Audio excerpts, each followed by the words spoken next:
Logos, Lei Rouanet, Ministério da Cultura, Governo do Brasil, do lado do povo brasileiro.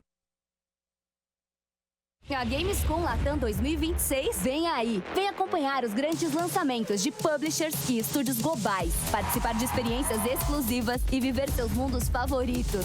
Este ano, além de tudo que você já conhece, palestras com grandes nomes da indústria, campeonatos de esportes, brindes, gameplay, conteúdo com influenciadores e grandes lançamentos. Também vamos celebrar os nossos mundos, aqueles que criamos com nossos amigos, que compartilhamos em cada jogo, em cada evento, em cada sensação dentro e fora das telas. Pra quem busca o frio na espinha, a emoção visceral está na Shadow Zone. Pro rebelde que deseja reescrever as regras do jogo, a gente se encontra na Neo Zone. Para heróis e heroínas sonhadores, ansiosos por suas jornadas, os desafios estão na Hero Zone. E para os curiosos, criadores de mundos, as respostas estão na Open Zone. Viva o melhor mundo, o seu!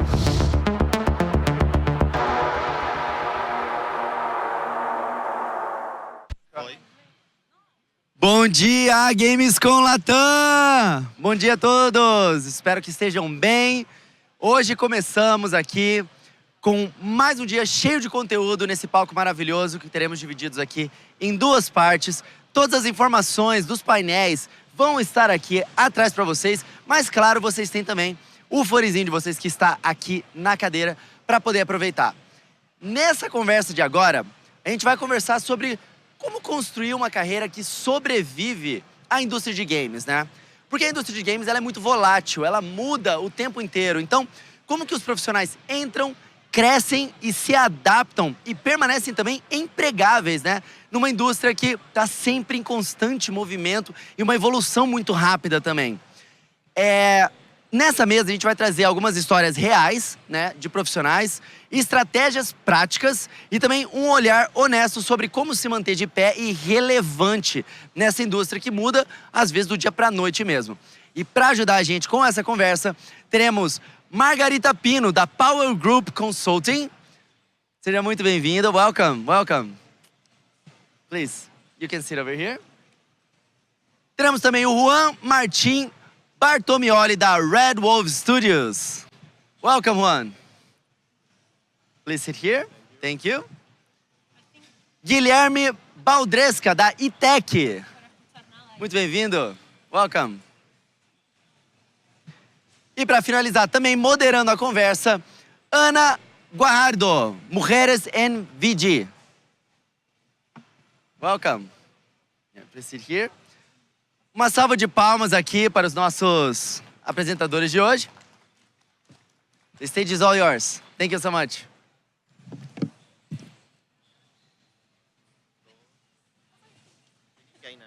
Ninguém.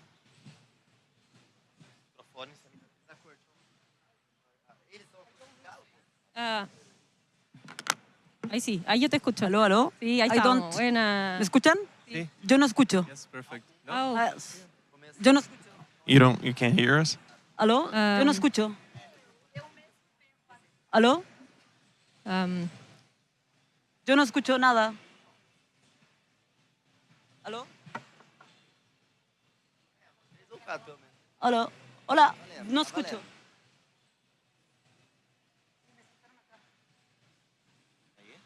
No, no escucho. aló, aló. Probando, ¿no?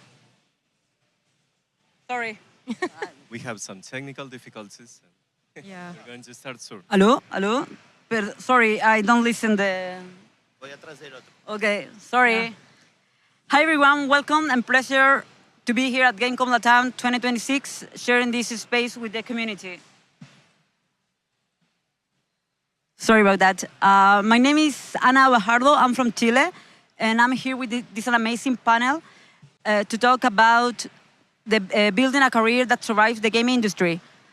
Through community, mentorship, and industry connection, we work to reduce access barrier and help to build a more diverse and sustainable ecosystem.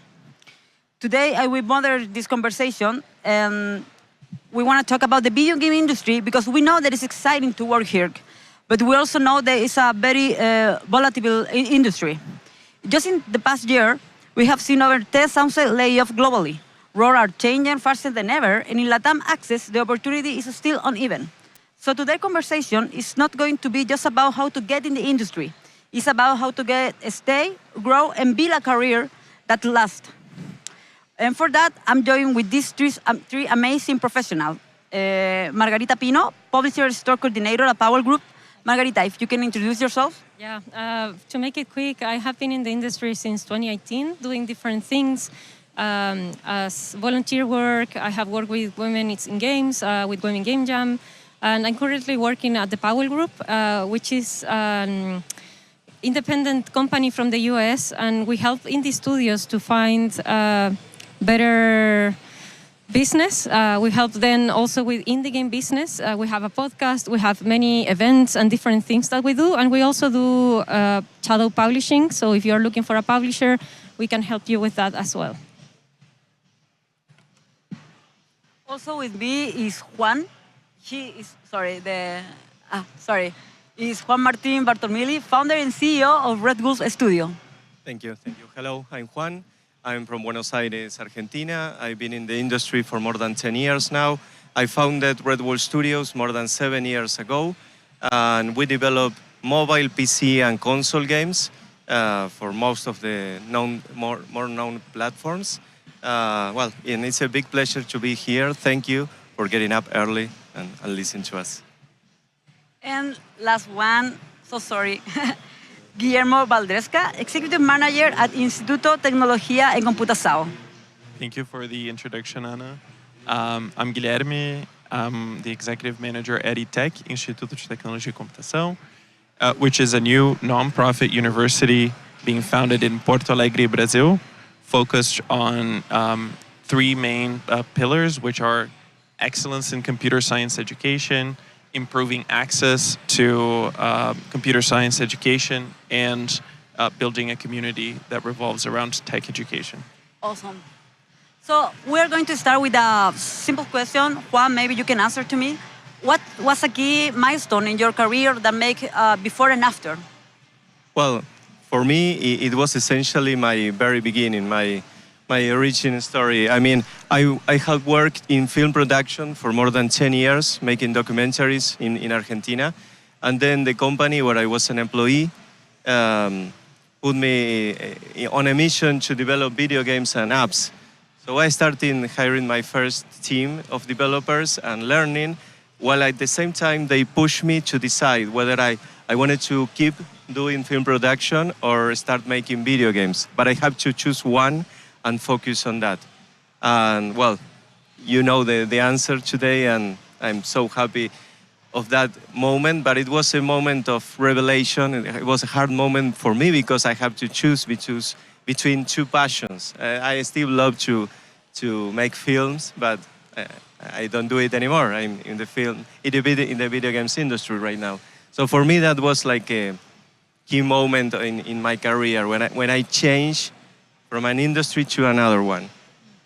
Margarita, can you add something else? Yeah, I think for me it was for my first GDC. I went with an independent company, the first one that I worked with, and it was an opportunity to just see the industry on a different angle.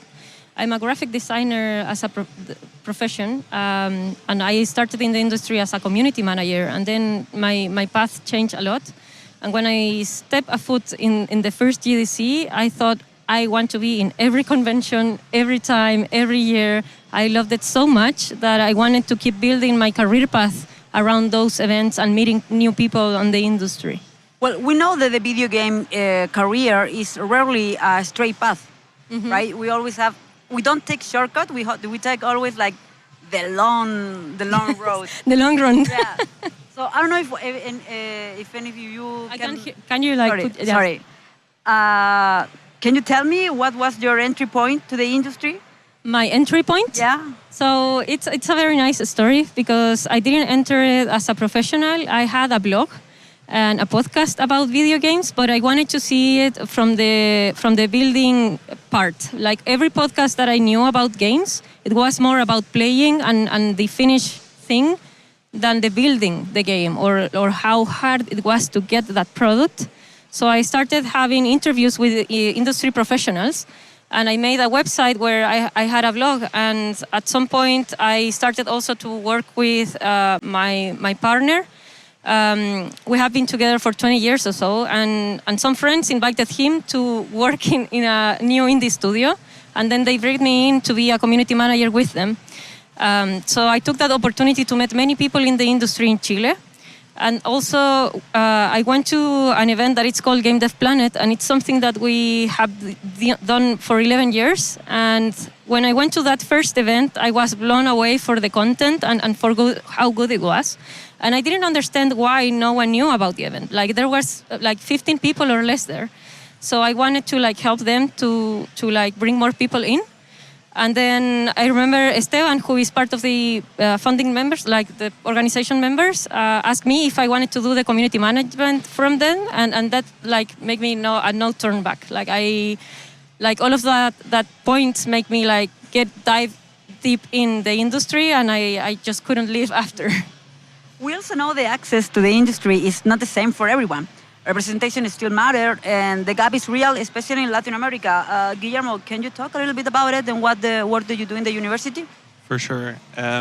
One of our core values at EdTech is improving access to people who would not have gotten the opportunity to study computer science. And it really connects to the history of our founder at EdTech. He's from a small, underprivileged community in sort of a small town in southern Brazil. And through an education in computer science, he was able to build what would become a very large company, sell that company, and then dedicate himself fully to philanthropy and building EdTech. Today we have 4 more founders that hail from some of the biggest charitable foundations in Brazil, including the Teles Foundation, the Bering Foundation, and the now recently joined the co-founder of Nubank, Edward Whipple. So it's a pretty large team, and what we're doing is building an institution that has global level excellence in computer science education, that has a fully residential model. So every student that studies at EdTech will live at EdTech. And that will provide full scholarships to all students. So that's a big concern for us. How do we improve access to, and my colleague Priscilla, who's in the audience, she's been traveling throughout Brazil, going to schools, and one of the things that we've seen is in public schools, students oftentimes don't even realize that a career in technology could be for them. So we have a long journey in educating students that have excellent potential, but perhaps don't realize that a career in computer science or in technology in general, or in gaming or in game design development could be for them. So it's a long path that we're taking, but we truly believe in this path. Talking about the career, Juan, you mentioned that you work in the film industry, so you have to pivot your career. What triggered that change? Well, when you have to, like Margarita says about the dots, or Steve Jobs told us about gathering the dots. When you look back in time, one of my first dreams as a child was to make video games and live from video games. And when I had to make the decision, the hard decision, changing completely from industry, I remember that dream, and I worked from there. I think that was like a pivot time, but of course, the journey of an entrepreneur is so difficult, so tough. I remember it took me more than 2 or 3 years working hard while keeping my full-time job as an employee, trying to, I needed the payment by the end of the month, I needed the salary. So for me, a pivot moment in my career, being independent, creating my own company, was to make it sustainable in time. I couldn't, those fairy stories about the entrepreneur who quits his or her job, full-time job, and secure payment to follow his or her dreams, for me were were false. I didn't believe them. I couldn't follow that because I needed the money. I needed to pay the bills. So it took me like 2-3 years working overtime, attending events. The first GDC, it's like the mecca of the video games. It blew my mind. It connected me with a lot of people. The IVA in Buenos Aires, the biggest developer event in Buenos Aires, the conference. It was I had to learn a lot and look for all the opportunities. And I remember that I made it and I could transition from being an entrepreneur, as a successful entrepreneur trying to have my own company, when I got my first job for my first client. It was a 2-month prototype that won an award in the Expo E3 in Los Angeles. And it was so rewarding that it was like a kickoff that boosted us at Red Bulls. And we started. It was 4 of us, and we started from there. Our second client and second job was Ubisoft, the Paris mobile division, working on Might and Magic, Chess Royale. So it was fantastic, and it was like our pivotal moment to go up, to start growing as a startup company. Awesome. Congratulations for that amazing journey. Thank you. We know that the industry evolves constantly, but some skills seem to remain essential. Margarita, can you talk about what do you think are the skills that you have to have for staying in the video game industry? I think there are many different kinds of skills, but soft skills are the most important today because those are the ones that make us human. Like keep being human and keep talking to people and keep meeting people and seeing the beauty in the art that people is building. So you have to like really think about what can you do as a human more than what can tools you learn or what can you, I don't know, what can you bring to the industry that is not there yet and that a computer can make? Because usually now, especially with the AI, you feel replaceable, but only in the hard skills. No one can thought or think like a human. No one can create or dream like a human. So that's something that you have to nurture. And flexibility, of course, especially if you want to stay in the industry, you have to be open to learn new things and to like take the feedback and grow from it. Because it's a hard industry. It's very hard to stay in. And sometimes from one day to the next, you will be kicked out of it. And you have to be prepared to just stand up and keep going and keep moving. Guillermo, in the educational point of view, what do you think about this? So I think I totally agree with Margarita in terms of the soft skills, and that's a big concern for us at eTech, the social emotional development of students, so they can face all of these challenges that these incredibly hard industries bring. I would also add that in terms of, from the technical perspective, we really believe that the skill set is ever changing in any technology industry, and in particular in the gaming industry, especially, as you said, now with AI, a lot of skill sets are becoming quickly obsolete. But we believe that computational thinkers, people who deeply understand technology, how it's created, those are the ones that will actually persist in the industry and will be at the forefront of it.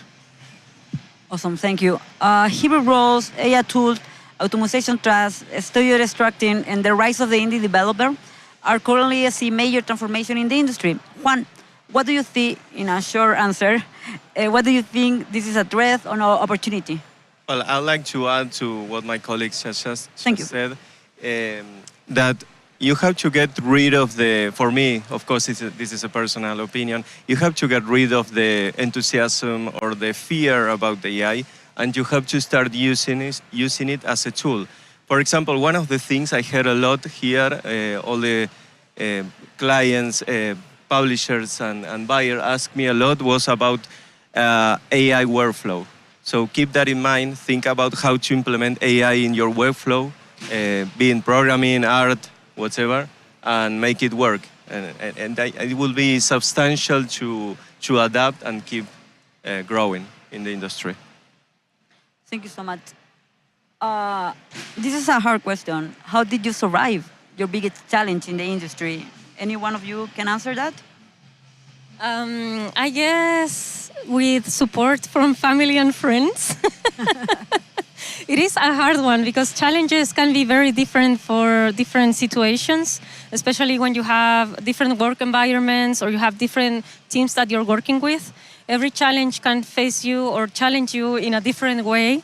So I guess like friends and family or having like a line of support besides the industry or even inside the industry can be something that keeps you in it and keeps working. Like at some point I wanted to leave the industry and my friends from the industry told me like, no, the industry will be hurt if you are not here.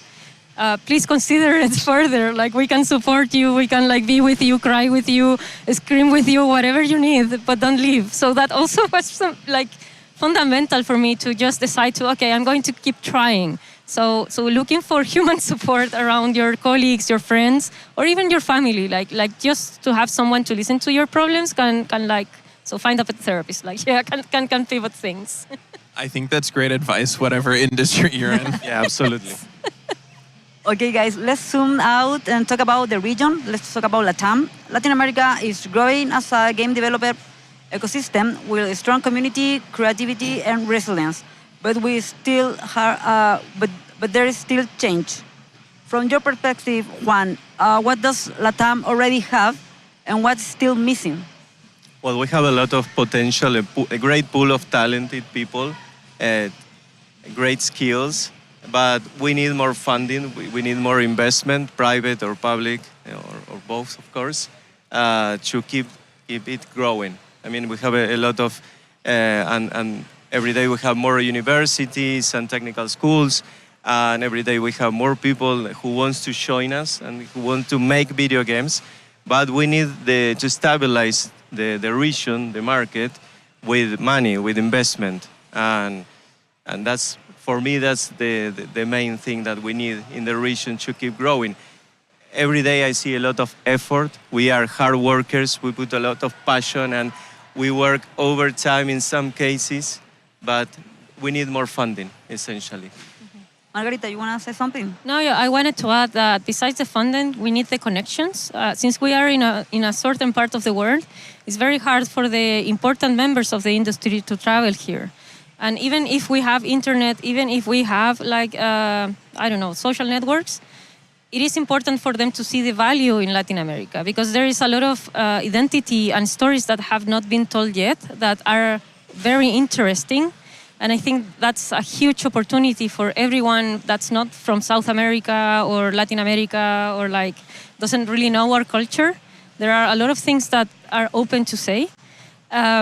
So I think that the mindset of the place where we live, we are not a village. We are not like a very small place in the world. We have a lot of technology.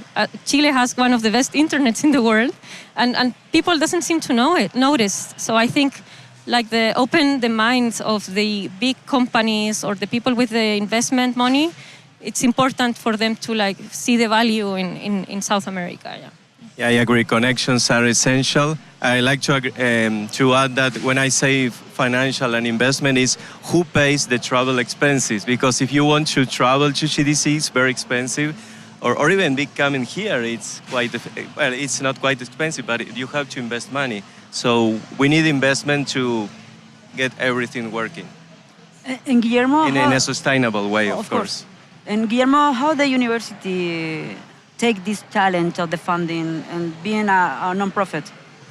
Well, I think we won't fund necessarily gaming projects at eTech, but we believe in connecting students, and we would love to have many Juans coming out of eTech for sure. That would be an amazing achievement for us. Are you inviting me? I'll go. No problem. So it's on the record. We can schedule it. Next time I'm here. We will definitely connect students with investment opportunities. We have a globally connected. So, for example, one of our academic council members is Maria Claus. She was in the board of Microsoft for many years. She was the president of Harvey Mudd College. We believe in connecting students to global opportunities, and that includes investment funding as well.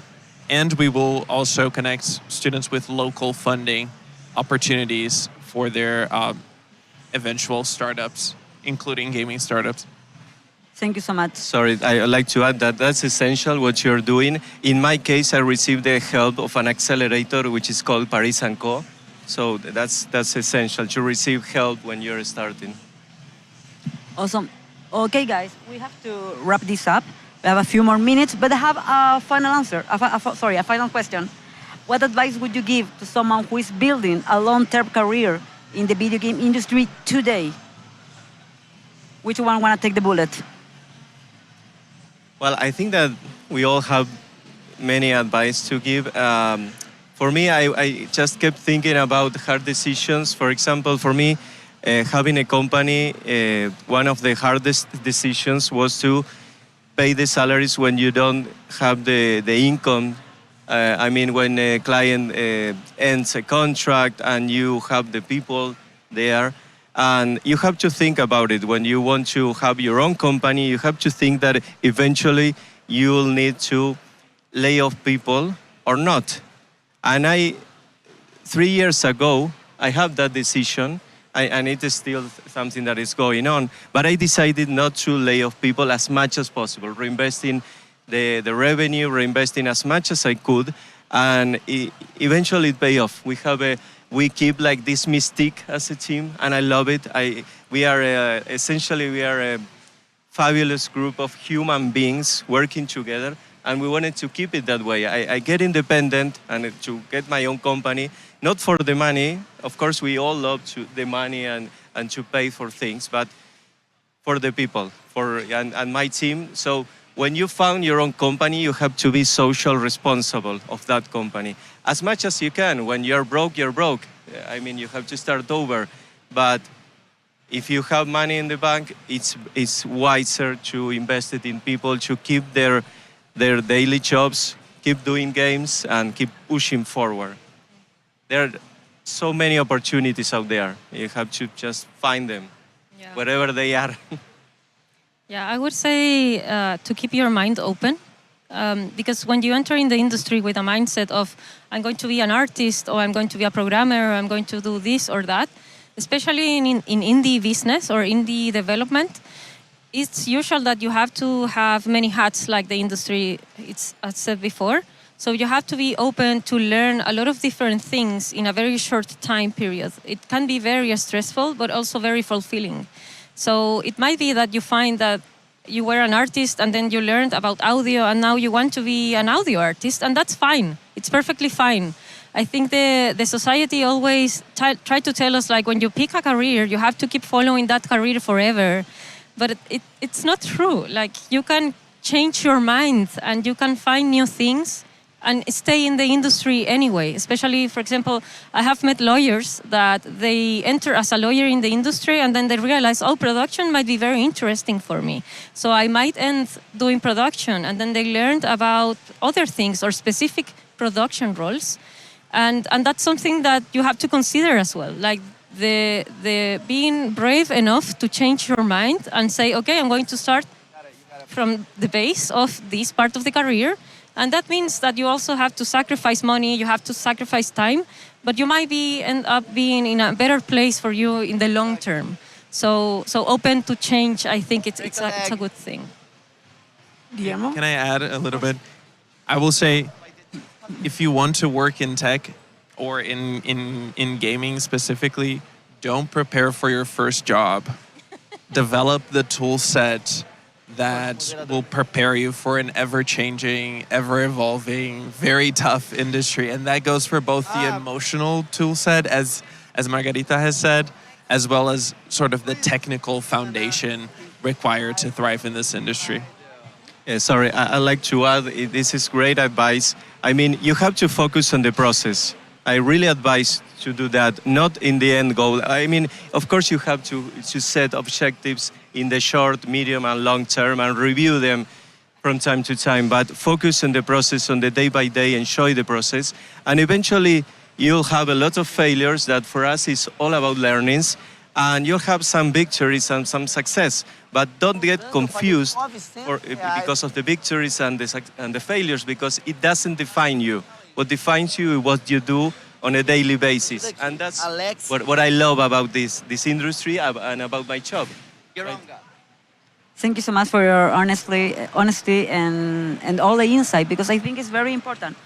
One thing that I can take for this conversation is the career in the video games are not linear. It's not a straight path, as we talked before.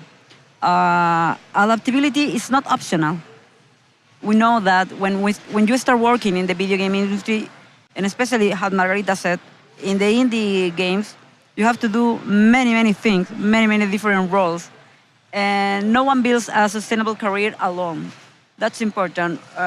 For my side of the table, I think one advice that I can give to all the people who want to enter and stay in the game industry is know the connections.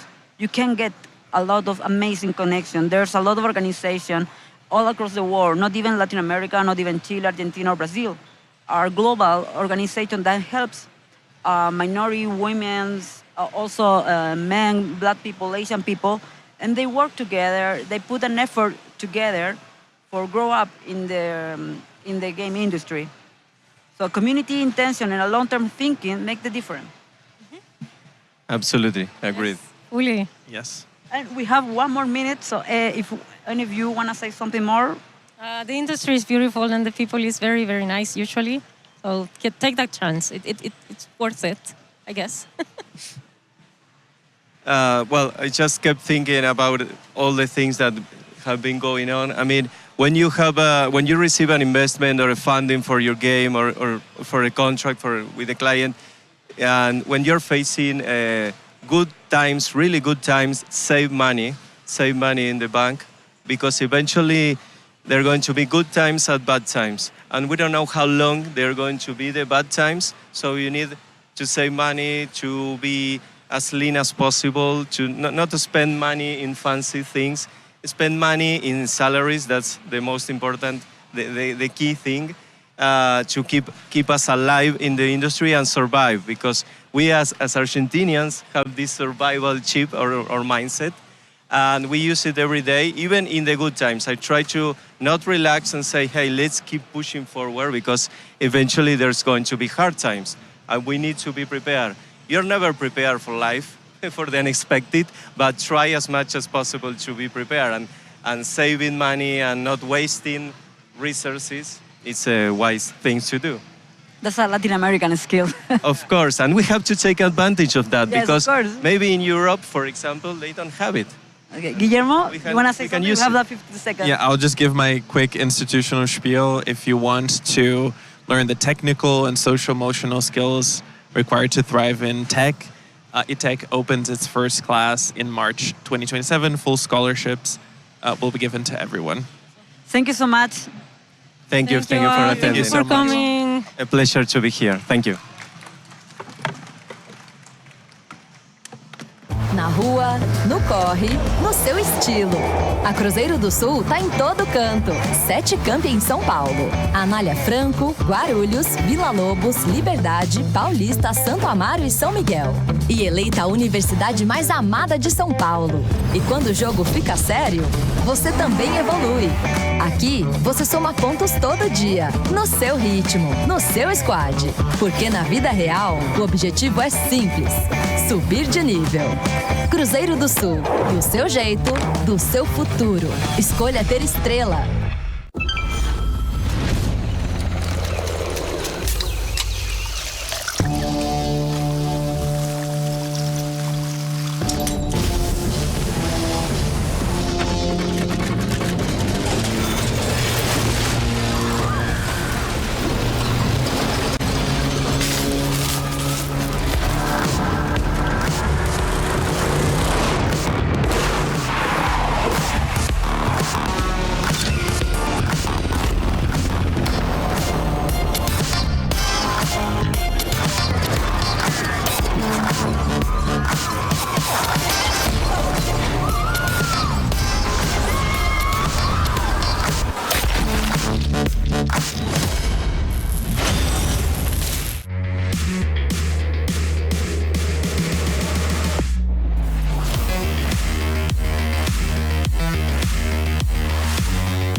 Gente, transformar networking em parcerias reais é muito importante, né?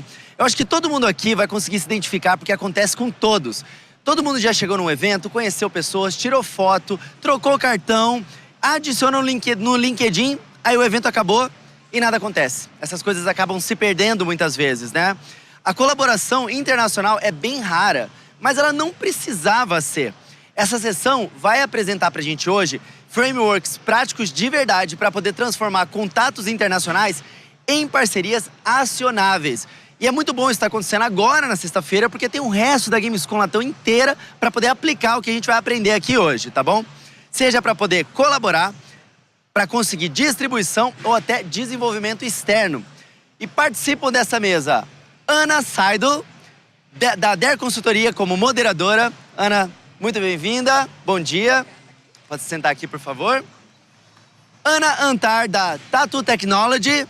Uma salva de palmas aqui para os nossos convidados. Muito obrigado. Pode se sentar aqui, por favor. Alexis Geronga, da Game Ops, Game Developers Association of the Philippines e Me Games. Welcome to the stage. Please sit here. E para finalizar, Flávia Mazzanti, da Imiria. That's right. Okay, thank you so much. The stage is all yours. Thank you. Esse daqui a gente vai passar para todo mundo. Não, cada um tem um. Cada um tem esse um. Esse aqui é o seu, esse é o esse meu. aqui é o dela. Não tem que fazer nada, né? Isso. Obrigado, Hello, everybody. Thank you for being here. I'm so happy to be sharing the stage with 3 powerful women. And we're going to find out a little bit of what they do and where they're from and how networking is so important in our business. So the first one is going to be Flavia. And I need to show, where are the slides? The slides. There are slides somewhere. Here? You say it's Okay. I think that's it. maybe? Is this slides? Aha. Slides. Flavia, go ahead. Yes. Hello, everyone, and I'm really happy to be here today with you all. And my name is Flavia Mazzanti, and I am the co-founder of Imiria. We are an indie studio based in Vienna, in Austria, but we operate always more between Austria and Brazil. Because of myself, I'm a Brazilian, so yeah, that was kind of a really necessary connection, I would say there. We started around 5 years ago, and we are very small and interdisciplinary company, I would say. We come from very different backgrounds, so we work with from design, programming, XR, a lot working with immersive technologies for the past 9 years, I would say. We focus especially on the development of VR games and interactive installations. So we try always to bring a very experimental character to our projects. So we try to focus on experimenting with new media, understanding also how we can use different technologies and immersive technologies and to create more exciting and also intriguing game worlds today.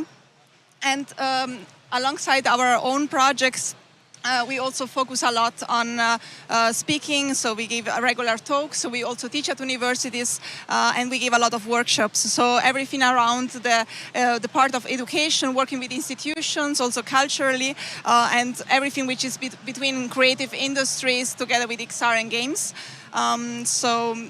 We provide kind of this kind of bridge between, I would say, countries and also between different fields. With Brazil, we have a lot of collaboration in the last years, especially building up with institutional collaborations. So on the one hand, working also with Advantage Austria São Paulo. We had a webinar a few weeks ago. I also see Marianne from Advantage Austria, which just arrived.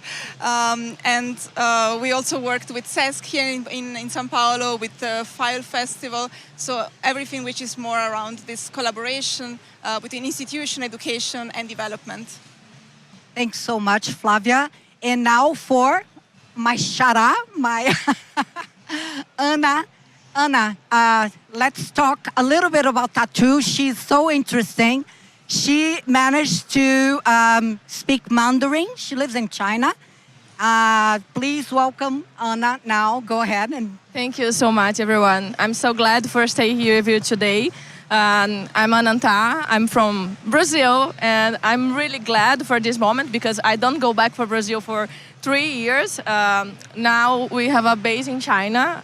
Tattoo Technology is a publisher, and we work with PR, market, and all part of license, and for Latin-American games for China and Chinese games for Latin America. We want building a bridge and in this way because we have a really huge market in China, but we have incredible games in Latin America, and now we want to build in this way for turn possible, especially for indie studios, publishing your games in China. And yeah, I'm really happy for this moment for you. Thank you so much. Thank you so much. And now, dear Alexis is going to talk a little bit about her company. Hello, everyone. So I'm Alexis. I'm the Business Development Director at GameOps. So we do live operations, player support, and quality assurance for video games. So we mainly work with North American studios and European and Asian studios. So hopefully we could have some collaborations with South Americans as well. But on top of that, we also have our own incubator in the Philippines where we do early stage funding for indies. And we also give out end-to-end support, strategic support for the indies. We are also the producers and IP owner of one of the flagship events in the Philippines called Game Dev Summit. And we are also an active member of the Game Developers Association of the Philippines, where I also hold a seat in the board. So I do head the outbound missions and mostly do the external partnerships because I do travel a lot and meet interesting people like the ladies I have here beside me. And then we are also heavy collaborator with the government, especially our trade ministry for all of our export and import initiatives for the video games industry. Yes, that's all about us. Thank you so much. Now, we're going to talk about something that's very interesting, mistakes. What are some mistakes we make when we are networking? All of them are going to answer the question. We're going to start with you, Ana. Okay.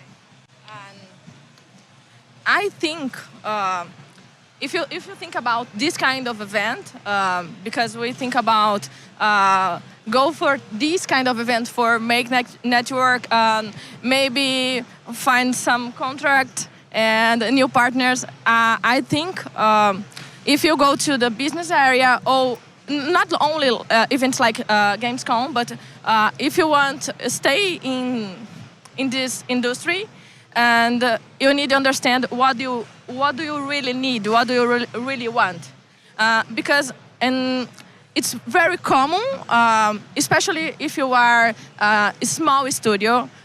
Do you want everything? Do you know what do your studio needs in this moment? For example, if you need money, you need to find publishers or partners or investing and funding, and you need this. But you have so many other companies in this kind of event, and they don't have money for you. And you need to understand what do you need and what the other wants. Because sometimes you lost so many time, you speak with everyone, and you pass so many time. It's amazing because you need building relationships. It's amazing. But understand this, in this kind of event, you start a relationship. You don't sign the new contracts in the first meeting. This is for every new relationship with a company, a publisher, and everywhere. Don't matter. If you want start this kind of, if you want to make money, you need a good relationship. For example, now I work with, especially with Chinese, but if you talk about Asian people, you need time for building this kind of relationship because we don't know, have different cultures, and this way is completely different. But when I start a new project with a Chinese, in the first, it's not about be able. I need to show these numbers. In fact, I need to be confidence. I think so. So, but if you talk with Germans and Europeans, you need more structural pitch and more numbers. And I think you need understand. In great Portuguese, you say we really need read the table because you need understand what other wants, what you need. Yes. Because if you can't read that, it's really complicated. Really. I don't know. You understand, I think so. Yes, yeah. I understand. Definitely, I do. Yes. And now a little. How about you, Alexis? Tell me about your experience on that. For me, when I first joined this line of work, the biggest mistake I made was to hard sell everything and then memorize my pitch. So I would sound like a robot. And I don't sound very genuine to everybody that I would talk to. So eventually I learned that because our CEO would always tell me, go to these events, then don't think about bringing home a contract. Think about bringing home a new friend. So just like what Anna said. Good advice. Right, yeah. So just like what Anna said, you go to these events to build a relationship because you don't bring home a contract just on the first day that you talk to them. So the biggest mistake I would say would be you just practice your pitch and just go there and expect that you're going to bring home a new lead or a new contract. No, I do think that it's very important that you do understand what you're selling, like the back of your hand, not a memorized line or something, but also understand what the other party is looking for and actually listen to them before you actually pitch what you're doing. Because sometimes when you just listen to them and the conversation would just flow naturally, they would end up asking you, what do you do? What can we do to collaborate on, to work together? And so it's very important that you have this mindset of, I'm going to this event, Gamescom Latam, to bring home new friends, which I just did this morning. Yes. I have new friends now. But eventually, we'll see how we'll build this relationship, and hopefully it's a good network, a good connection, because we do come from different line of expertise and background, so we can be able to help each other in different ways and forms. So yeah, that's my side. How about you, Flavia? It must be a little bit different in Europe than in Asia, yeah? Yes. No, I think I would completely also start from a personal aspect, but also connect with what Anna and Alexis were saying. I think, first of all, it's for me at least personally, really, or for us as a company, was really like trying to go deeper into the networking, not just like meeting, collecting contacts, but really like trying to make deep and meaningful collaboration and partnership and friends. So I think for us, it's really like kind of this trying to build the bridges, for example. And as somebody who already grew up between different cultures and come from so many different fields, I think it was always this idea of not just closing one door and opening the next one, but really like how can we connect things together? How can we also have the creative industries and the game development and XR, how it can connect Europe or Central Europe, Austria and Brazil. So this is also something I've been doing, like when going to events. It's not just like trying to find a partnership for the next prototype or for the next projects. Of course, this is also very important, but also trying to understand, is there any possibility also to connect with the local scene, to connect more?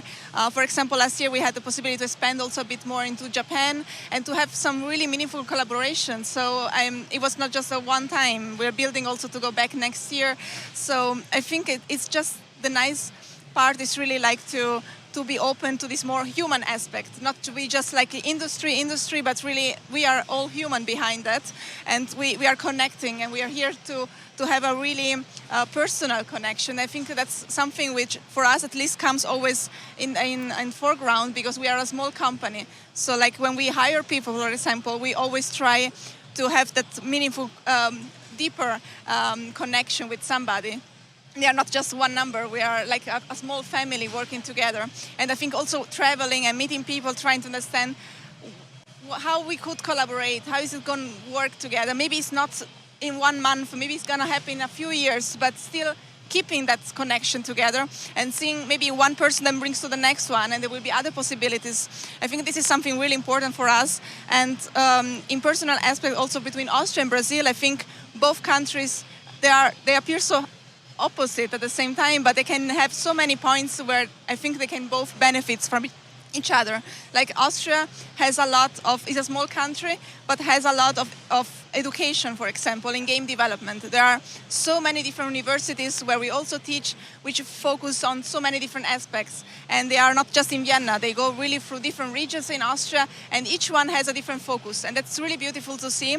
And there are many smaller indie developers, so it's not a place for the huge. There are only a few big studios, but I think from our last survey from PGDA, which is the Pioneers of Game Development Austria, which is like the correspondent of Abra Games in Brazil, they were writing that in 2024 is around 150 small studios or studios in total in Austria, and around 1,100 developers, and they are also trying to build connections and to go also outside of the country. And I think Brazil, on the other side, it's a huge place with so much creativity and possibility also to look for possibilities beyond in Brazil and also beyond that.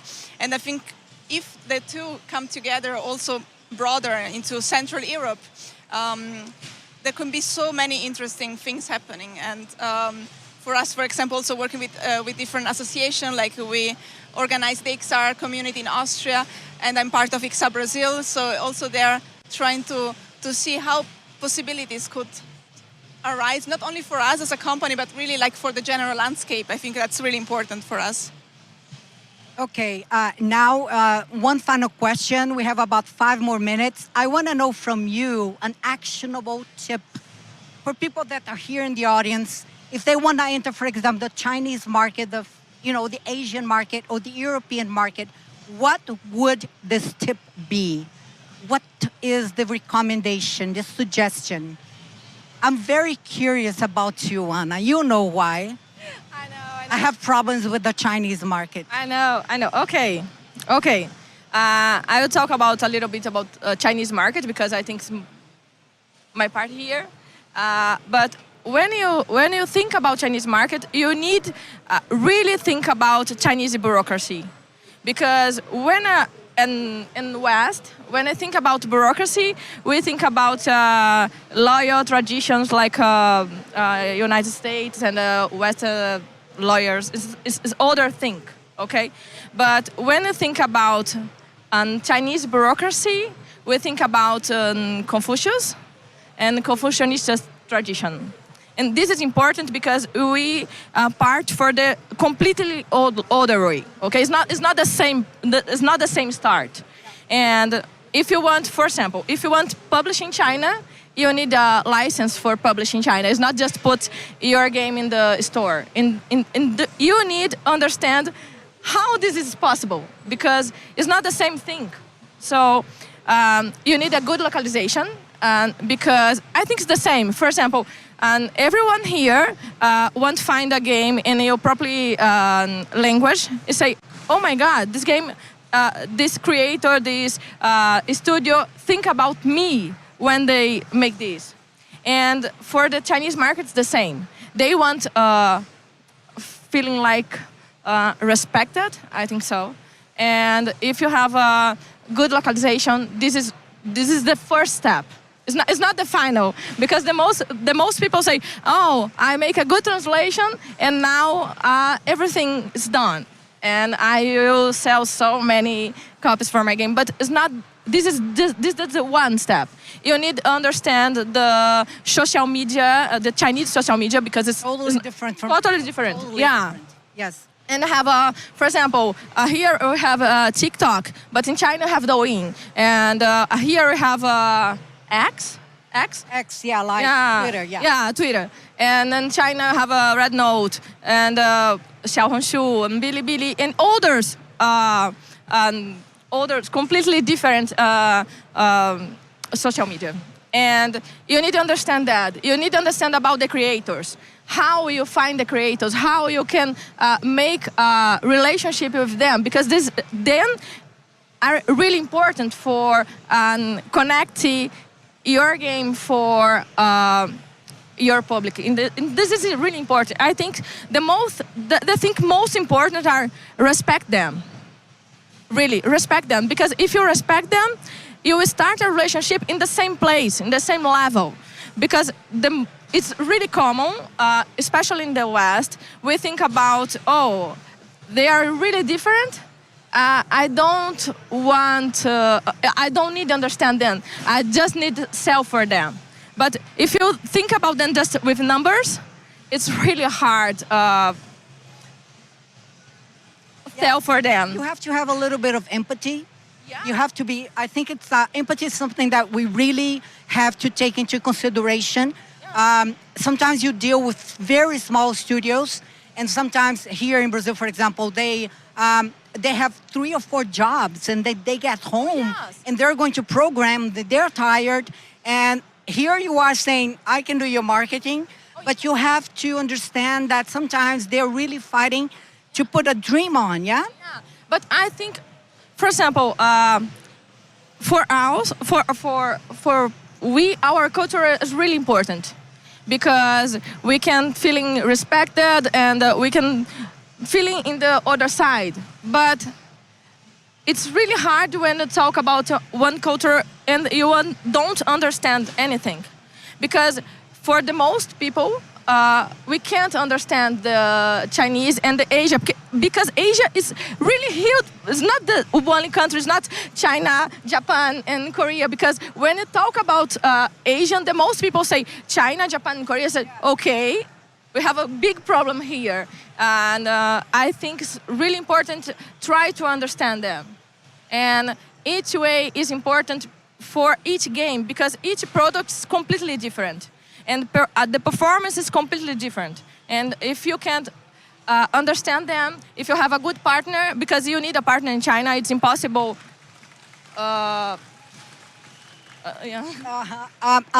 Alexis, is it the same thing? Do you think in order to enter your market, you need somebody that speaks the same language, that understands the scenario? Do you think this is also important? Well, at least for the Philippines, it's not that difficult to enter the market, because we understand both the Western and Eastern culture.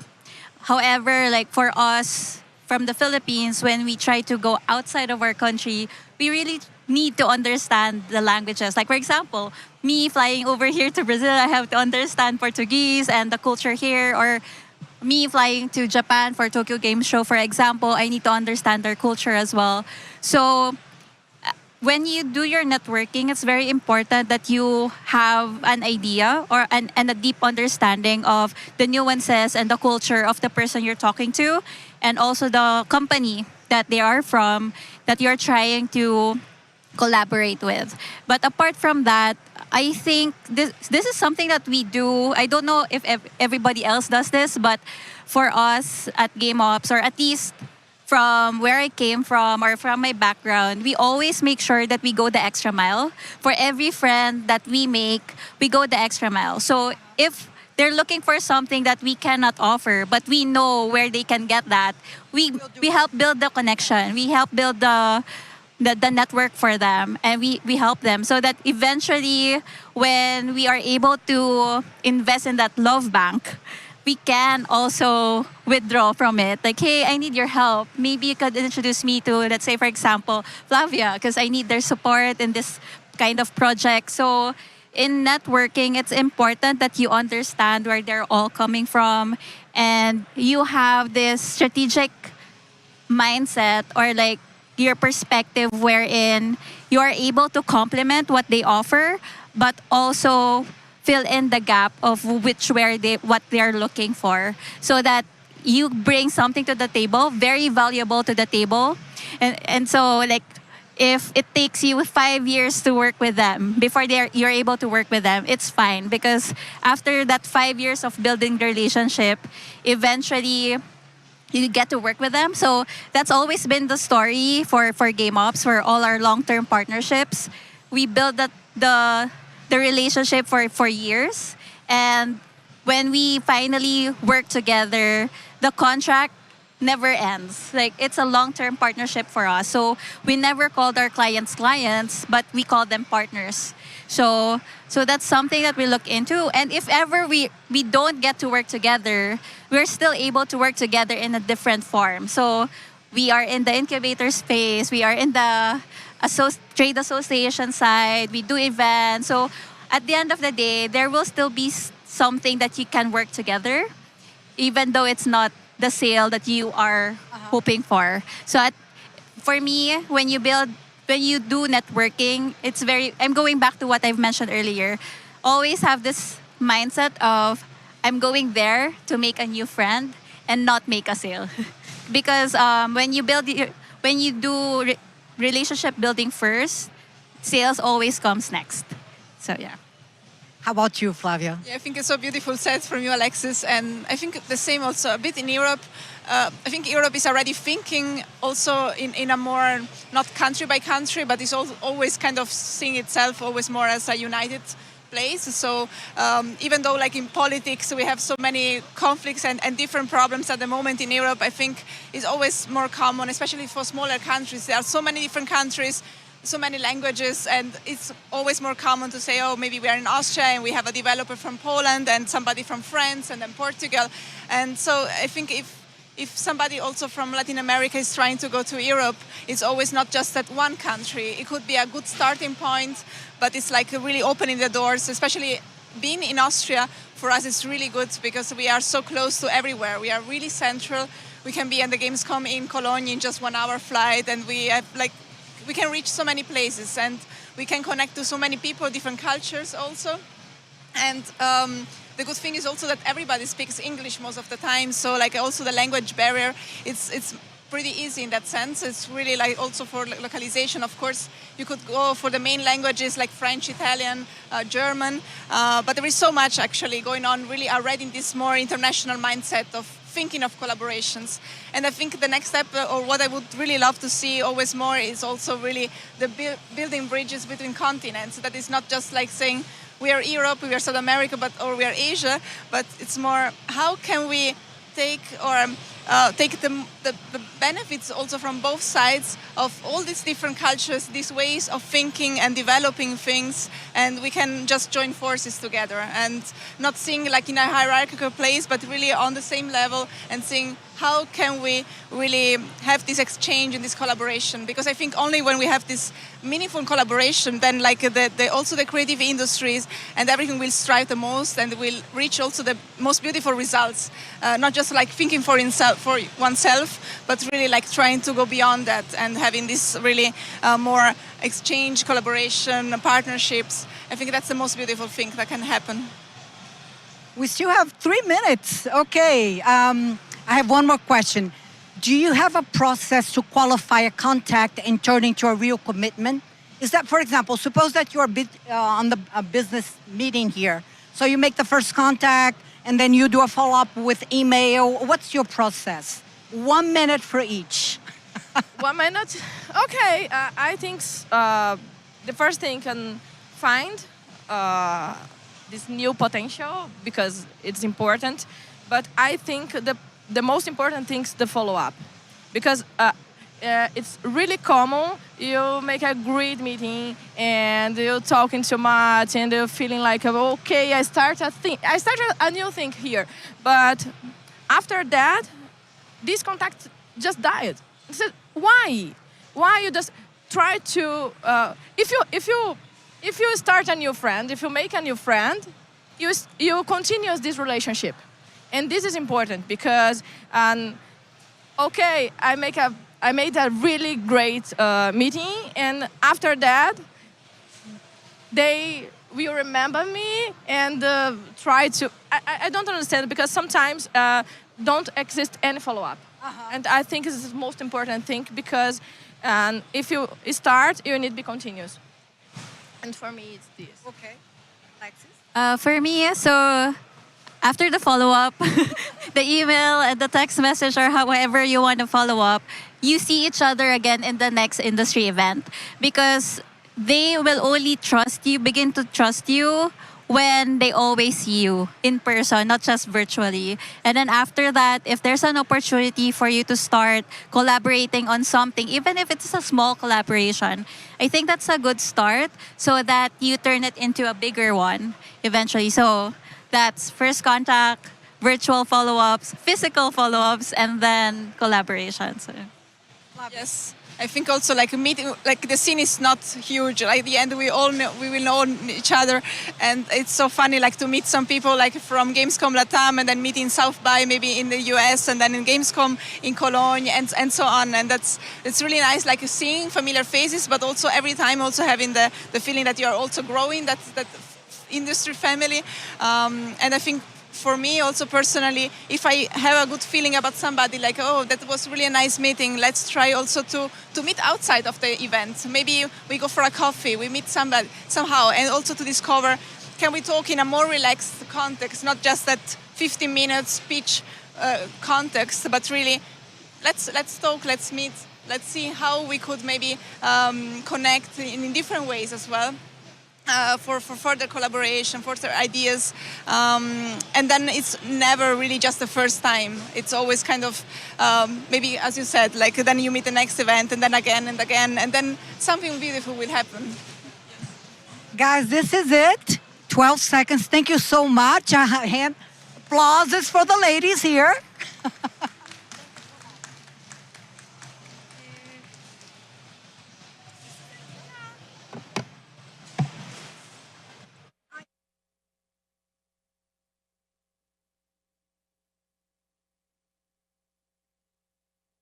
É uma tarefa ainda mais difícil e muito rara também, na verdade, né?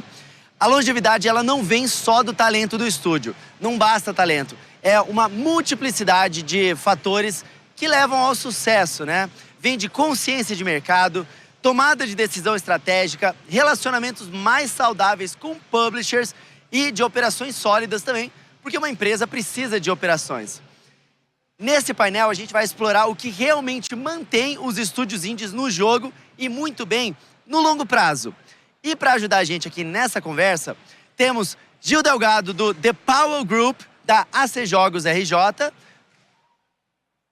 Uma salva de palmas aqui para os nossos convidados. Pode sentar aqui, por favor. Thank you. E aí? Hã? Ah, tá bom. Damian Hernandes, da Tlon Industries, como moderador. Tudo bom? E pode se sentar ali, ó. Larissa Duarte, do Portal Terra, Índia, Estratégia e Operação que Sustenta. Sejam muito bem-vindos, gente. O palco é todo de vocês. So first of all, hello, everyone. The game marketing goes far beyond the screen. Are you listening? Just talk a little bit louder. Okay. So the game marketing goes far beyond screen. It's also built on relationships, partnerships, and also strategy. How do we overcome these barriers, especially for indie studios? So today we'll be discussing exactly these paths alongside Kuan Yin, business developer at the Power Group, and Damian, director at Tlon Industries. So for starters, it's a pleasure to have you both here. And could you briefly introduce yourselves and share your professional journey so far, especially your experience in work or supporting indie game studios? Kuan Yin, if you're gonna... Oh, thanks. Well, my name is Kuan Yin. Actually, I like to start always saying that I was born in Nicaragua. I'm Colombian and live here in the ecosystem in Brazil for the past 15 years. As my journey inside the game industry, I started as a business mentor in 2020. And this way, I've been working through the ecosystem of innovation, and then the creative economic just poke me like a Pokemon, like catch me like a Pokemon. And then I end up being a representative for the industry as a representative for the Rio de Janeiro state and all the companies there. So, and now as a ExDev, most of my experience in living with the studios is about trying to get more benefits for them and trying to get more attention and funds and better deals, actually. So that's my point of view, not the point of view exactly like having a studio, but yes, as a person that's looking outside and trying to make the most of everything that's gathered around and can be inside the industry. Okay. And for you, Damian, how was it, your journey through this? Okay, so, all right, I can't hear myself. So I started more than 20 years ago. I started working at a company called Electronic Arts. Worked on as a programmer, that's what I've studied. I worked on games like Command & Conquer, Red Alert, and some of the sports titles. So that was kind of my big break into video games. And after that, I've been kind of going back and forth between corporations or like big companies and independent studios.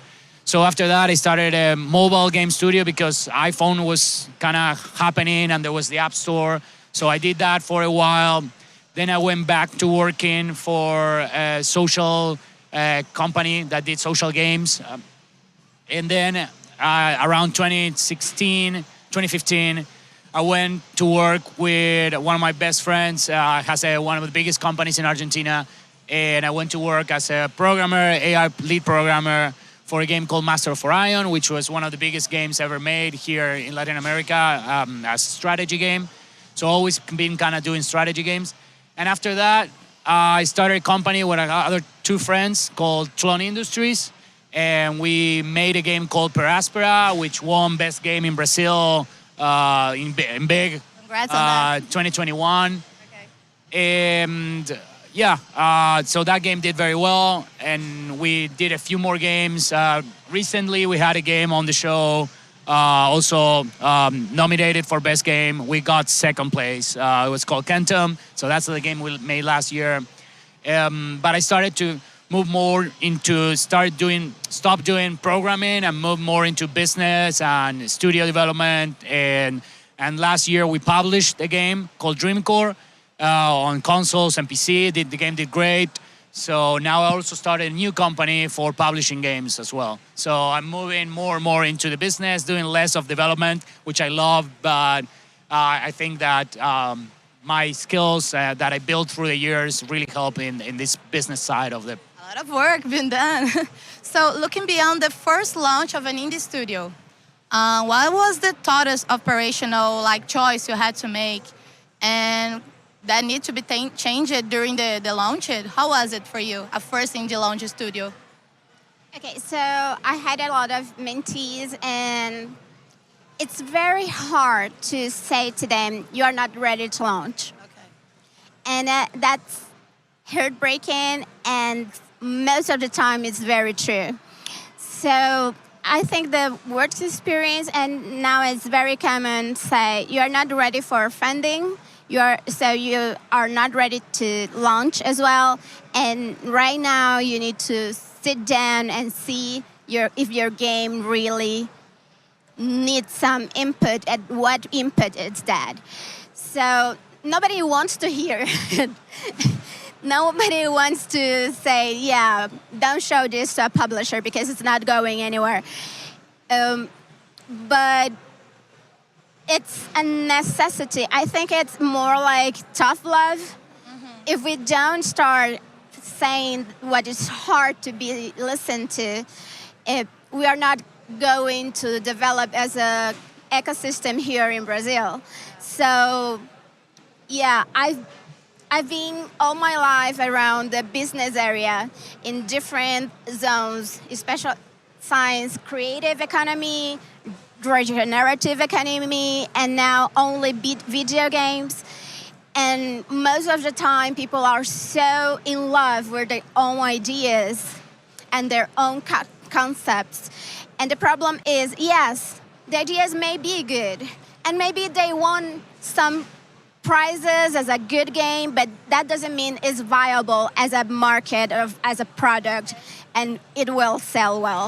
You have lots and lots of video games that are so well done that will not pay the bills.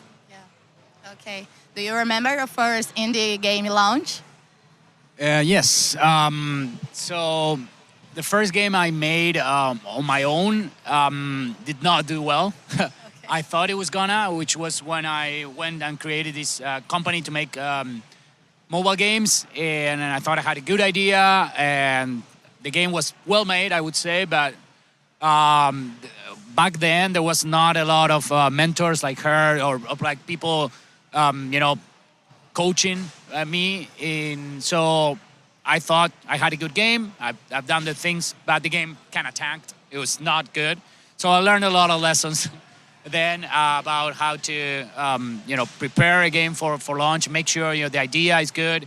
And that's why now I'm on the opposite side or like the end side of the development process, which is the publisher, which is basically evaluating games if they are good for like release or not, if they're viable products, and all those things that took me basically my entire career to learn. So I don't expect people to know those things from the beginning. Obviously, there's a lot of information on YouTube, internet. It's a lot easier to know that 20 years ago. But it's a lot of things that has to go right with an indie launch. So it's good to ask and find mentors or people that can tell you where you are and how to finish it. In the end, we all can rely on people, right? So as a journalist, I can say that relationships with publishers can be challenging. And based on your experience, do you think there's a right way to make a publisher partnership going well? Do you think that?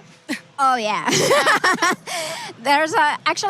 It's like there's a lot of ways not to do it well, and few ways that it can be done right, because it's publishing as well as investing. Sometimes the people that are making the product and having their own ideas are so desperate for funding that they don't sit back and say, okay, what I really need. Because you're never gonna need everything. Yeah. That's not true. You have an old journey that's about developing, about knowing your game, about constructing everything around it. So you have already learned a lot of things. You have already learned about your public. You have already learned about your community. And if you don't, you need to be and study yourself and your game first, and not a publisher. Because the publisher is not gonna say to you who you are. The publisher is just there to enhance all your potential. So know your potential first, because if you go to a publisher like asking for help, like I don't know what to do and I need everything, probably that match and that conversation isn't gonna go well. Yeah. Probably because nobody is in a comfortable conversation when we put somebody else like in the top or in a position that they are gods and you are nothing. Publishing, as every business, is a deal, so everyone needs to win something. Yeah. And you need to know first, what do you want to win, what do you need to win, and what you're offering to the publisher to level the field. Yeah. So there's a lot of ways to talk to publishers that are not going to help you, but first, you need to know your game or your own potential so you can make it work. Yeah, not to sell yourself, right? So for you, do you have any do's and don'ts with publishers? So what she said, but basically, I would add that, you have your own, what you bring to the table is very important, and what the publisher brings to the table is very important. And not all partnerships are a good match. So maybe it's a great publisher, but it's not a great publisher for you, and vice versa. Maybe it's a great game, but it's not a great game for that publisher. So that's beyond like how good you can, relate. So first off, make sure it's a good match. Like your two you don't have to be the same, but you have to be able to work together for a bigger result.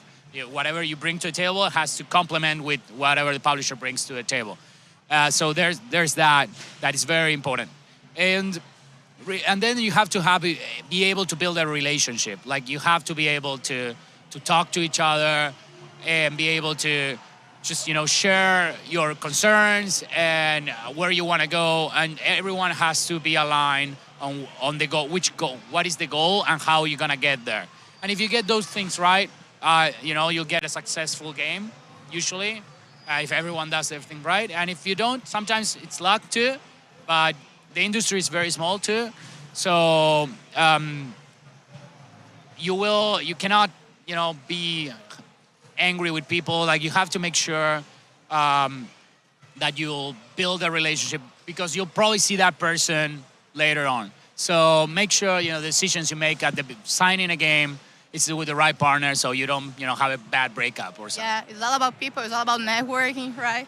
So the game marketing has changed.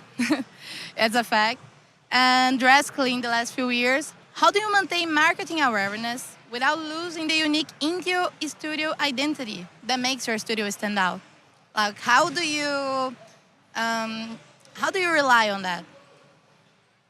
Okay, so each game needs a different perspective, and I think that's obvious. But sometimes we need to say the obvious things.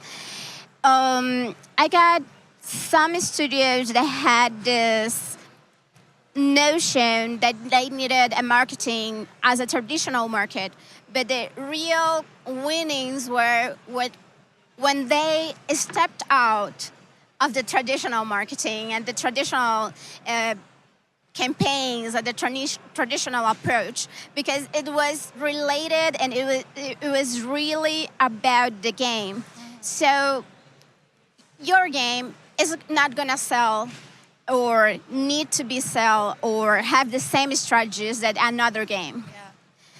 It's different because it's gonna appeal to different audiences, it's gonna appeal to different age, it's gonna appeal different things. So about marketing is more, as in the last question, is more about knowing yourself and knowing the community you can drag.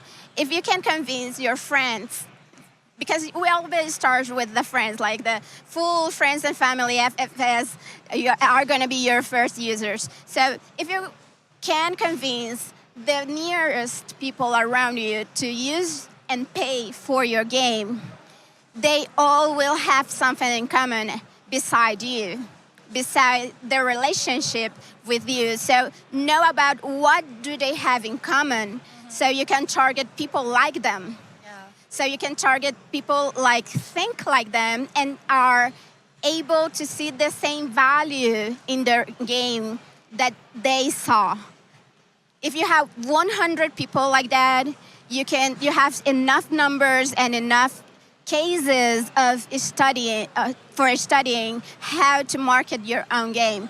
So the publisher is gonna have to mix and be that entity that will not only take all the information you have already and all the things that have been great and wrong for you trying to launch that game, and put it in another level, put it on another platform, and help you to have all the structure and the help in the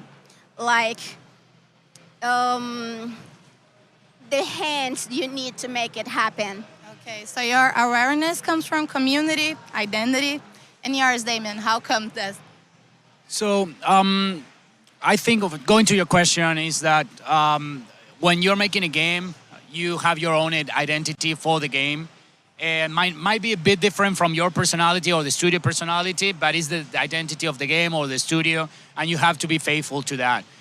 For example, with Dreamco, when we signed the game already had an identity and a presence online and on Discord, and we knew we had to work with that because as a publisher we had our own identity, but for the game we need to kind of rebrand the company into the game. So be able to communicate that game through our communication channels. But like the game did really well in communicating what it was. People already were very interested in it. The Discord was exploding with the with the screenshots and stuff, like because of the demo did great. So on the Discord, people were understanding what the game was about. So it was super easy to kind of grab what was happening organically with the community and push it through to the rest of the audience. But it's very important that you have an idea distilled and something that you can communicate, and then just not try to do something else. Like we could have done, I don't know, TikTok shorts saying, hey, this game is something, but those are good for like strategy games or cozy games. They were not good for like a liminal horror game. So no, we didn't try to be something we weren't. We went to where what resonated more. And if you try to do something that's different, you're gonna break it. So like lean in to what's working. Okay, so we were talking about being ready for launch a game or not, take a few notes during the way, and I can rely on the next one. We often learn more from operational mistakes. So could you share a strategic decision that seemed right on paper, but ultimately forced you to rethink the strategy? Okay, so something that was good on paper, but actually was a disaster. Can it be not related to a launch? Okay, so last year, as well as working at the Power Group, I represent the State Association of Games Creators for Rio de Janeiro. So last year we were planning and producing a business development course for all of our associates that had already the experience of having investment or a publisher or launching a game. So the idea was that they were gonna have specific content for a lot of publishers and a lot of people and a lot of experts of the market, so they could like reinvent themselves, like see all the content and learn and say, okay, what do I need to change in me and in my company so I can continue to make profit and be sustainable? That didn't work. And that didn't work because they didn't more information. They didn't need more information. They did need to listen to each other.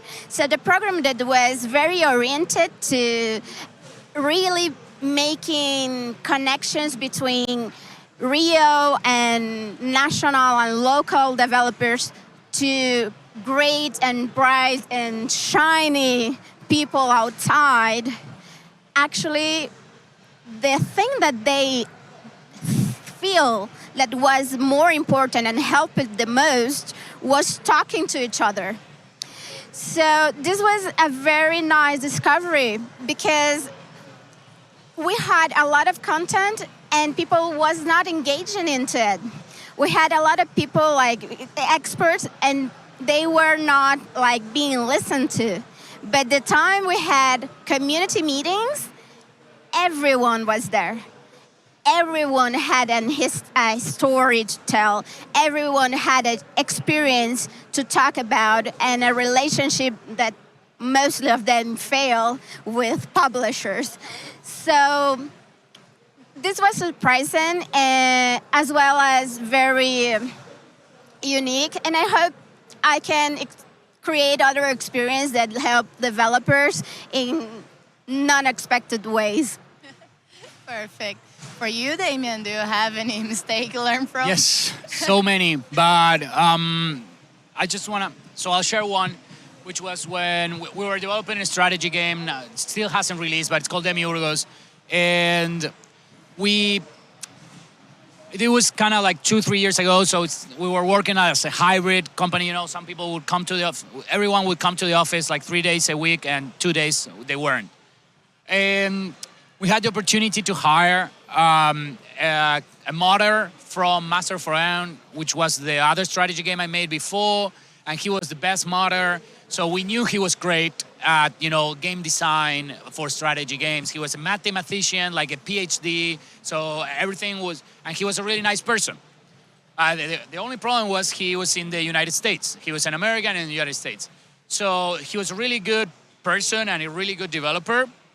And so we took the chance of hiring him, and he worked very well. So we decided to hire a programmer from the US as well, who was great too. But all of a sudden, what happened was that everything had to be in English. So everyone in the studio had to talk in English through the channels, which a little bit of a friction for the rest of the team, because they had to do it all the time. And also the Americans weren't at the meetings sometimes that were happening on the alleys, or we were sitting in a computer, so they weren't aware of some decisions that were being made. And that wasn't working. Like friction, the game started to move slower and slower because everything had to be repeated and communicated again, and it wasn't working. And even though they were great people, and I love them, we had to let them go because they were stopping development, not because of the capacity, but because of the decision I made of making the structure remotely, but in presence at the same time, and both things were not working, because if everything was remote, then it would have worked. But because we were having presence, which I really value, because it was faster to work while we were at the office, but you can't have someone that's never at the office. So, and also the language barrier was a problem. So I didn't foresee that, and that cost us a lot of time of development, and it's because we love those people. It was really hard to let them go, but we had to make that decision eventually. Perfect. And actually, you can start answering that next one, because solid operations depend on people. So in an industry often marked by crunch and high turnover, how have you structured your internal operations to retain senior talent for years and years? If you can rely on that, actually. Yeah, I'll take that first. So it's really hard. So to retain talent, that's the easy part. You give them a stake. You give them a percentage of the company. You give them responsibilities. You let them grow. You send them to events. You make them part of the company. If they will stay forever, if they are, if they feel they're part, the company's part of them. If you treat them like they are just an employee that has to check in hours or not, or just work on that, and they don't have responsibilities, they don't have a loyalty either. So to retain them, just make them grow, help them grow, and if you nurture them with water and good soil, they will stay. And if they leave, it's because maybe your company, and that's okay, because maybe the place, the pot is not big enough for them to grow, and then let them grow. It's fine. It's fine. I prefer the people than the games or the company. So, but that's how you retain them, as long as you can, and you help them grow. And what was the other part? No, it was that. Oh, okay. So for you, Kwang Ying, you talk about people, you talk about support developers. How was that for you? Do you have any thoughts on that? Like how to retain talent in your company? Okay, so about retaining talent specifically here in Brazil is not that easy. Yeah. Because our market and our ecosystem don't pay the developers and the people that works in games as much as they could earn outside the country. So I've been witnessing a lot of companies that have lost all their talents, and I've witnessed companies that had a very structured cultural system, like, we are a family, and all the benefits and responsibilities and the emotional engagement and all the relationships that were family-wise or friendly-like, but it wasn't enough. We have numbers problem. Living costs that's higher each year, and the wage or the salaries are not accompanying that. So we need to be creative, I think, in order to actually maintain those relationships. If not 100% of the time or full time, how we can work in a way that is good for you and is good for your pocket as well. Yeah. So probably, and most of the starting studios won't earn enough. And that's a real issue. So trying to understand that it's not going to work at the beginning and making sound like the truth. Okay, this is this real scenario. We don't have the money. Okay, are you willing to do this even without the money? Because if you promise something and the time passes and you cannot deliver, there's gonna be a lot of resentment. So transparency and really trusting each other is gonna get you in ways and in times that are gonna be difficult. Perfect. So it seems like we're running out of time. Do you both have any last thoughts you want to share with us?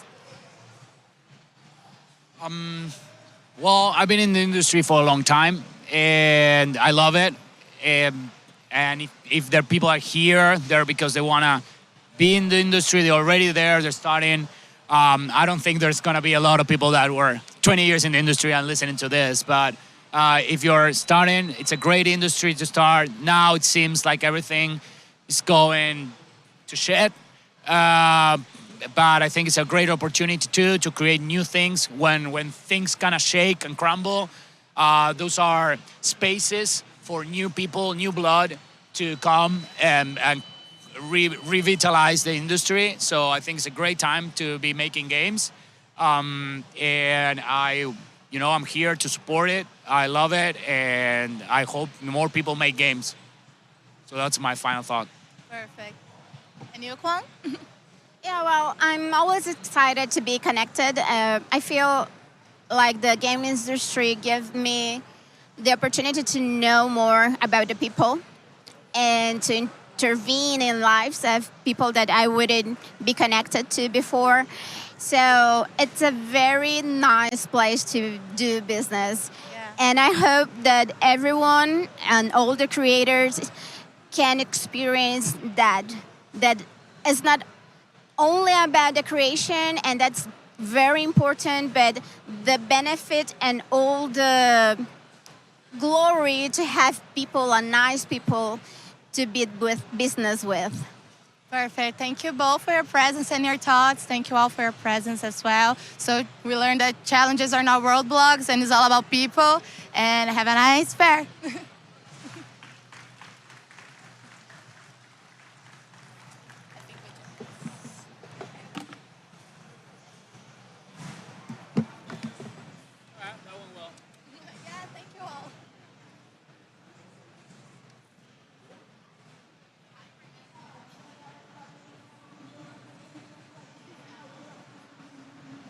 Na rua, no corre, no seu estilo. A Cruzeiro do Sul tá em todo canto. 7 campi em São Paulo. Anália Franco, Guarulhos, Vila Lobos, Liberdade, Paulista, Santo Amaro e São Miguel. E eleita a universidade mais amada de São Paulo. E quando o jogo fica sério, você também evolui.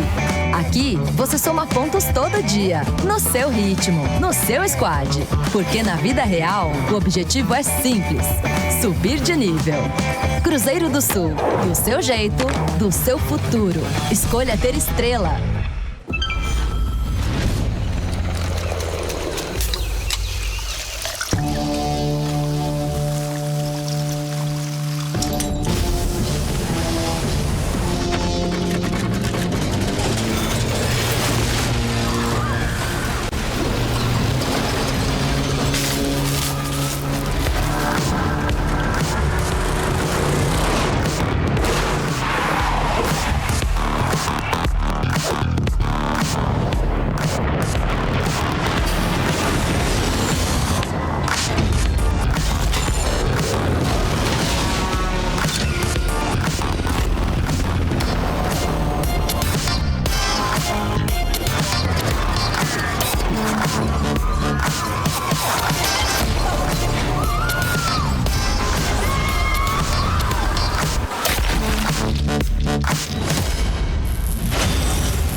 É isso aí, meus amigos. Hoje a conversa a gente vai falar sobre áudio.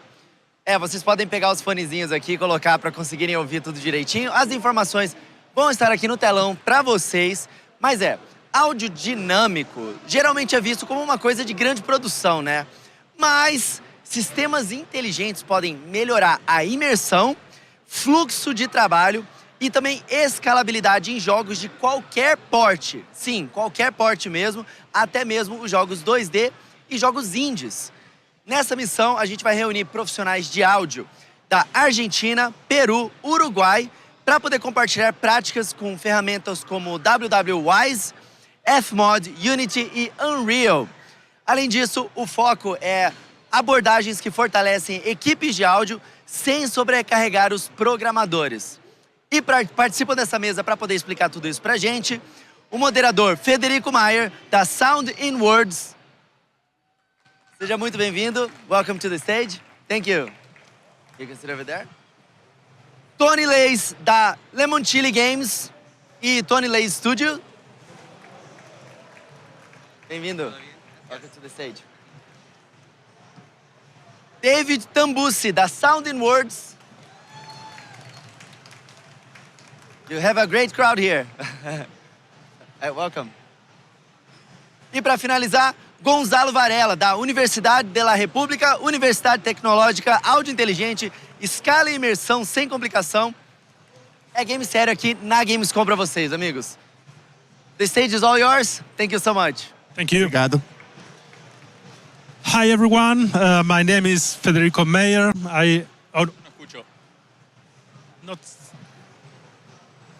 Hello. Hola, hola. Oh, okay. Ahí va. Hi everyone, my name is Federico Maier. I am the audio director at Sound Words, and today I will be moderating this amazing panel working on game audio from Latin America. So welcome and thank you all for being here. I would like to introduce our incredible guest here.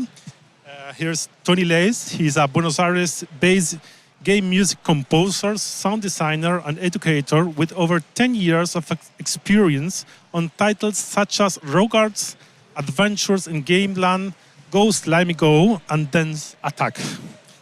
Then we have David Tambucci. He's an audio producer at Sound Words, leading scalable audio localization pipelines for AAA video games projects across multiple languages.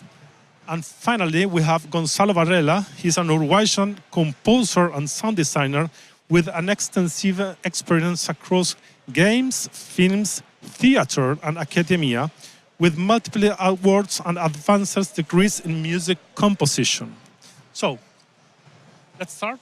Okay. Let's go. My first question is for all of you, and is how is audio work organized within a video game? Okay, so we were talking about this before, and I think I'm going to start by saying it depends on the scale or the size of the team and the project, and if you are going to work alone doing music and sound design and voiceover and implementation, that's like all the different branches of audio in a game. And it depends on the size. Maybe you are doing all of those things, or you have to put together a team, or you are like put into an audio team. So that's the audio team, and on top of that, you have the whole like game development team. So you have to start working in a game, you have to know the whole scale of things, and yeah, like start organizing the teamwork, I would say. Yeah, and it's also. You hear me, right? Okay. It's also important for somebody in the audio team or outside the audio team, or potentially both, to, if it's a cooperative thing, if it's many people, to kind of direct the whole thing, right? Because otherwise, not everything can be up to discussion every time. So then there's the role of the audio director that big companies tend to have. And they usually work with the developer, making sure that all the audio is cohesive. And if not, even if it's a small team, it's important for the developer even to kind of know, at least not the audio itself, but what the game wants to communicate. And then it's the the job of each individual member of the team to make the audio that communicates it, but the person must be sure, somebody must decide if the audio is working or not. Yeah, and related to that, voiceover is often, it's always really connect with the writer's work, with the storytelling and with the script finalization. So the recording of voiceovers not necessarily comes to the end of the project, but in direct communication with the writer. So see, if a quest is already finished, we can start thinking in making the casting and the recordings. And as Gonzalo said, following the director's vision and how we want to record each character. So, well, yeah, that. Okay, thank you. And Gonzalo, at what stage of the development should audio work begin? I think it should work. It should begin as early as possible, because if audio is going to be an integral part of the game you're working on, it cannot be treated as an afterthought. There's always stuff to do, even if you're probably not going to be doing the finished assets when you're starting the game, but you will have a lot more time for iteration. To probably the first gun sound you make isn't going to be the best one. So you want to have that time to really work with the development team. And also you have more time to influence the rest of the game with the audio. In a game like, I don't know, Tetris Effect, audio cannot come last. I mean, audio needs to be an integral part of that from the beginning. Okay. And I have a question for you, Tony, about how you balance your artistic ambition with the technical and the budget limitations.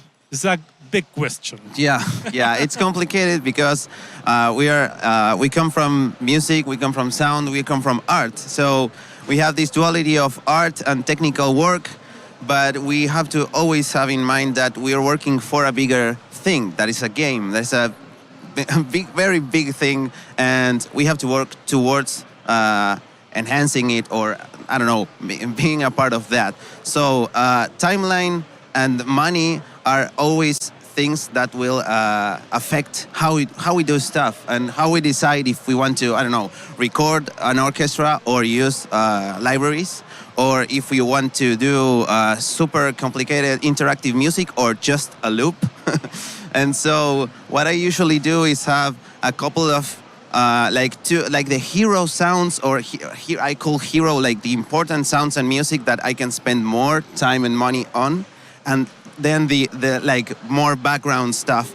That doesn't mean it sounds worse. It just means that it's simpler, and I can like craft it faster and dedicate more time and effort to some of the important pieces. I don't know, the title screen music or the boss fight music or the sound of an ultimate attack, stuff like that. It's very, very important. And then there's other stuff you can just do simpler. So that's how I balance things. Yeah, and also I think team communication is crucial, because as you mentioned, if you are alone in the project, it's one thing, but if you are more than 1, 2, 3, 4 audio people, it's very important for the beginning to have the same vibe, the same mood, to understand perfectly what is the objective.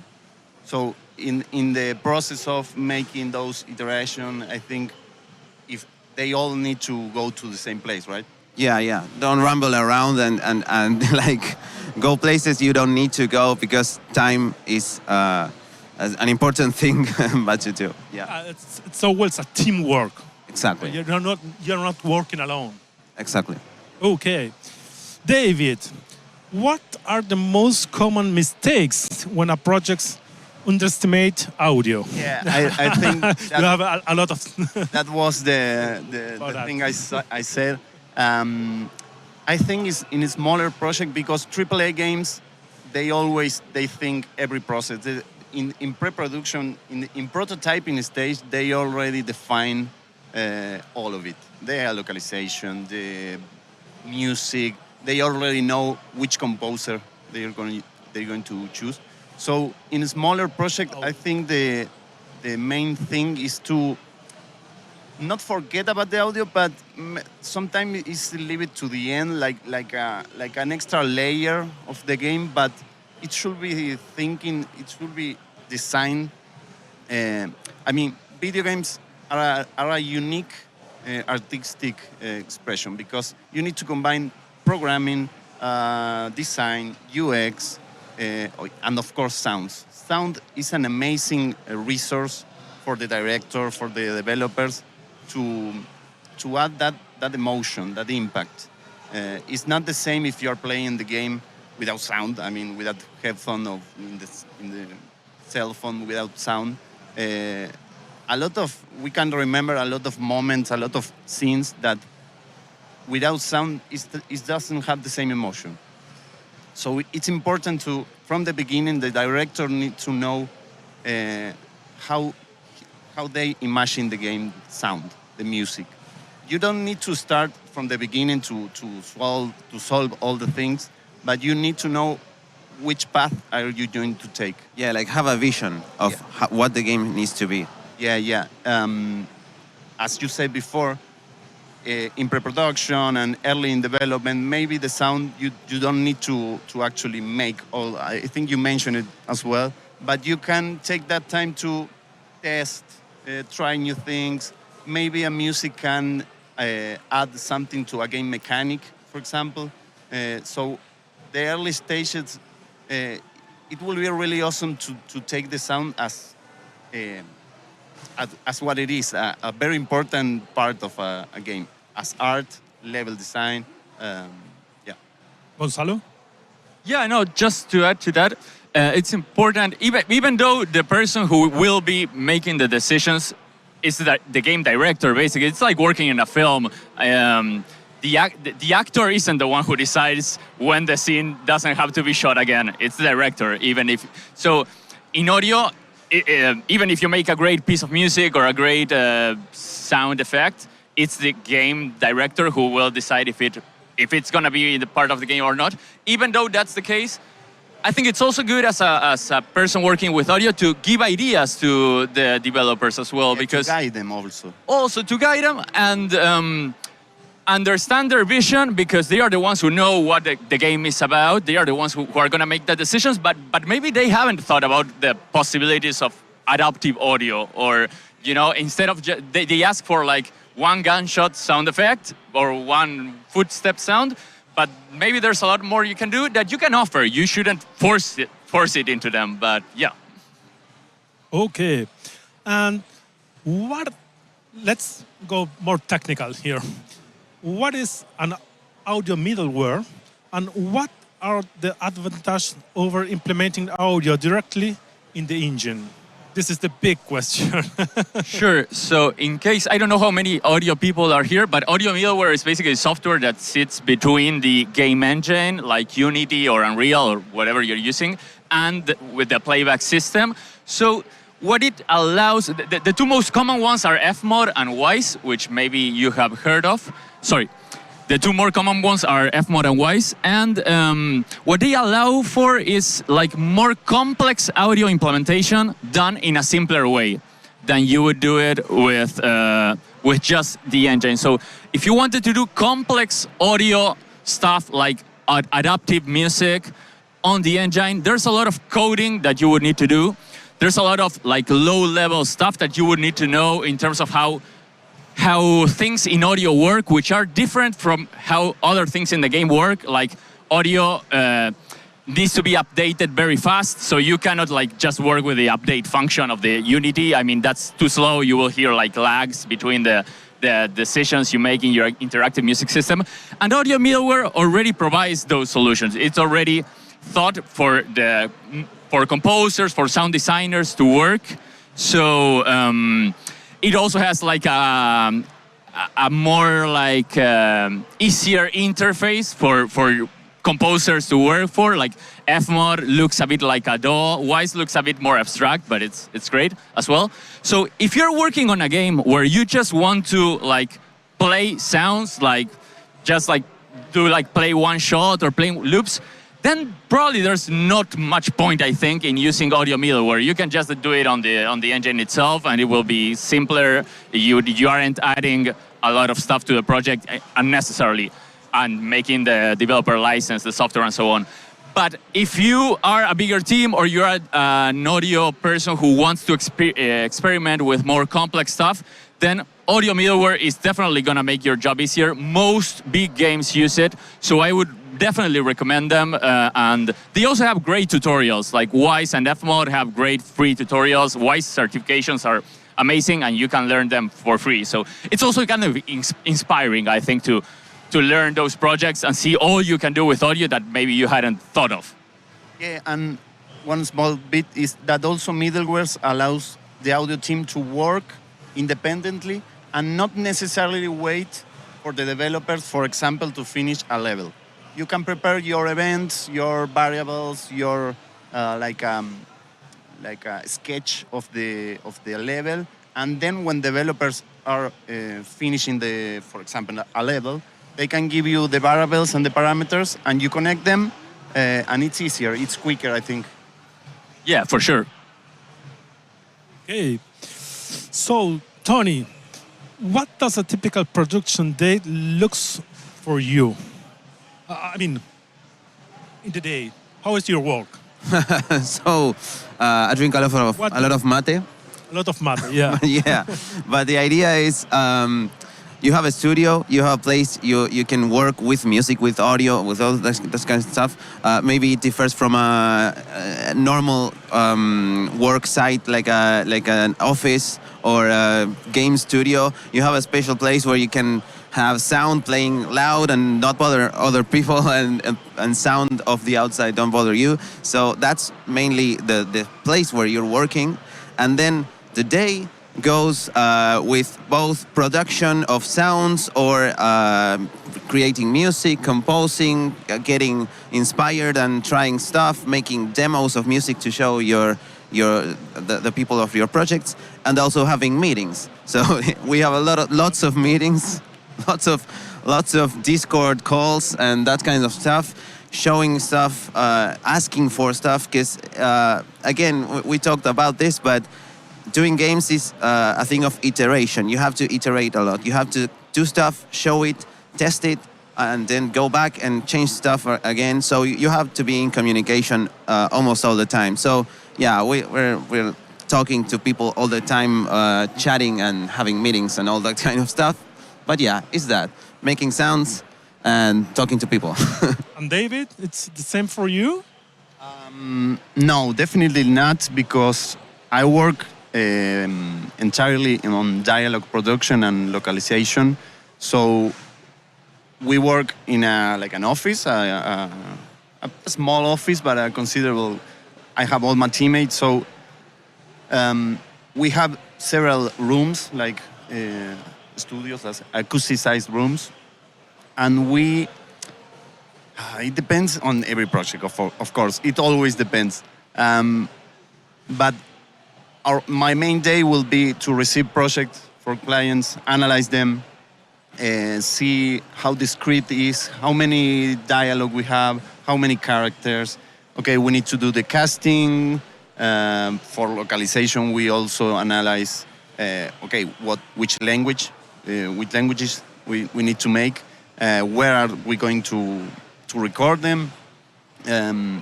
So lots of project management.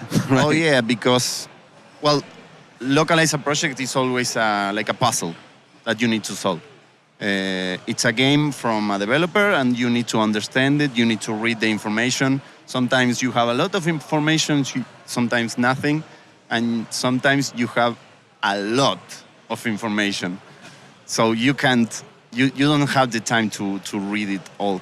But yeah, it's a puzzle that you need to solve. And then, give the editors the material they need to edit, give the sound designers what they need to process the dialogue, to make the mastering, and of course, well, QA stages and a lot of sheets. And Gonzalo? Yeah, for me, quite similar to what Tony said. Only there are like two types of people that work in audio. I think there are people that like working on the creative things with people in the room and like kind of chatting and sharing the process. And there are people that work kind of more like want to finish their work and show it after that. I'm a bit kind of like the second person. So I tend to work quite, if I have the time, like many hours probably on a composition or on a few sets of sound, and then show them to the director or whoever. But another thing that I tend to do a lot, and I really enjoy and think it's important, is testing the game with the audio. I don't know if that happens to you, but I always ask the developer if it's possible, if I'm doing like the audio implementation, to share like the GitHub project or a build where I can change the music, change the sound effects, and try them in the game. I think it's very important because one thing is to listen to it, and another different thing is to play it, and you need to play it, I mean. So you spend many time playing games? Yeah, that's why I do it. I have this job. I mean, it's a perfect excuse. Okay, thank you. Now a question about the Latin American market, and how do you see the game audio industry in Latin America and Brazil today? David? Wow. I think, of course, it's growing a lot. Gamescom is a clear example of how each year it's growing up. Also, EVA in Argentina. They are like events that when you really see the people, you really see other companies. You connect. You connect with other developers, especially audio. There's a lot of communities growing up and starting to connect with people, even if from other countries. So I think the quality that all of that is resulting in improving the quality of the sounds of the professionals. I think the perception that maybe we have as a Latin American industry sometimes could be like a far away outsourcing region, maybe cheaper, and we need to keep pushing away from that, because we already have a lot of professionals in really big companies with good level, like from Argentina, from Brazil, from Mexico, and that is not because of nothing but quality and professionalism. So I think we are in a good way, a good path, a good way to keep evolving, to keep learning, and to search for the highest quality possible.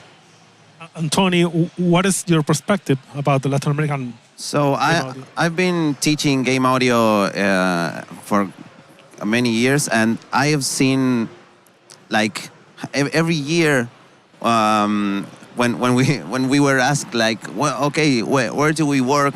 Where do we go to make games and stuff like that? And we looked online and tried to see how many studios were in Argentina, how many studios were like reachable for us. Of course, you can reach anywhere in the world, but every year we saw a great amount of new projects, of new studios, at least in Argentina, and also the game audio community was it grown a lot over the like last 5 years. I don't know. It's freaking huge now.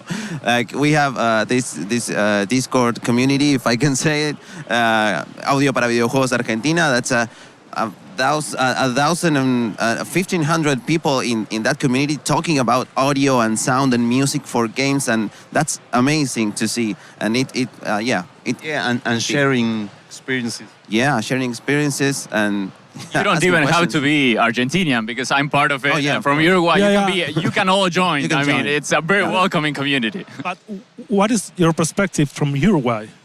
From Uruguay, it has also grown a lot. I think the amount of IPs that are working with Latin American studios and Latin American, sometimes freelancers, I think it's kind of a testament of how the industry has grown. I mean, from international IPs that are coming to Latin America.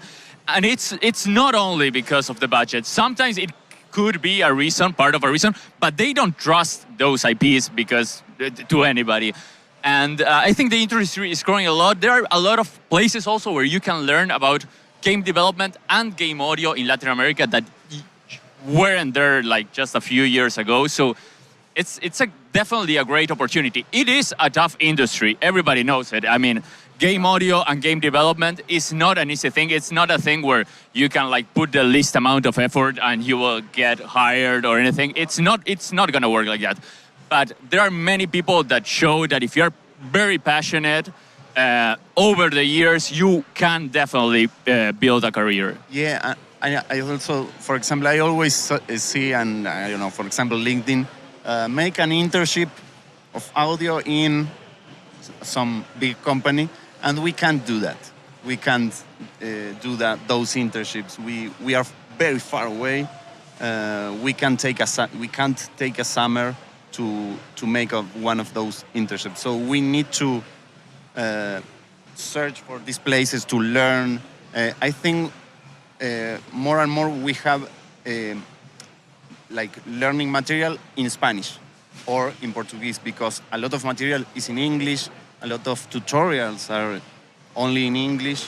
So I'm seeing that more and more we have translated material, and English is not like a hard barrier, because a lot of people in Latin America, they don't speak English, and they shouldn't need to learn it to get those jobs. Yeah. Oh, okay.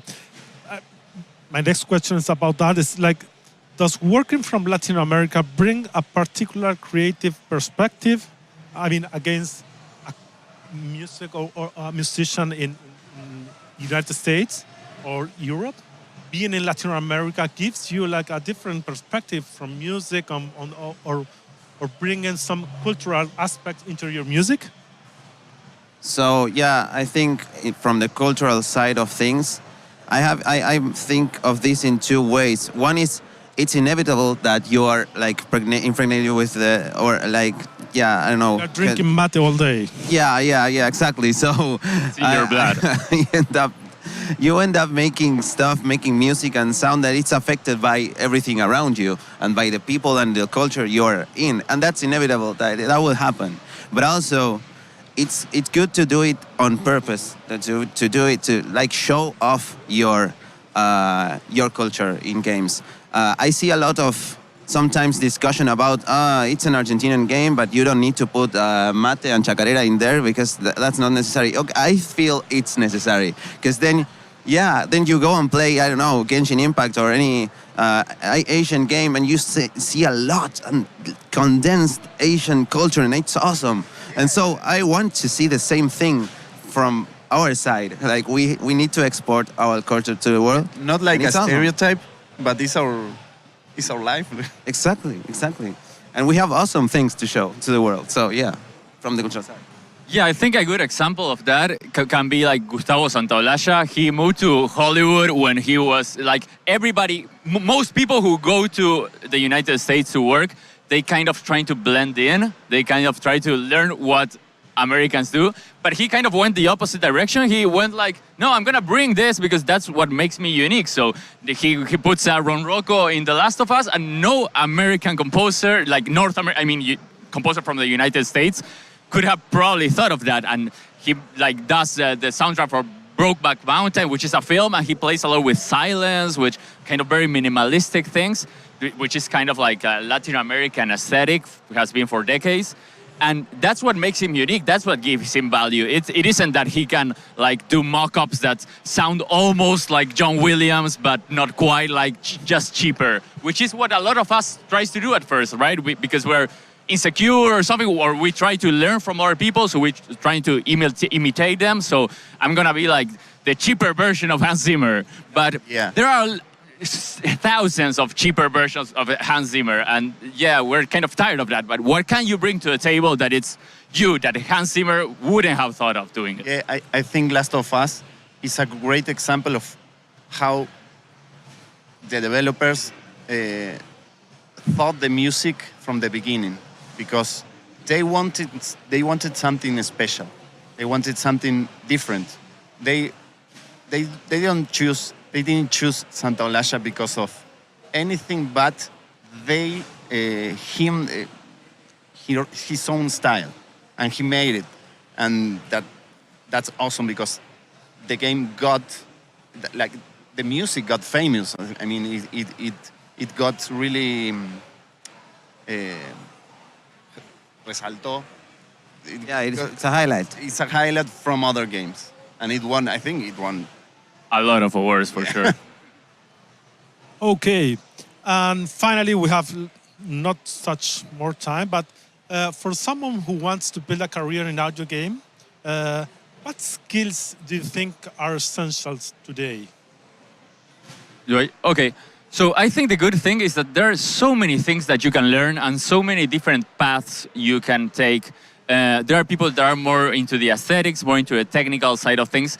For starting, I think it's good to be it's sometimes helpful to be a bit of a generalist in terms of like learning a bit of everything. You should know, you don't necessarily have to audio program the thing, but you should know what the opportunities of adaptive audio. If you're gonna write music, you should learn harmony, probably instrumentation, composition stuff.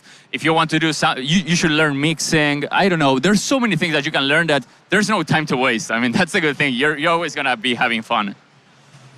Yeah, I think you can choose from all the things that make game audio, like music, sound design, voiceover, and implementation. Those are the four main branches. There's more, but you can investigate and see what makes you feel better, and you can go there and experiment a lot in there, and then have a taste of all the other areas. But yeah, that's the panorama of making. I think I always say like soft skills and every skill that is not related to audio, I think is very important to communicate, to understand that you are in a team, to understand that you are supporting a game, you are working for another person's vision, and so I think that is very important. Very important. Okay, time is over. So much appreciated to our guests here, Tony, David, and Gonzalo, and thank you everyone for sharing with us. Thanks for it.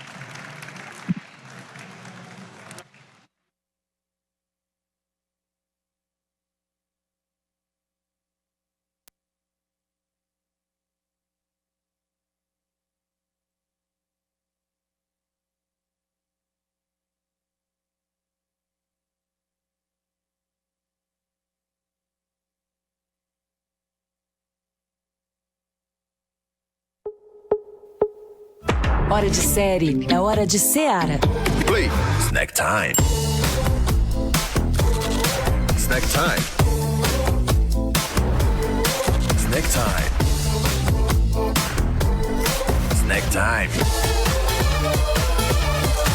Snack time. Chegou a linha Seara Netflix. A hora de maratonar ficou mais gostosa. Play. Snack time.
No painel de agora, meus amigos, vamos falar do que ninguém gosta de falar.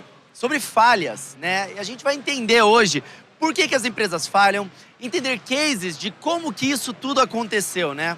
Porque algumas parcerias, elas acabam falhando de forma silenciosa, custosa e às vezes até catastrófica. Nesse painel, a gente vai analisar casos reais de parcerias, desenvolvimento externo que deram errado ou que saíram completamente do curso inicial, para poder aprender lições e corrigir isso no futuro e evitar, né? Quem entende o passado não repete ele. É um painel muito importante. Quem vai estar conversando com a gente para analisar isso tudo vai ser Vladislav Osipov, da ZeniMax Online. Uma salva de palmas aqui para o nosso convidado. Jesse Souza, da Gearbox Software. RG Reis, da Independent Consultant, moderando a conversa, a Andresa Rocha. The stage is all yours, thank you so much.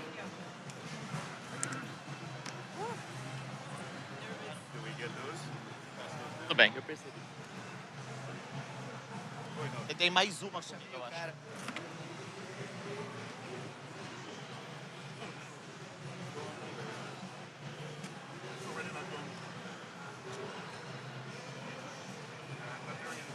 What channel are you on? Two? Hello. Is it working? I think so. Okay. Yeah, I can hear you. Thank you, guys. Wow, thank you so much for joining us today in the channel. Hi. Seeing some nice faces in the crowd. Pode falar português? Sorry? What? Speak in Portuguese? No. It's English. It's not working. Channel 2. Try again. Are you? Yeah, now it's working. No? You can't hear us? You cannot hear us? So meanwhile, while we have this fixed quite quickly, Technical difficulties. we're here today to talk about something very important while we have external development become something increasing in the game industry, always a huge part of it. And you're back? Okay, great. So going back to external development, it's been increasing in the game industry, and a huge part of it, I believe that many games would not have been shipped without external support. But many partnerships fail throughout the game development, and we're here to talk about it. We're here to expose a little bit of where those partnerships end and when they go wrong.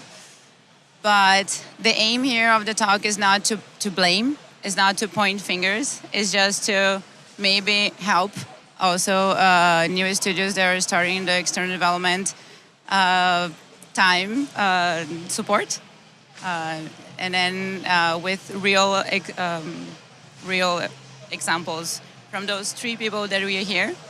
So, Vlad, do you want to introduce yourself? Sure, thank you. Hi, I'm Vlad. I work for ZeniMax Online Studios as a manager of business development and partnerships. It's great to be back in Brazil. I was here last year, and I love this conference. I've been doing business development probably for the last 5 to 6 years. And originally I started back in QA in 2013 at ZeniMax Online. And I follow pretty much these two around conference to conference, so we're kind of like a little gang. That's how we do partnerships. My name is Jesse Sosa. I've been in the game industry for 25 years. I work at Gearbox Software, where I'm an art director and an art outsource manager. Okay, thank you. Hello, hola. And thank you, Andresa. Thanks. So my name is RJ Reyes. I've been working in the games industry since 2004. It sounds like, kind of like Vlad, I started in QA, what is that, like 22 years ago. Since 2008, I've been a producer of one type or another. For the past several years, I've been deeply involved in art outsourcing. So I was an art producer at Amazon Game Studios. I worked at an outsourced studio based out of Canada and worked on Lego Fortnite. And most recently, I was the senior outsourcing producer on the World of Warcraft team at Blizzard Entertainment.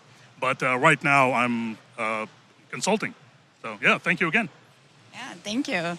And I'm Andresa. I work for Mood Visuals, visual development house based in Copenhagen.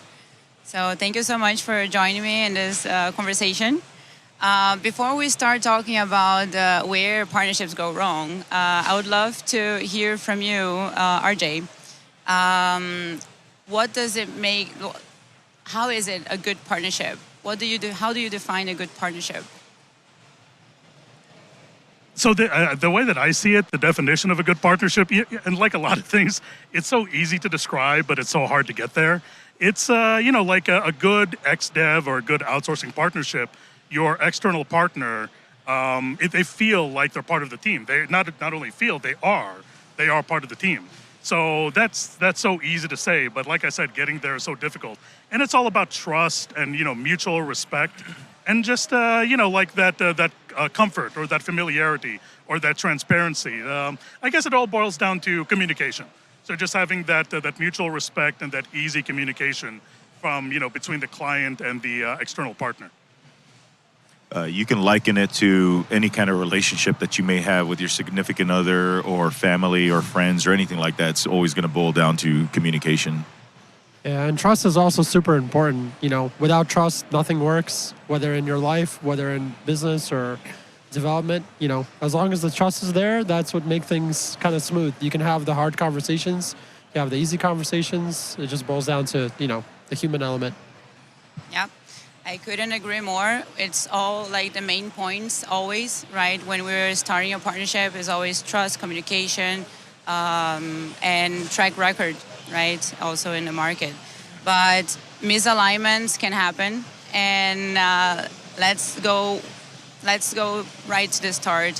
When partnerships, like when you first start talking with a studio to help you on your game development, what are the signs that you see that are like a red flag, or there's like something in your back head that is, oh, these are not good, Vlad? So something you immediately notice is like communication breakdown. You're talking to a partner and say, hey, we want to talk about this thing and we want to start working on this project. And there seems to be just a lapse of understanding on either side. Maybe on the development side, the criteria that you want to present isn't all the way there. Or on the vendor side, maybe they're just not understanding what the acceptance criteria is and providing, the detailed information that they need to provide on the stuff that they're working on. So that's kind of a telltale sign of like, all right, I should probably look into it. It's kind of like, where there's smoke, there's fire. That's usually a first sign of smoke where it's like, okay, the communication is not strong here. We need to start kind of looking into that. Yeah, but in my experience, when we are closing partnerships, there are a lot of things that are assumed from both parts that are not spoken, and that's the moment when sometimes you just ignore those moments of the red flags because you need to get a deal done, because you're in a hurry, and then because you need to find a very fast team to get things done. So what is your take on that, Jesse? Yeah, a lot of times it's easy to blame the external vendor for a lot of the shortcomings for the internal development team, not taking all the steps that they need to set up the external vendor for success. A lot of that is like, lack of documentation from the internal team. It's not always external vendors' fault for any of this. A lot of times the internal vendors, we are just so busy that we don't have time to document all this. But as I will always reference, it comes down to, proper communications. It's just like any relationship, like I mentioned before. If you're with your significant other and you guys don't communicate these things or don't put everything on the table initially, then you can end up with someone that you're going to be spending a lot of time with that you don't align with morally or anything like that. And so there's a lot of similarities there. As an internal team, you have to do your best to always set up your partner for success. They're coming in without any context. And so, with that additional context, it makes things better. But yeah, it's always going to come down to breakdown in communication is like the biggest thing. Yeah. Do you have anything to add, RJ? I guess I'll flip it a little bit and talk about, from working at multiple different companies from the client side. I can tell you that very often we like working with partners that are very adaptable and very, they show that they're eager to work things out. So, and by that I mean, they're not like they'll whenever there's a problem, they'll own up to it. But then they'll say, okay, well, this isn't going the way it's supposed to, but we have a way of, so here's how we're going to fix it. Or if we as a client present, it's just say, by the way, here's a really challenging situation that we need your help to fix. They'll, jump at the opportunity to and offer potential solutions to fix it. So, like on the client side, we very much like working with external partners that are very eager to find solutions and work with us. It's a partnership. So figure out ways to fix things. But then on the flip side, occasionally if we're working with an ExDev partner or an outsource partner that isn't that open or isn't that eager to provide solutions, and they just say, no, sorry, we can't do that, and just leave the conversation there, clients take notice of that. Yeah, and something I wanted to add, you asked about, rushing it through because you want to get the deal done. Sometimes that does happen because it's like, okay, you're being pressed in terms of time or budget, and, you need to get this done. You want to get this, whatever you're working on, you want to get it out. So you kind of ignore some of those red flags, but I feel like if you ignore those red flags, it's going to hurt you in the long run. So you have to really take care and figure out, okay, what is the thing I can do to kind of prevent some of the issues that might happen down the road? And also figure out, okay, how can I do this in the most efficient manner while also maintaining, the core principles of what you need to do. And I really like the fact that you're bringing the accountability, not only on the vendor side, because this is something that tends to happen a lot. And us as vendor, right? We understand that, oh my God, we failed here, and either there's not a way to fix it, or sometimes we don't think that is the client's fault, because it's a default, I think, from the industry, right? That we understand that it's our responsibility to make it work independently. And sometimes we open ourselves to accept certain terms in a deal that would not be acceptable, like accepting timelines that has not been taken down into like breaking down properly. And then when we get the project, and then we understand, like, oh, okay, so yeah, you want us to deliver that in 2 months? I think that's going to take like 6. But yeah, so sometimes it's not about putting a lot of people in the project at the same time. Sometimes things takes time more than it's supposed to be, right? Yeah, accountability is extremely important. Being in the external department, as an art outsource manager as well as an art director, I sit in the middle. And I also have a lot of vendor experience too. So I'm always the first one to make sure that we take accountability where it makes sense. I'm the first one to take a look internally and say, where did we mess up? Why?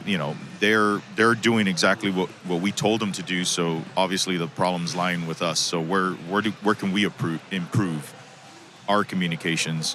Because you're right, everyone always assumes that the externals are at fault, but it's never the case. It's usually 50-50. As a matter of fact, I often find that external vendors are often more organized than any internal studios that I've ever worked in, honestly.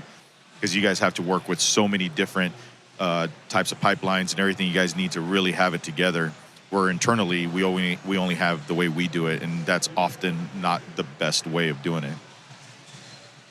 On that note, you guys that have been working with gigantic IPs and you partner with multiple studios, how do you do to manage that and to make sure that it's a success for both parts? Vlad. So the way I kind of do it is, like you said, we're working with multiple partners on, a huge franchise, and the best way to do it, again, I feel like I'm repeating always over and over, but communication is always going to be key. So the way we kind of do it is, let's say I work with 10 different partners. I try to make sure I have time for each partner so we can walk through and talk through any of the issues that are going to be prevalent, any of the tasks that, either side want to talk about, any of the features that we want them to work on as well. So on a month-to-month basis, we have meetings. We make sure we have meetings not only with the company that is representing, but also with down to the lower level where it's the actual people that are contracted to the project. So we make sure we have time to also talk to them one-on-one, make sure they're doing good, make sure they're gelling well with our teams, depending, on the situation. But on that, that saying of having very clear communication, everyone understands that communication is always key, even for personal relations, right, in friendships or family. But how do you maintain like a transparency in between the teams with so many different interests and so many different stakeholders, for example? Yeah, the best way to have transparency is just being honest about, everything from the start. Here's what our timelines are going to look like. Here's what, what we want to accomplish. Here's how many people we'll need, and here's the budget. Because those are the main things that the conversation's always going to revolve around: budget, timing. And if you're clear on that from the get-go, you should have a smoother ride than suddenly, 3 months in, you're like, oh, you know what? I actually don't have budget for this, so you guys need to do it faster. Or, oh, hey, we have the budget, but we don't have the time, so now we need it in 2 weeks instead of the planned 6 months that we did. So I think it's a partnership initially where you sit down and say, hey, this is going to be the thing that we want to work on, and let's figure out together the best way we can accomplish it. Okay, that's great. RJ, so I would like to ask you, in your previous experience with more than 20 years in the industry and so many shared projects, can you give us an example of a partnership that didn't go right, and what happened exactly? And would you work with that studio again, or?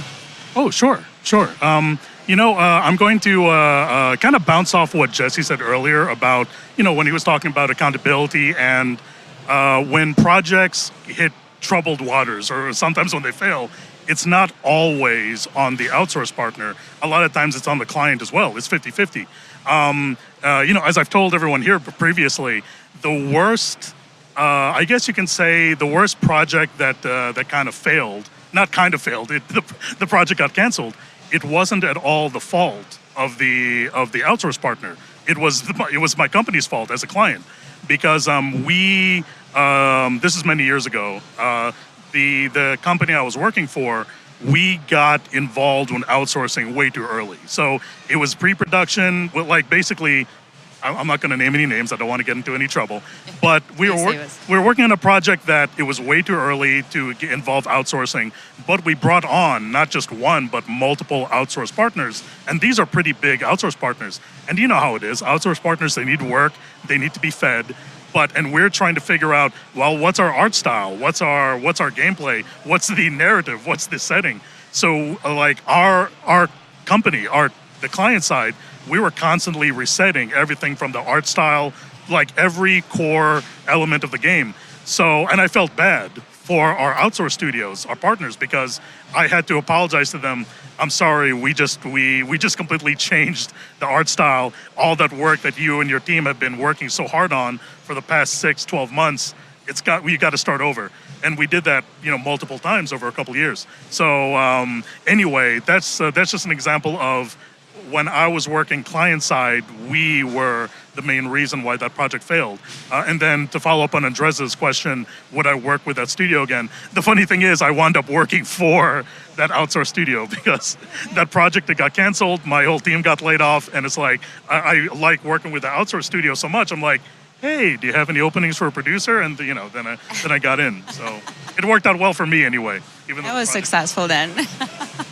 But I think that in general, what can definitely break a partnership is saying that you can handle things that you actually can't, and that you, like at least on the vendor side, saying that you have a team that you don't, or not being able to scale as fast as it was expected, because sometimes we have some very specific needs, right, of people. So, Jesse, do you have any example when you were expecting some kind of support and the team didn't actually manage?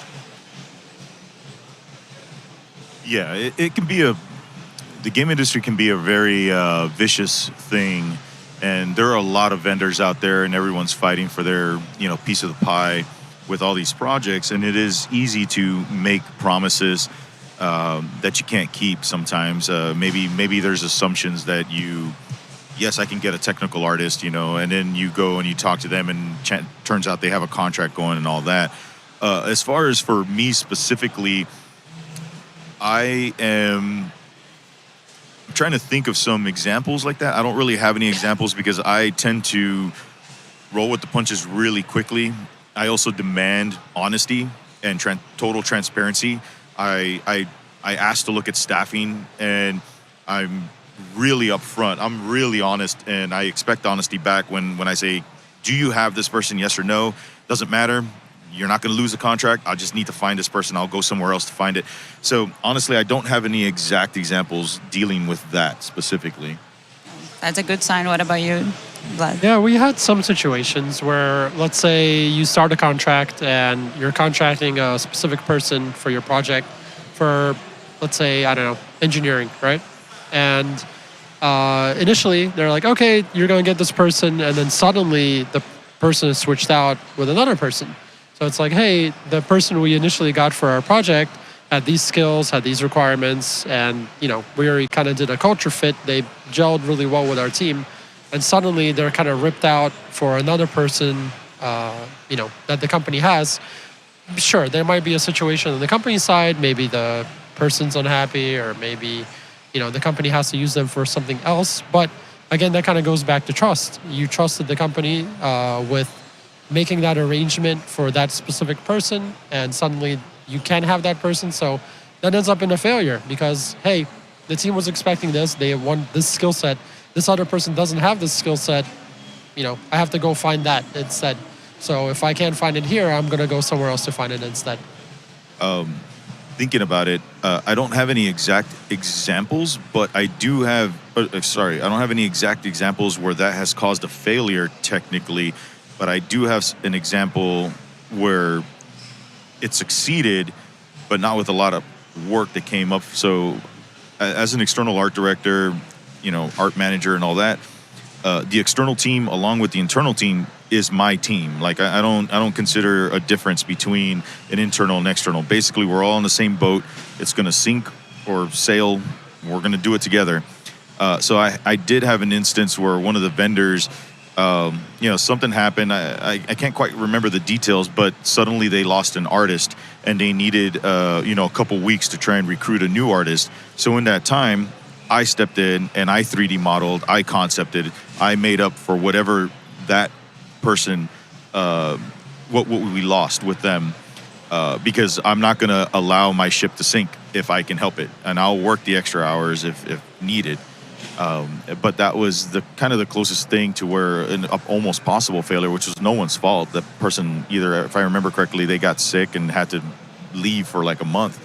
And that's, everyone's human and they're just trying their best to meet these deadlines.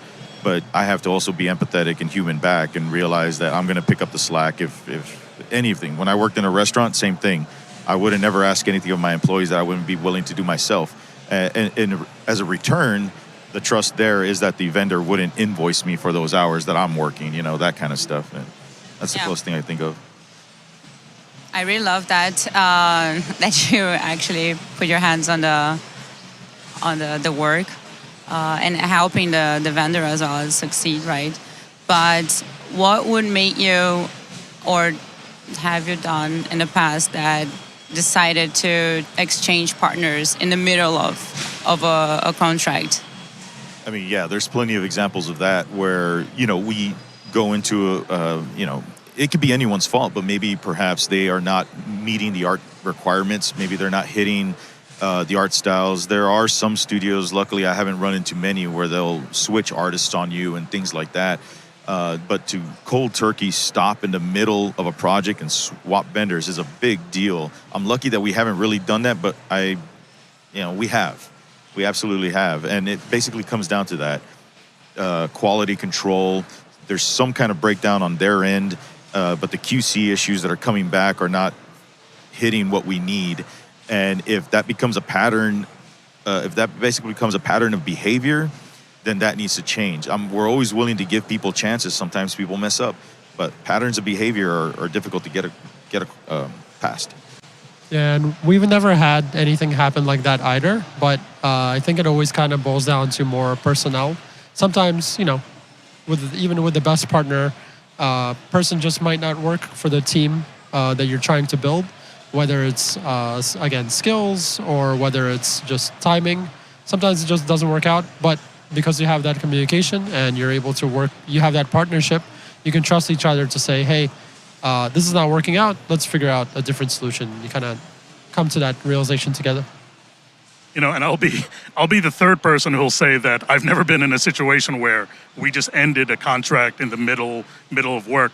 But and I imagine you know, the two of you have been in this as well. That and I imagine it's pretty common where, you know, like on the client side, we're not super ecstatic about working with one particular partner, and you know, we have like a 6-month or a 12-month contract with them, and we're cool with, you know, finishing out the contract until it's done, but then we're not like excited about renewing it, and we're looking at other options. You know, and by the way, on the topic of like common, I guess you can say common issues, one thing that that I've seen, not a whole lot, but you know, pretty commonly is if we're working with a partner that you have to tell them the same feedback repeatedly. You know, and it's so it's not a huge immediate deal breaker, but it's like Jesse mentioned, patterns, a pattern behavior. If there's a situation where, you know, you're working with a partner and it's like, you know, we've had the same essential art style for the past year. You know, like they just have to hit the follow the same guidelines that entire time, but we have to remind them about certain things that they have to fix every so often. So if on the client side, if we notice that that a partner, they're not hearing, or they're not listening, or they're not getting our feedback, and we have to keep repeating the same feedback, that it diminishes our interest in continuing working with them. So we only have 2 minutes left. To wrap up, I would love for you, Jesse, and of course, Vlad and RJ, feel free to join. To help the audience, I don't know how many people here are outsourcing studios, but I know a lot of developers are here. Thank you so much. But I would love you to give some insights, like main points that would make you not even start a deal with a vendor, like the red flags that you say, okay, so this is not how we're gonna go. Yeah, before you even engage. Yeah, I mean,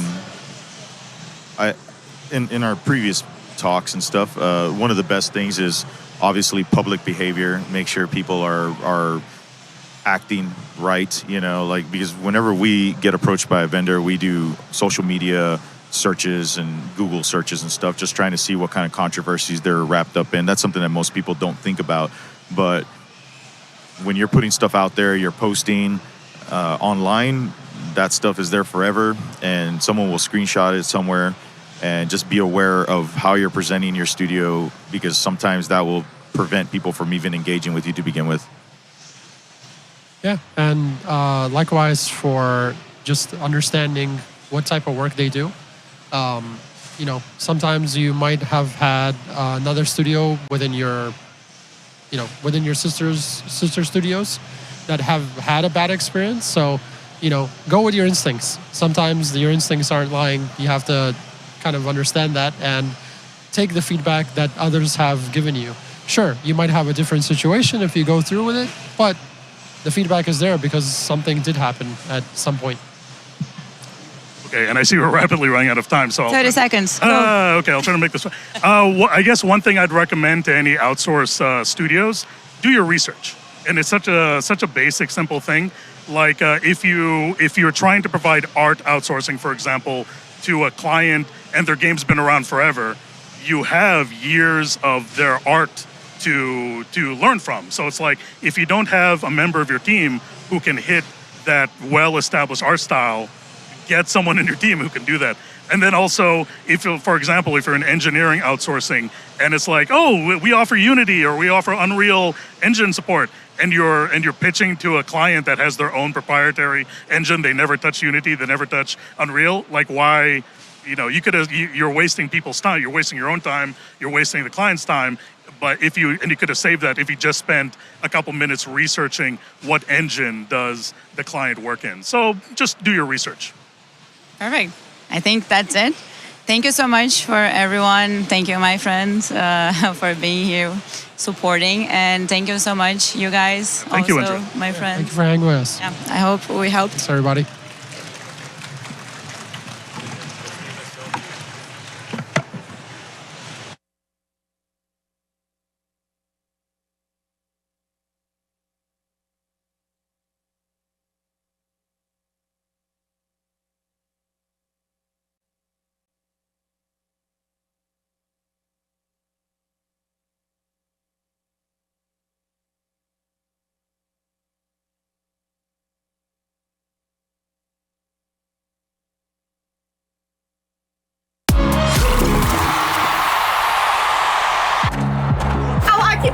Oi, tudo bem? Pode tirar uma foto comigo, por favor? Lógico.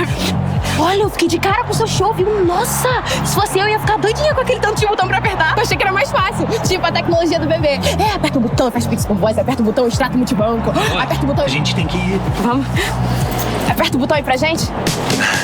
Quem ama tudo simples e fácil, ama a tecnologia do bebê. Banco do Brasil, pra tudo que você imaginar. Tem o som que vem da rua. Tem cinema no sertão, tem criança no ginásio com talento de montão. Tem patrocínio, tem governo do Brasil em ação.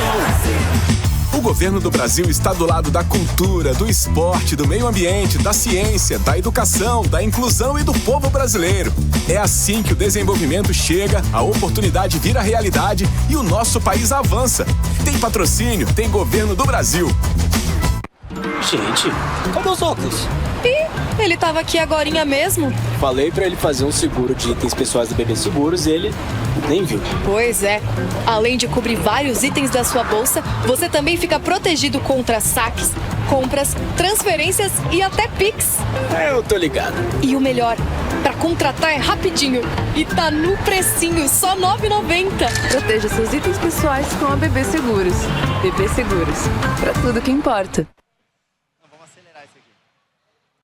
Agora, meus amigos, vamos falar sobre dinheiro, né? Dinheiro é a parte muito importante do processo. Quando a gente está falando sobre games, a gente fala sobre a parte criativa, sobre arte, mas muitas vezes a parte do business fica um pouco mais difícil para as pessoas criativas aí, desenvolvedores.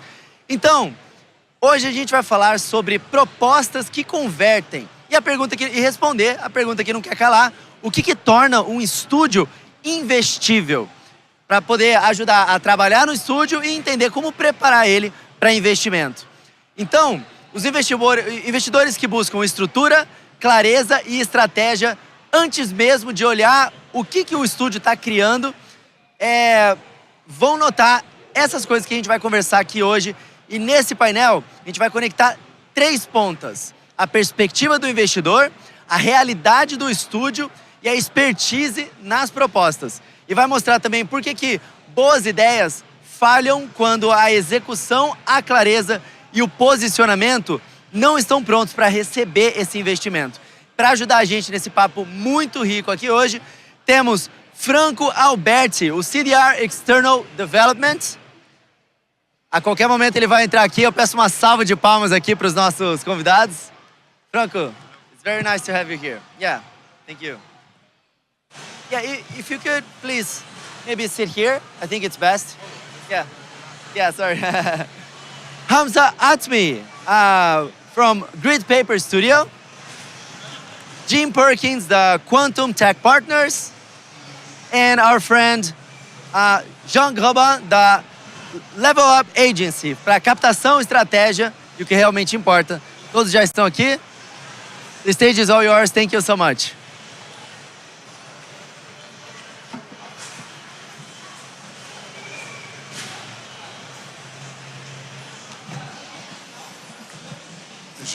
Jean, can you hear me? Yeah. Yeah, we can. Yeah. Okay. So, hello everyone. It's a pleasure being here for the third time. I participated in the first edition gamescom Latam. I'm working now with my marketing agency, consulting agency, but the 10 last years I was coordinator of the trade agency of Wallonia, the French-speaking region of Belgium, developing the local ecosystem, but also helping a lot of indie studio to develop the activity, finding funding, developing the game, and going internationally to sell the game, of course. So today we're gonna talk about money. It's important and sometimes, difficult in this period of crisis in the industry. But I think the crisis is not everywhere in the industry. The industry is still growing. There are more and more players in the world. The global turnover is increasing, but things are shifting. And I think it's even an opportunity, like all crises, for indie games. It's more the AAA model that's suffering now, making investment of hundreds of millions in a game. It's now gambling, I think. So there are a lot of opportunities to stand out, but also a lot of competition of new indie games supported by association, by public bodies in different regions of the world. So we have here participants, Jim from the US, Hamza from Morocco, and Argentina is represented. So we have 4 continents here, Franco from Argentina. So let's hear a little bit what's the situation now in the industry, what kind of advice we can give to indie studio to develop the business and helping them to find money. So my first question to my colleagues is, what's the biggest misunderstanding of funders, studio manager about the funding of the game and of the studio?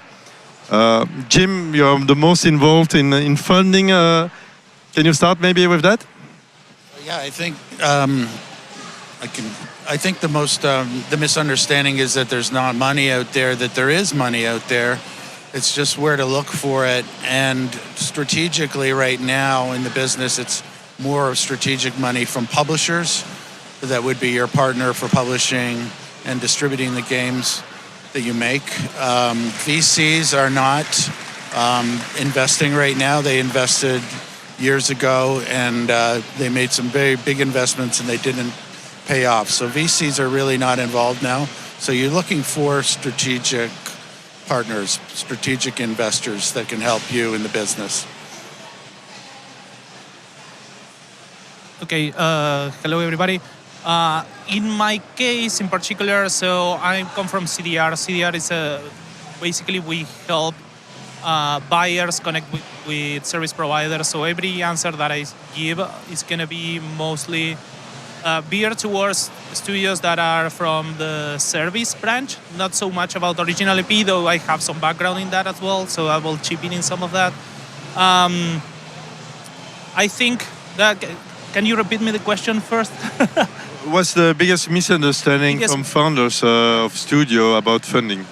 So, biggest misunderstanding on the side of service providers, I think, is thinking that people, potential buyers and potential investors, because I do believe that buyers could become investors in the company, could try to acquire eventually, is assuming that they need anything, that the value is just like if I offer basically everything. The guy on the other side is gonna want some of that, where people on the other side are looking for some sort of specificity, right? That whether it's some sort of quality bar that they're trying to hit or some particular style of game and whatnot. I think it's trying to be strategic about what type of buyer or what type of investor are you aiming for? Not just like going out in the market just like that, right? So I think, that will be my answer. I would add that you want to make sure you know who you're pitching your game to. Make sure you do your research. Make sure you know where they invested before, and understand who you're talking to. Just not a generic pitch doesn't work. You need something that's customized for the investors that you're talking to.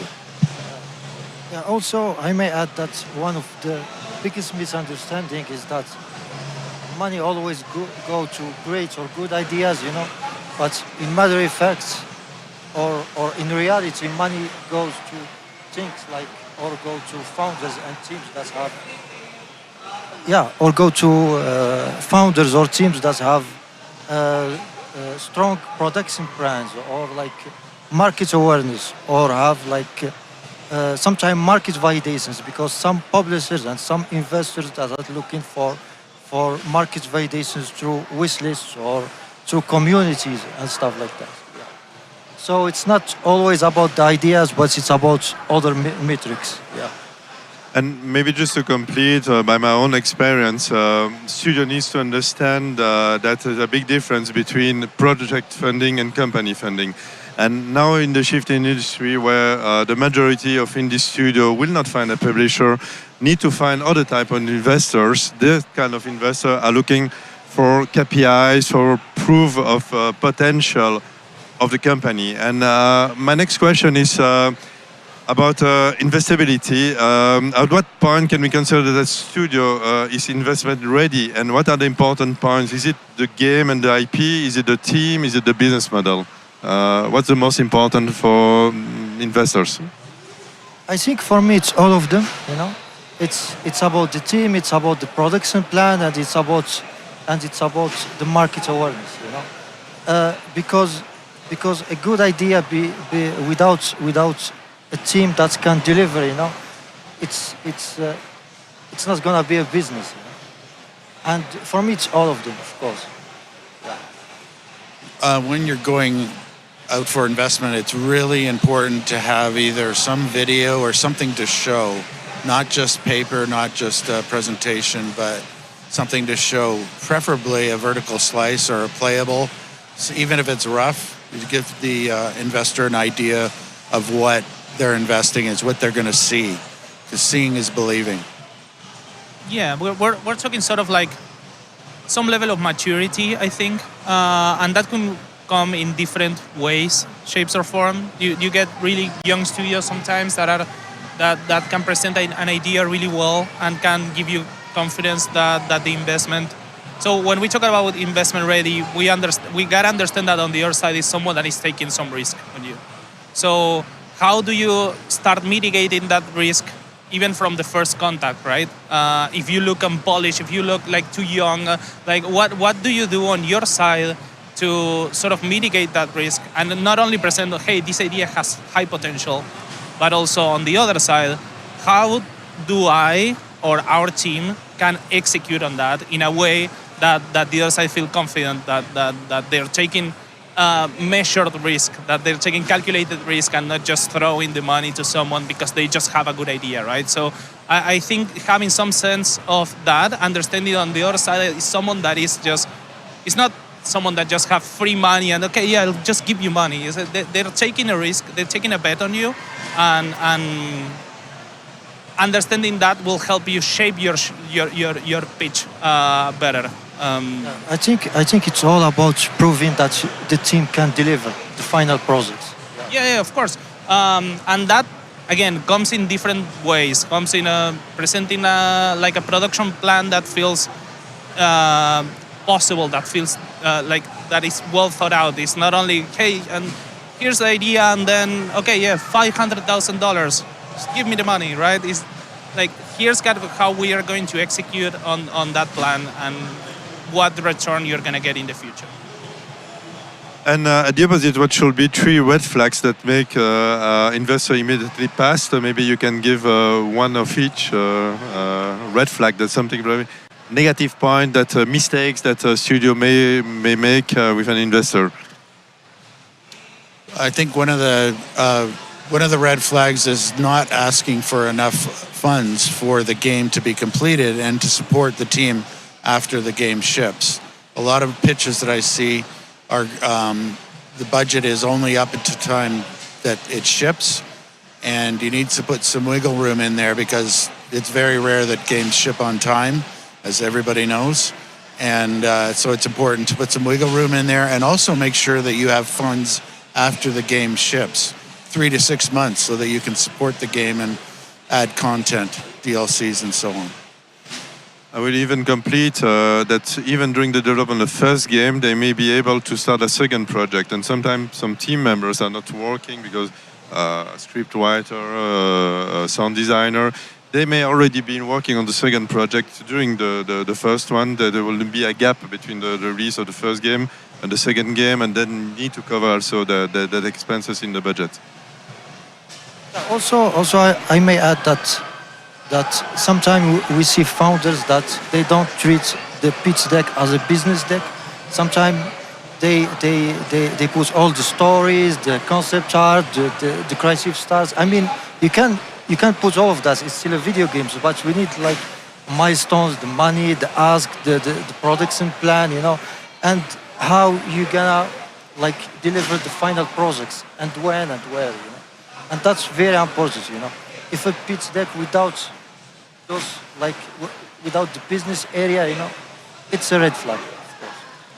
Yeah, and in that same line, I think if we're talking about immediate red flags, I think if you see a pitch deck that is unpolished, that means that, I don't know, it looks like the design isn't clicking, like the art isn't there yet, the production plan is too high level, like all of that taken into consideration, you immediately can tell if someone didn't take the time to do the homework on like actually developing the pitch deck.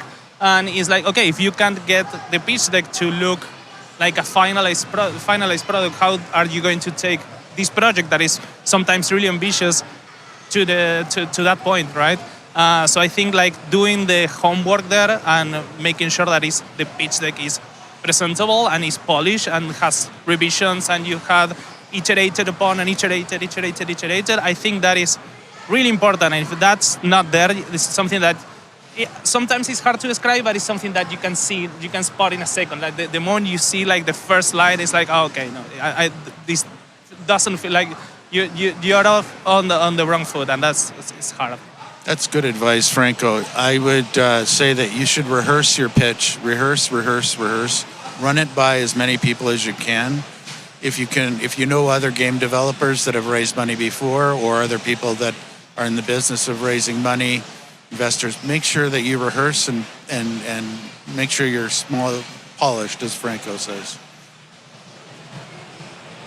Yeah, I mean, I'm working for many years within this studio in Wallonia, now globally with my consultancy service, and that's a little bit the problem, what you said, Hamza, that they're too focused on the gameplay, but not enough everything around it, having a marketing strategy, having a sales strategy, and even a funding strategy, knowing for each milestone of the development, they may have different investors, it can be public funding, can be private investors, can be crowdfunding also.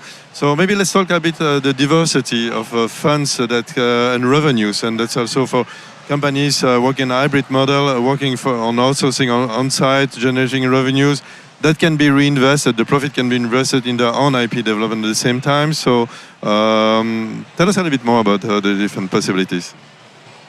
I think there's a lot of different possibilities. Like for now, we see a lot of government funds, you know, wherever, like in the region of Latam or in Africa or in Europe, you know. There is also like different funds from publishers and investors, you know. And I think you should as a game studio, you should like know your goals, whatever. If you need like a publisher or you need investors, and you just set up your goal and search for the investment you need. Yeah, so there are different types of models.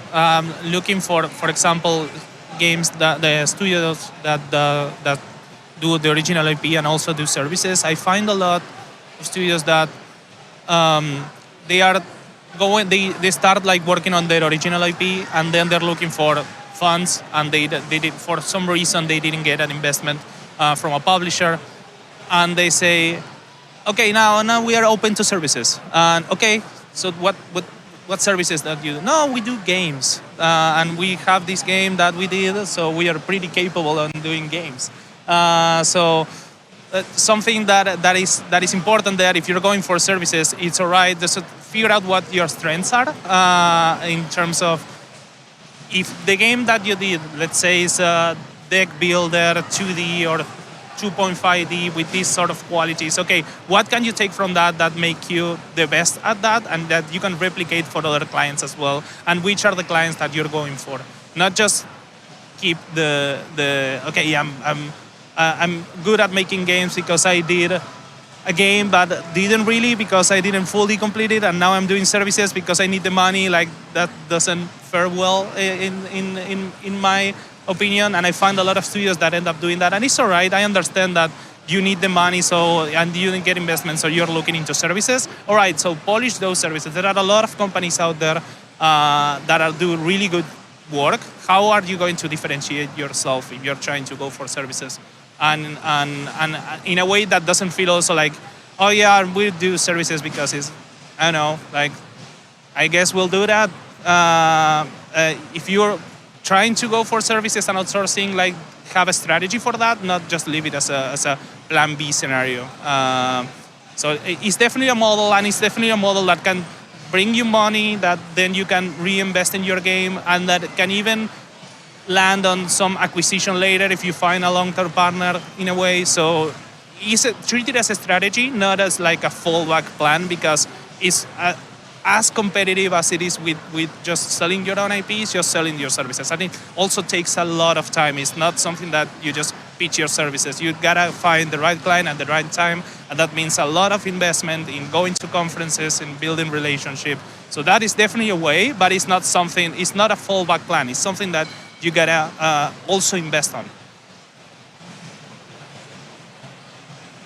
And yeah, I think also something that's usually missing in the pitch and the pitch deck is the amount of money they're looking for. Just asking the right amount and doing the right budget first, and then just also asking what they are needing, but also what they're offering in counterpart. And that's not taking into account the studio side, the money they need, but for the industry side, what are the expectations? Is it royalties? Is it then equity valorization? And yeah, how do a studio valorize what they are doing? What are the important points when they are speaking to investors? And what counterpart can they offer to investors for the money they are risking in the project? Yeah, one thing that we should mention in terms of funding, the first place you can go is your government. There's a lot of government funding many countries throughout the world, and they will essentially, that's free money. So they're not taking equity, they're not going to take a revenue share, they're just going to help you get started. So make sure you understand every one of the programs that are available in your country. In terms of how much money, like for example, yeah, money and budget is such a tell in terms of like what do you, like how mature you are as a company, how much you understand the market, how mature is the project itself, so you understand how much it costs. I think there's a part of it that I always get asked, like, is this budget all right? And the answer, it depends. Like, depends on like where you are. It's not the same a budget from Brazil, from Argentina, from Morocco, from the US, from any part in Europe.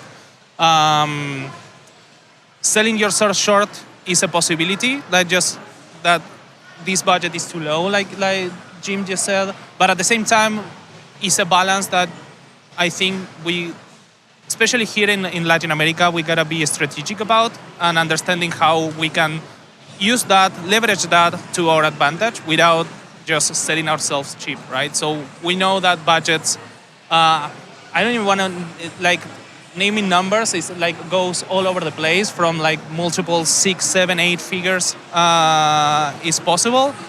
And we sell games, for example, for less than 1% of that sometimes. And you could get something for that, that same game in Europe or in the US is 100 times that value. I think the important exercise here is understand the business of how you're gonna make your game, right? So if you get to a vertical slice, that means you have an understanding of the pipeline of the work, and you really must do your homework there of understanding, okay, how much does it take me to do one character? So if you have 10 characters in the game, that's 10x what we did. I know, we assume that things are going to get faster in development. They don't usually. You actually need the time to build that. And if you know how much it takes and how many people you need for each thing, then you can start extrapolating that into an actual budget. And then building on top of that some margin if you want. There's room for that. Though I'm not sure, I guess this is a point of discussion, if you should build some margin in the budget, or if you just should budget for the actual cost of the game and then count on the revenue. It's different in Latin America than in other countries, because in Latin America you have a little bit more room to build some sort of margin as well, to gain a little bit of profit on that investment. But yeah, I'm curious what you guys think from the other side of the world. I would, in the pitches that I would look at in terms of budget, making sure the budget's right, is yes, I would build in some wiggle room in there, some contingency for taking extra time to make levels or whatever, or characters, or understanding the engine you're using. You really do need to build some contingencies in there. The other thing when you're doing a budget is talk to the experts. Talk to people who have done this before. There are a lot of people in the gaming industry that are very collaborative and will help each other. From 35 years ago when we started in the industry, everybody was helping everybody get ahead and make games, make cool games, and get them published and distributed worldwide. They were, at that point, the budgets, you talk to your friends. Is this too much? Is this too little? Am I doing it the right way? Talk to the experts.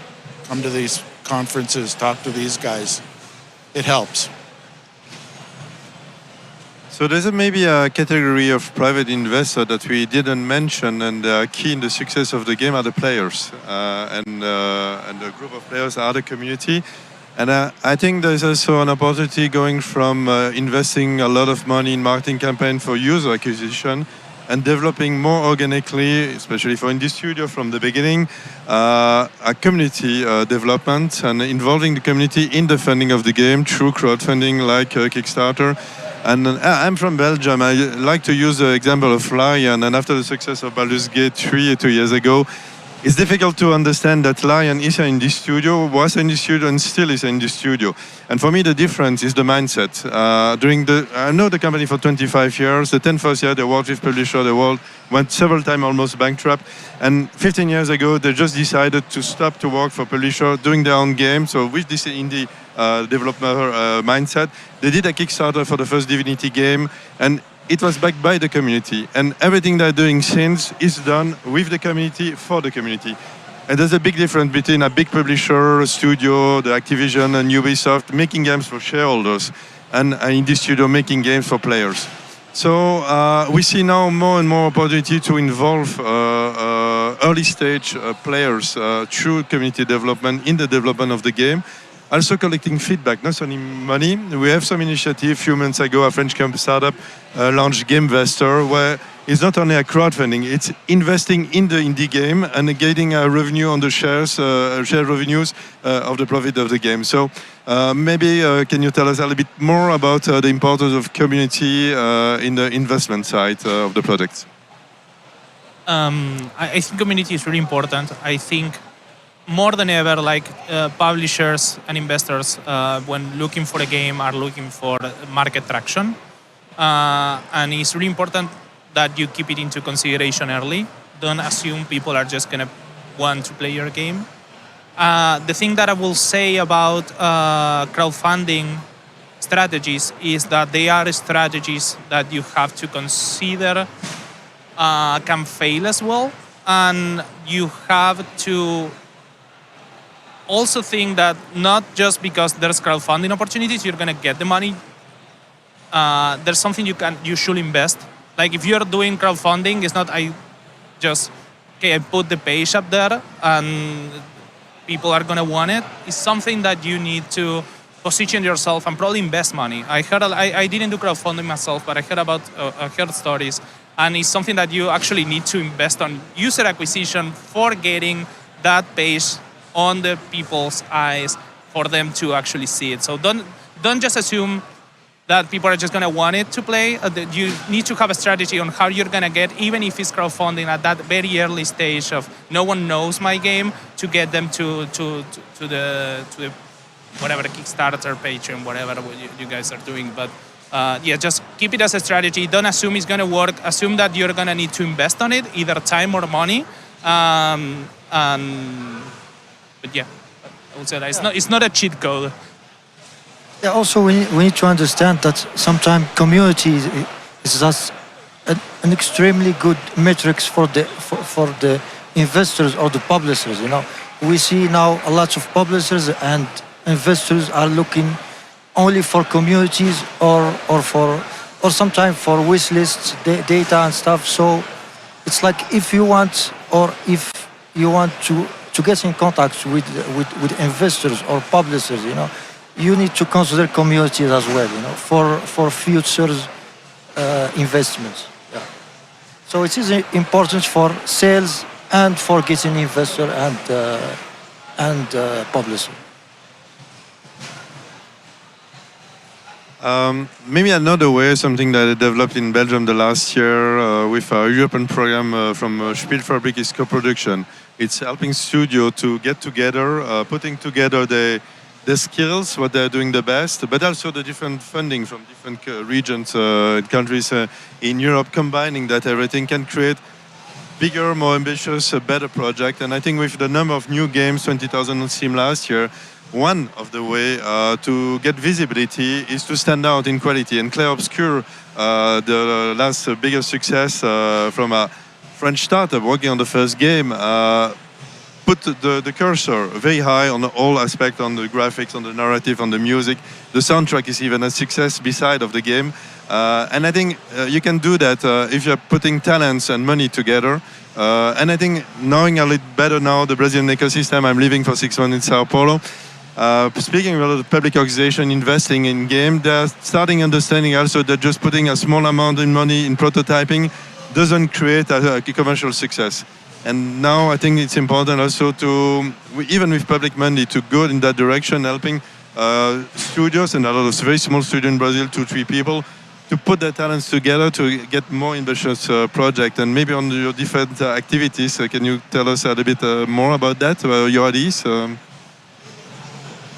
Co-production is something interesting. I've been hearing more and more cases of studios like working together. Even today I heard a story from one studio from Brazil that is collaborating with a Denmark studio, and they're both getting funds from their governments to join forces and do an IP together. So I think co-production is something like following sort of like the cinema model is something that is becoming more interesting in games, and something that is interesting to explore. Most definitely. I know we don't have a lot of time, so I will pass the word quickly. So maybe for the last minute, if you have one advice to give to studio making the first investment round, what should be this advice? My best advice is talk to people who have done it before and see what they learned from doing it, what not to do. Talk to experts that have raised money before, have their own studios. Just do a lot of networking wherever you can and get their advice. We're all willing to help raise money. So use that network. Yeah, my advice would be like, don't only rely on the idea itself, but rely on the production plan, on the market awareness, on the team backgrounds, and rely also on the prototyping and the vertical slides, I think you need to achieve something before pitching to investors and publishers, and this is very important, just achieve something first, like a vertical slice, production plan, or set up your milestones, your pitch decks, and be ready and do your homework first, and then pitch. Really fast, I think do your homework. It's really competitive out there. Every inch that you can get, take it, and make sure you spend your time preparing the pitch, preparing who you're gonna pitch to, and polishing that up on business, on strategy. Don't just assume people are gonna want your game or people are just want to throw money at you, because that doesn't work. Just do every bit that you can do, because how it is right now is there are some low-hanging fruits that you can do, but no low-hanging money. So, yeah. And my advice, and I'm doing some publicity for myself, is just don't be afraid to ask to experts. You cannot be good in everything, and you are a game developer, and marketing, funding, sales are different jobs. So there are enough mentors, experts that can help you. And I developed now for gamescom a self-assessment tool. It's for free. bettercallswitch.com. You can test it, and 70 questions, and that will just point your weakness and where you can need some help to develop your marketing, funding, and sales strategy. And then, of course, I can propose my services and helping you then to improve your strategy and having a timeline in regard of your game development, what you need to do on marketing, funding, and sales to be successful. So that will be my final word. Thank you for your attention. Thank you for your participation, and let's have a great gamescom Latam. Thank you.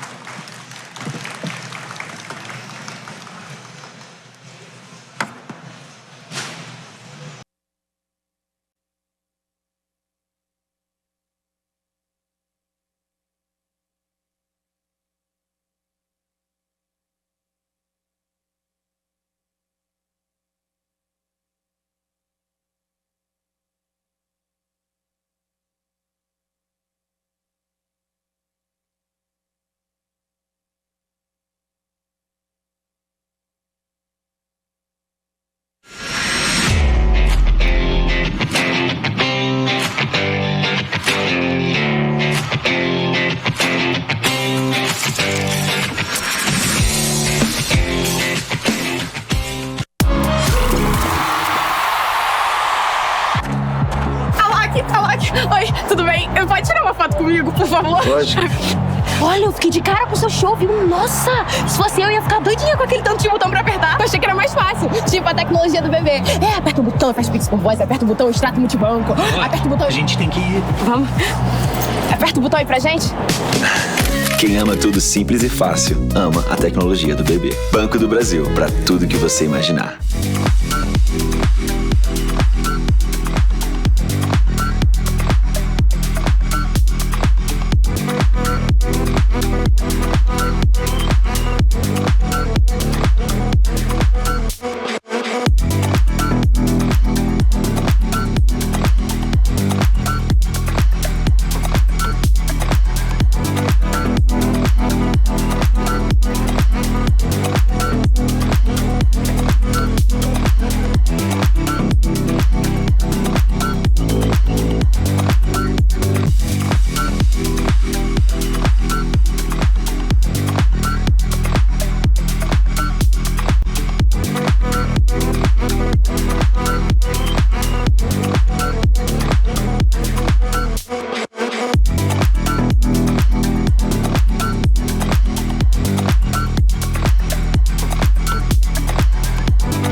celebrate gaming with Gamescom. A shared passion unites us across generations, across continents, across every world we explore. From the leading gaming events around the globe to the people who bring them to life. Together, we embrace creativity. We connect communities. We shape the future of gaming. This is where worlds meet. Be part of the heart of gaming.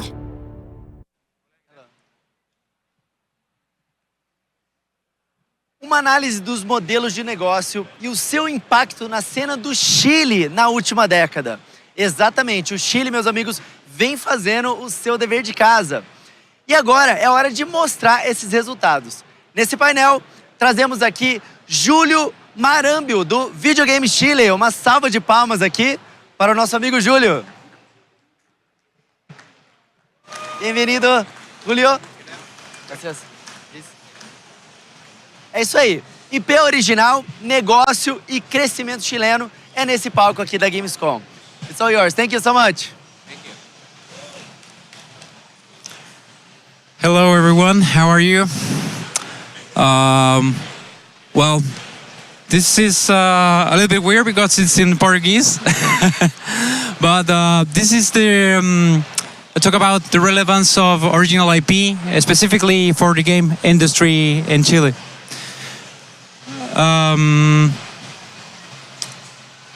First of all, some introductions. My name is Julio Marambio. I'm the current president of VG Chile. VG Chile is the National Game Developer Association in Chile.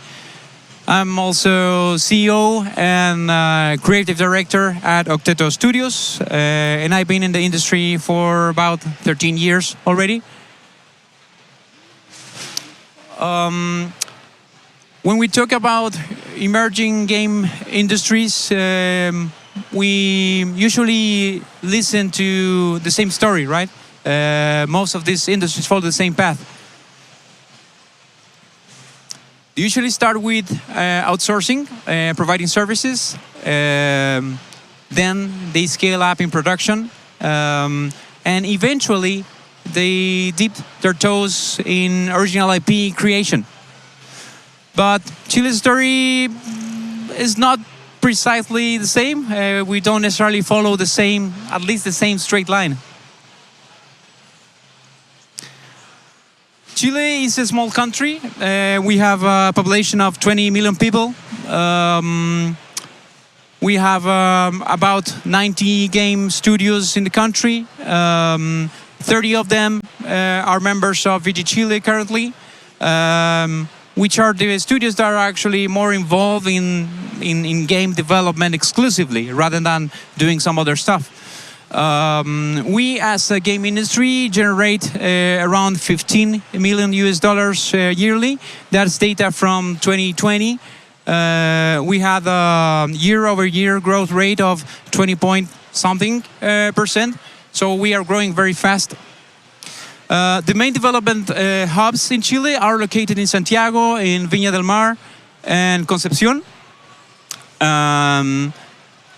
So it's not a big industry in terms of scale, but the composition is really interesting because nowadays 70% of studios are creating their own IPs, or at least giving that own IP the first priority in their business model.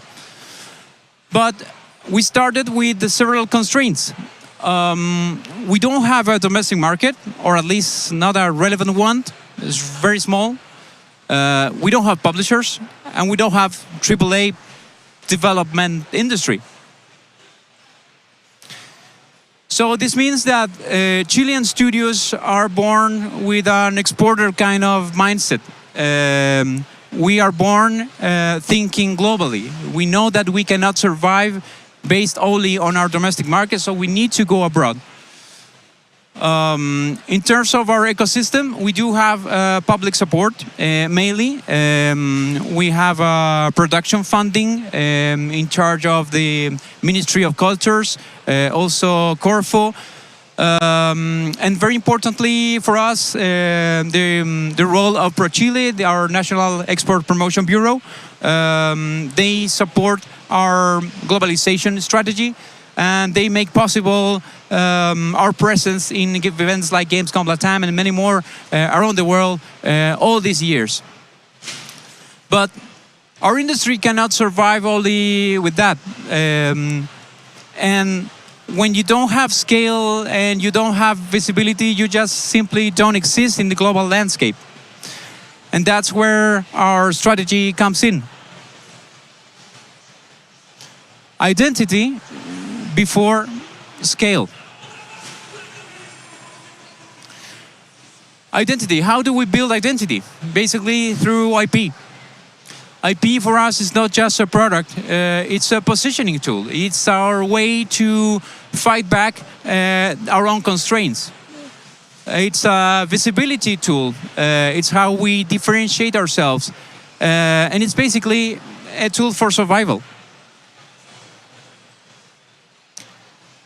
So let's go back in history, talk about the early days of our industry in the early 2000s.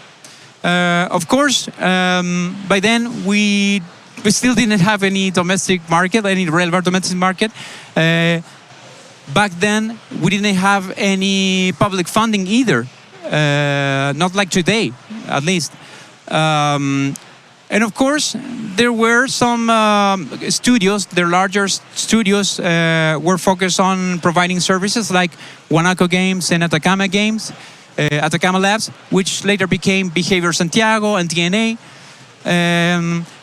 But the problem is they didn't really scale up in terms of volume. And the main problem is that they didn't add any long-term value for our industry, other than, of course, building production capabilities. But they didn't leave any IPs behind.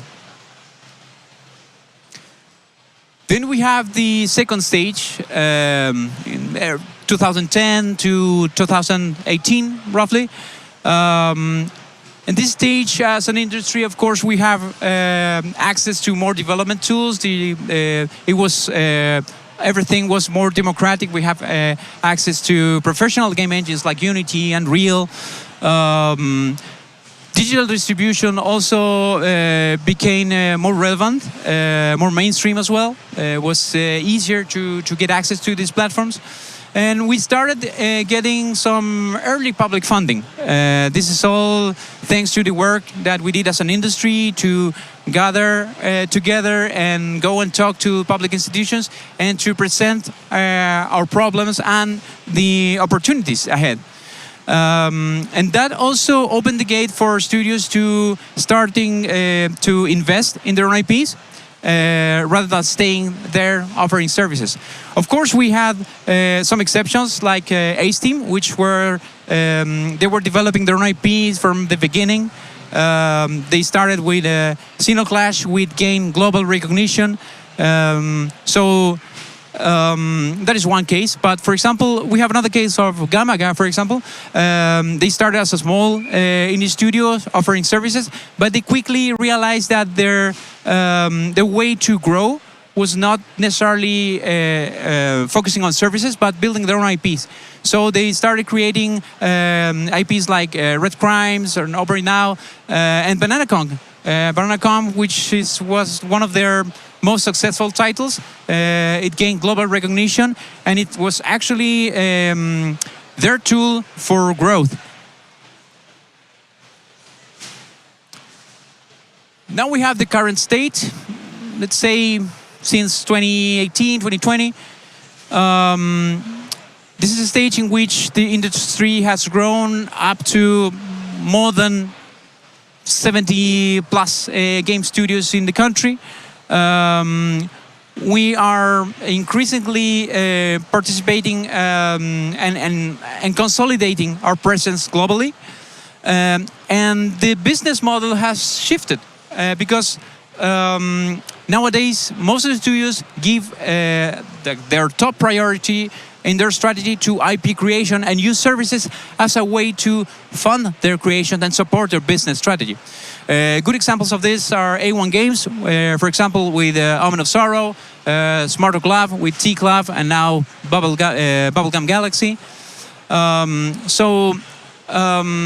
This is very relevant because of this shift. It is something that we didn't see like 10 years ago. But let's see some more concrete cases. I mentioned A-Steam already. What about their strategy? This is a very interesting case because if you know A-Steam, they built really unique games. You may say they're very creative and they're just crazy, and part of that may be true, but it's not just about going crazy with your own creations. For them, making these games with really unique art styles that can stand out from the crowd with innovative mechanics, creating this complex world, it's their strategy to differentiate, and they're not trying to be the biggest studio in Chile or whatever. They don't chase scale. Their approach to success is over distinction. Let's see the case of Dual Effect. Dual Effect, they developed Tormented Souls, already a franchise, but back then it was just a couple of brothers creating games that they liked, but they managed to read the market really well. Also, they didn't aim to be huge, but they found a niche, a very precise niche, and they catered to that niche with such accuracy in terms of features, in terms of art style, but also in terms of timing. They arrived and they created the game in a time where this kind of classic horror survival games were actually needed. So they were very precise, and that actually allowed them to create a franchise over this and to grow globally and expand this to the sequel. The case of Octodad Studio is a different route. In our studio, we decided to create a complex game in a complex genre, and we combined that with a very unique visual identity. It's not the safest path for a small indie studio, but it was a successful strategy in terms of positioning, because it also opened the door to many other new opportunities. For us, it's like before Sky Oceans and after Sky Oceans. There's no way around it. Tiny Bytes. Well, Tiny Bytes, you may not have heard about Tiny Bytes probably, but you probably heard about Massive Warfare or now Battle Cars. They're a small mobile game development studio based in Chile. They not only created these really successful IPs, but they also showed great execution in terms of staying relevant in this very competitive mobile market. They are showing a deep understanding of the market, a very precise execution in terms of retention and in terms of operating their games in the long term. So all of these examples may be very different from one another, but they all share a common element, is that they're not chasing scale. They are designed to be unmistakable. So, in terms of Chile, how does Chile approaches global positioning? It's not about scale, it's not about volume, it's about precision. But what about services? Of course, services are still relevant. But we're not competing over scale, over volume. If you're a big AAA studio, you may not outsource 100% of your development in Chile because we don't have the massive amount of volume of people to carry out that project. But you will find very specific knowledge. You will have highly specialized teams that can become a high added value co-development partner. We're not competing over being the cheapest development offshore facility. We're trying to be high added value co-development partners. And that is actually reinforcing the capabilities needed to be successful with your own IP. But today's market is different from what it was a few years ago. You know, the industry is more challenging than ever before. Getting funded, getting successful is super challenging nowadays because there's more competition, the quality bar is higher, and you're required to show some traction as well. And that's why we as independent developers, we need to go beyond just execution. We need to go beyond just development. We need to stop thinking about ourselves like, okay, like a factory only. We need to go and understand the market. We need to have a clear vision of our audience. We need to have a clear strategy on how to position ourselves, and we need to go further along the value chain in order to get more ownership of our own business. Without IP, of course, we participate in the production, but with IP, we are actually creating long-term value for our companies. Well, Chile didn't build identity after scale. It actually built identity instead of scale. And that was our strategy in order to overcome our own limitations, our own constraints as a country.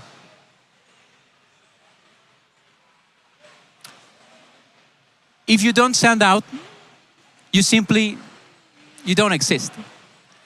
Chile may be a small country and a small industry by any measure, but we are becoming stronger in terms of identity and ownership of our own business models. And in today's video game market and the overall landscape, that may be Chile's strongest advantage. Thank you very much.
Oi, tudo bem? Pode tirar uma foto comigo, por favor? Lógico. Olha, eu fiquei de cara com o seu show, viu? Nossa, se fosse eu ia ficar doidinha com aquele tanto de botão pra apertar. Eu achei que era mais fácil, tipo a tecnologia do bebê. É, aperta o botão e faz pix por voz, aperta o botão e extrato multibanco. Aperta o botão. A gente tem que ir. Vamos. Aperta o botão aí pra gente. Quem ama tudo simples e fácil, ama a tecnologia do bebê. Banco do Brasil, para tudo que você imaginar.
celebrate gaming with Gamescom. A shared passion unites us across generations, across continents, across every world we explore. From the leading gaming events around the globe to the people who bring them to life. Together, we embrace creativity. We connect communities. We shape the future of gaming. This is where worlds meet. Be part of the heart of gaming.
Boa tarde, gamescom Latam!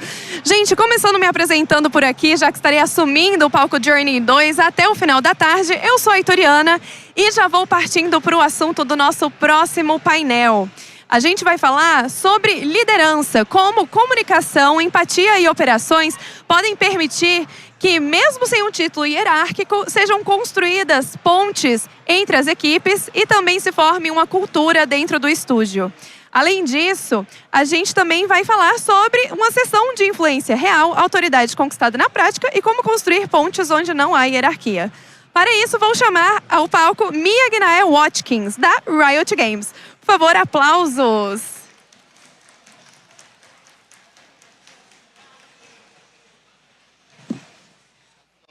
Hello, hello. Can everyone hear me? Awesome, sweet. Hola and boa tarde. Welcome to my talk. Really excited to be here. My name is Mia Janae Watkins, and I'm super excited to be here at Gamescom with you all. Make sure I got my clicker. Today, we are here to talk about how to lead where you are in video game operations. There you go. Let's talk a little bit about myself real quick. So I've been in the games industry for a hot minute. It'll be 10 years in June. I started at PlayStation, and now I'm at Riot Games as a program manager there. And throughout those 10 years, I've worn many hats under the umbrella of operations, program management, content creator, content creation, event producer, comms lead, all that fun jazz. And you know what? This kind of led me to a discovery of sorts. That although I don't have an official leadership title, I believe there is power in leading from where you are. This kind of power is not something that's given or bestowed. It's something that I believe is made. It's made by your efforts, your wins and mistakes, and most importantly, how you treat others. All right, show of hands. How many of you work in operations, project and program management or adjacent type roles? All right, we got a good three. We got a good three people here. How many of you tend to wear different hats in your role? So you do more than one job. All right. Oh, your hand shot up all the way in the back. I see you. I feel you there. Now, how many of you find yourself in positions where you're in the middle, meaning you're able to work in multiple directions at your company? Yeah, a lot more hands. We're all in the middle, it seems like. Well, this talk will guide you through 3 steps I have, a couple scenarios, a few case studies that can help you get started on how to lead yourself, your work, and your team. So let's get started with step number 1. Yes, it's playing. Identifying your power. All right. Who's a He-Man fan in here? All right. For this step to work, you need to be vulnerable because this step requires a lot of self-reflection. I will offer myself as on the pyre to be vulnerable with you all to go first. So this is my college self. So this is University Mia. University Mia was a big ball of energy.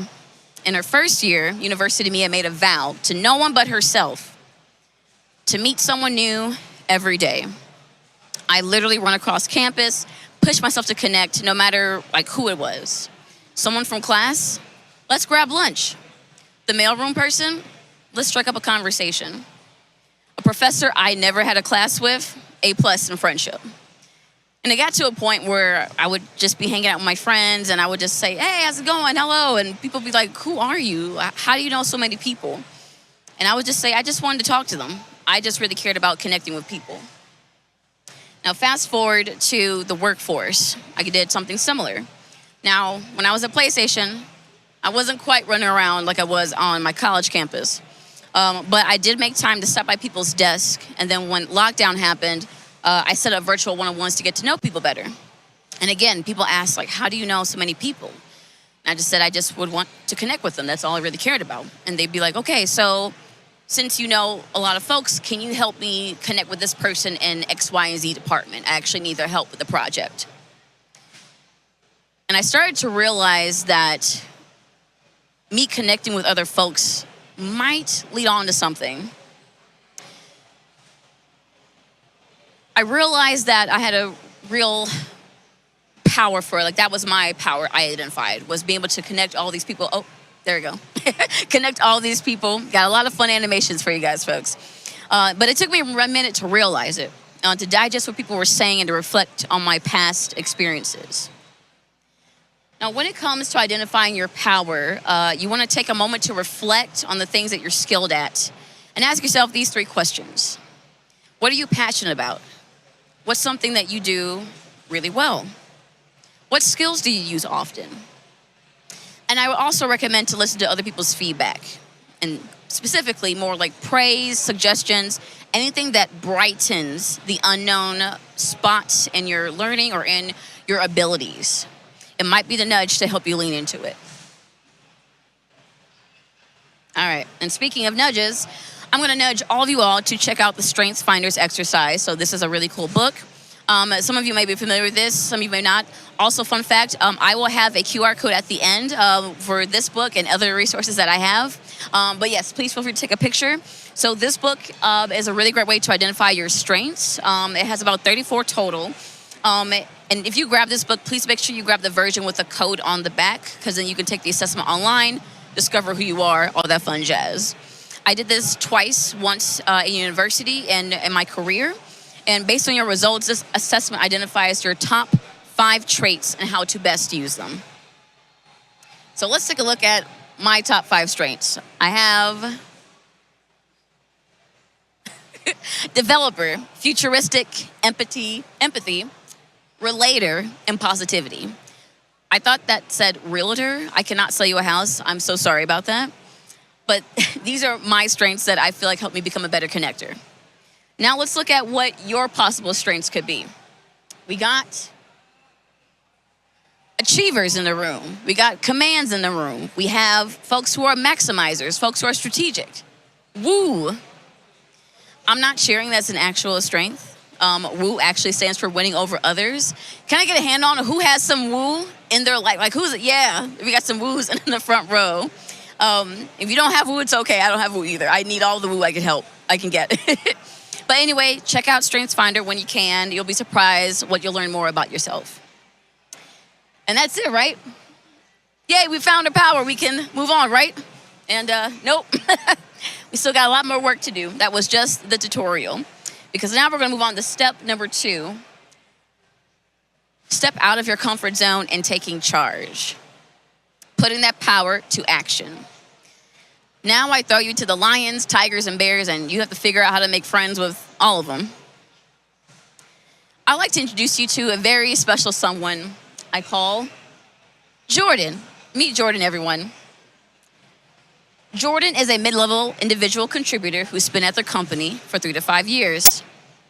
Jordan also works on a small operations team and has taken roles such as coordinator, project lead, and program manager.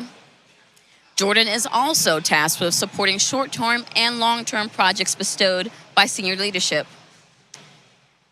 Jordan is also tasked with a lot. They work on initiatives from other centralized teams who could really use their help. Jordan often wears more than one hat and is often told to do more with less. And a lot of what they do is outside of the work description. Who here feels like Jordan, who has been in Jordan's position? A lot is asked of Jordan, who could choose to let these projects fail, but they succeed and take control of what power that they have.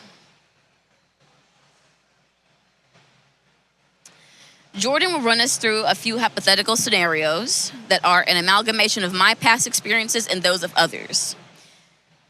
So now that Jordan has identified their newfound power, they have to figure out how to balance their teammates, relationships, stakeholder expectations, and job responsibilities, all without holding an official organizational title or power.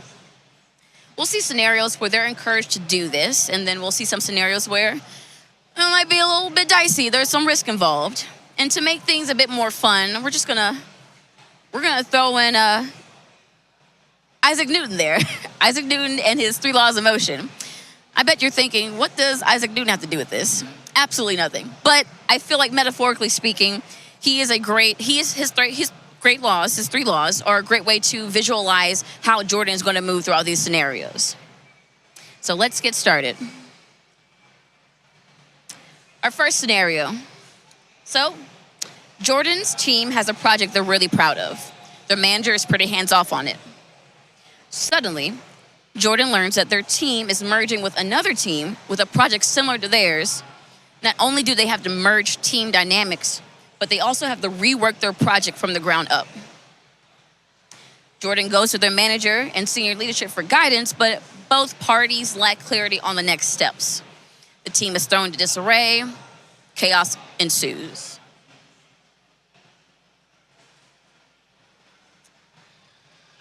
Newton's first law of motion is, there we go, an object at rest stays at rest.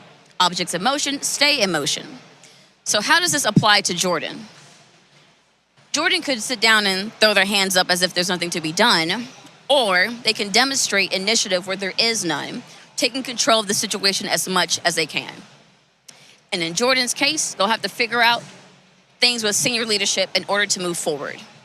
And this calls for self-advocacy. Self-advocacy is scary. I'm going to say that for experience.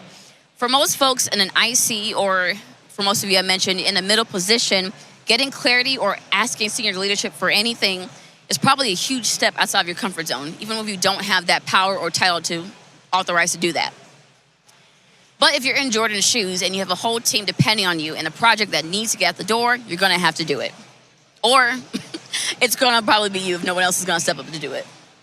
You will have to advocate for yourself and your team in ways that will probably feel uncomfortable, but these actions will keep you in motion.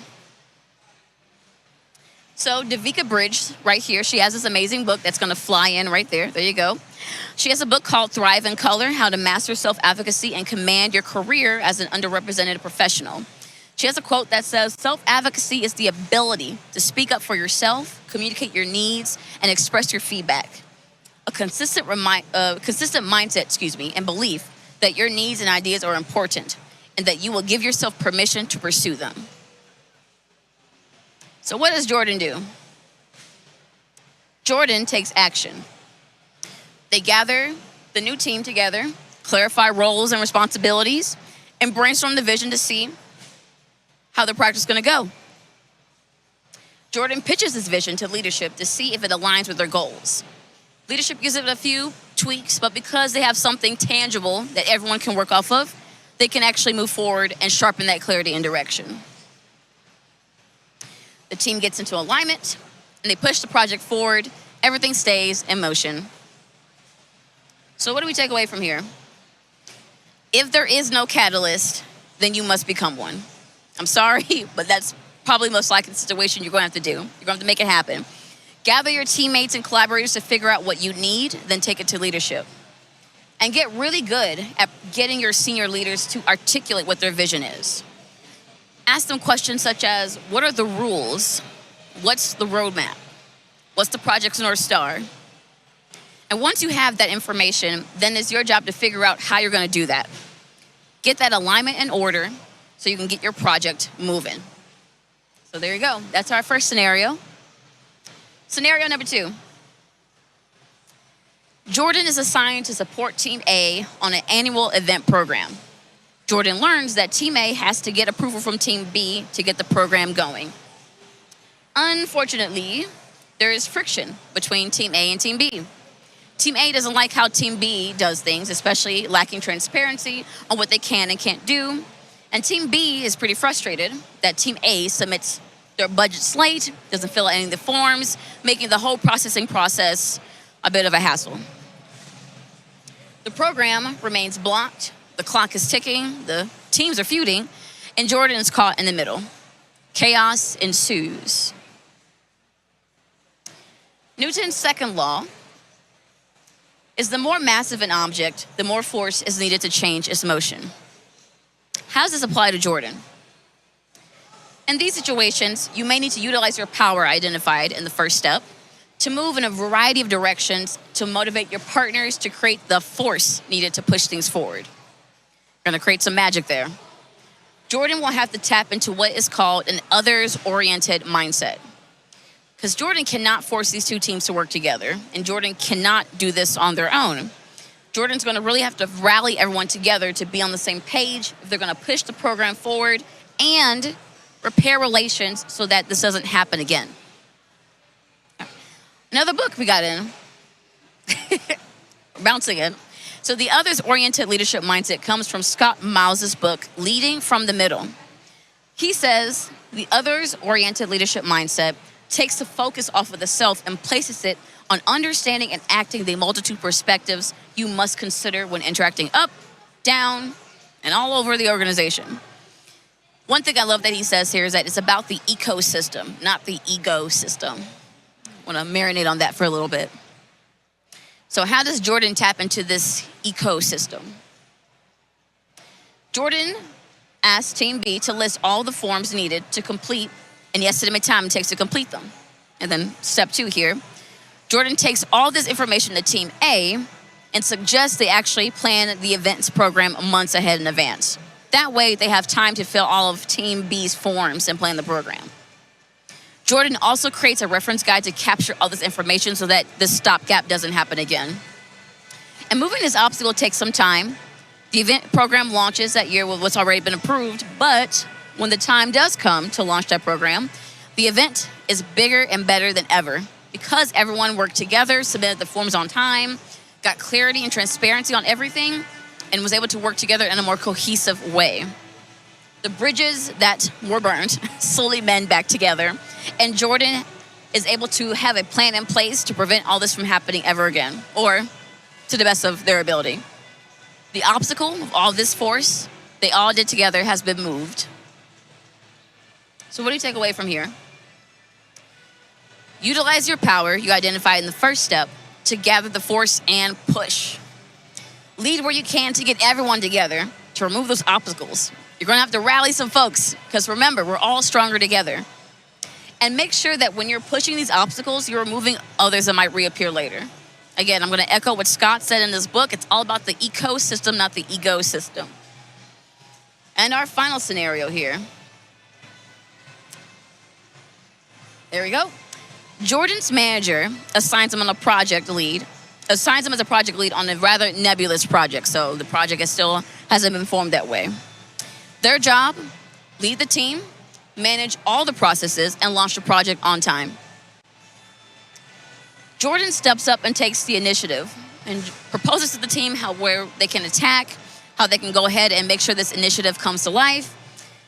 Yet, Jordan's manager and the team disagree. So Jordan proposes another plan. Team disagrees again. And this back and forth goes on for months. As you can see, a lot of frustration in that cycle, to the point where the team becomes hesitant to make any decisions.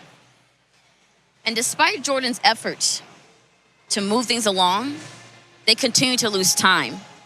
And now Jordan has to account for possible crunch leading to the project. Who here tends to find themselves stuck in analysis paralysis? I know that happens a lot. Yeah. When it gets rampant, it gets rampant. And for Jordan, it was getting out of control. Chaos ensues. Newton's third law is for every action, there's an equal and opposite reaction. How does this apply to Jordan? Well, stepping out of your comfort zone is not without its challenges and consequences. So you must be prepared to deal with the pushback that you receive. And in Jordan's case, they had to peel back several layers of pushback and surgically resolve them by facing them head on. In 2006, there was an American commercial for the migraine relief product Head On, and it went viral for its very direct slogan. Head on, apply directly to the forehead. Now, I don't think this product ever worked, and this product is absolutely defunct. I'm prescribing you Head On as a metaphor to remedy this dilemma. Chances are, when you're in situations such as the one Jordan is currently in, there are unaddressed problems and around processes such as, but not limited to, resource management, role clarity, and how your teams work. So, how do you resolve a hesitant team without adding to the problem? Well, like the commercial said, you're gonna have to face this head on. Be brave enough to call out the problems and have the empathy to talk about them. Work together as a team to get clarity, set expectations, and capture them so everyone knows what they are. Because when you start seeing the signs and the stopgaps, and you will, someone needs to say something. So what does Jordan do? Jordan cannot get back the time they lost. However, Jordan boldly takes the lead with their manager and the team to clarify those responsibilities, roles, resource management, etc., before moving forward. A few meetings later, the team is finally aligned. The team gets to work on their task, and even though they have to crunch, the project sees a significant jump in movement. And there are times where old habits creep up. Jordan has to, again, boldly face them head on to make sure that they remember what everyone's role is, where they find all their documentation, all that fun stuff that we're probably dealing with on a day-to-day basis. And the project launches on time. So they got it through. And, one more takeaway before we give Jordan a goodbye. I had a few questions earlier about what to ask your team, and I just wanted to say there is really no one way to do this. It depends on what kind of team that you have. There is, unfortunately, no silver bullet or secret formula that's a catch-all for solving all the problems your team might run into. The key is knowing what those problems might be ahead of time. So you might have different ones based on your team's makeup or operation. And the list I mentioned in the QR code, so I have a couple of sample questions you can ask your team to help move things along and to hopefully get through that scenario. And that's it for Jordan. So let's give a round of applause for all of the anonymous colleagues who contributed to Jordan. And Isaac Newton. All right, and that's my time. So basically, folks, I'm gonna go to our thing. I was having a ball of a time, folks. But anyway, here is the list. I want to go back real quick before my time is up. The third step I did mention earlier, which is to tap into your squad. Here's a link for folks to scan. Tap into your squad, which all goes into effect of what you really want to do and achieve your folks. And yeah, if you have any questions, my information is on here. And yeah, hit me up. Have any questions, all that fun jazz. Thank you.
estamos de volta aqui no Journey 2.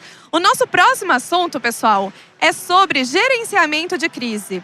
Como os estúdios conseguem continuar navegando diante de momentos de crise, porque a gente sabe que por trás de todo lançamento existem demissões, existem reestruturações e existem decisões dolorosas. Então, como esses estúdios fazem para proteger as suas equipes e continuar operando? E também como parcerias externas podem ajudar estrategicamente nesses momentos.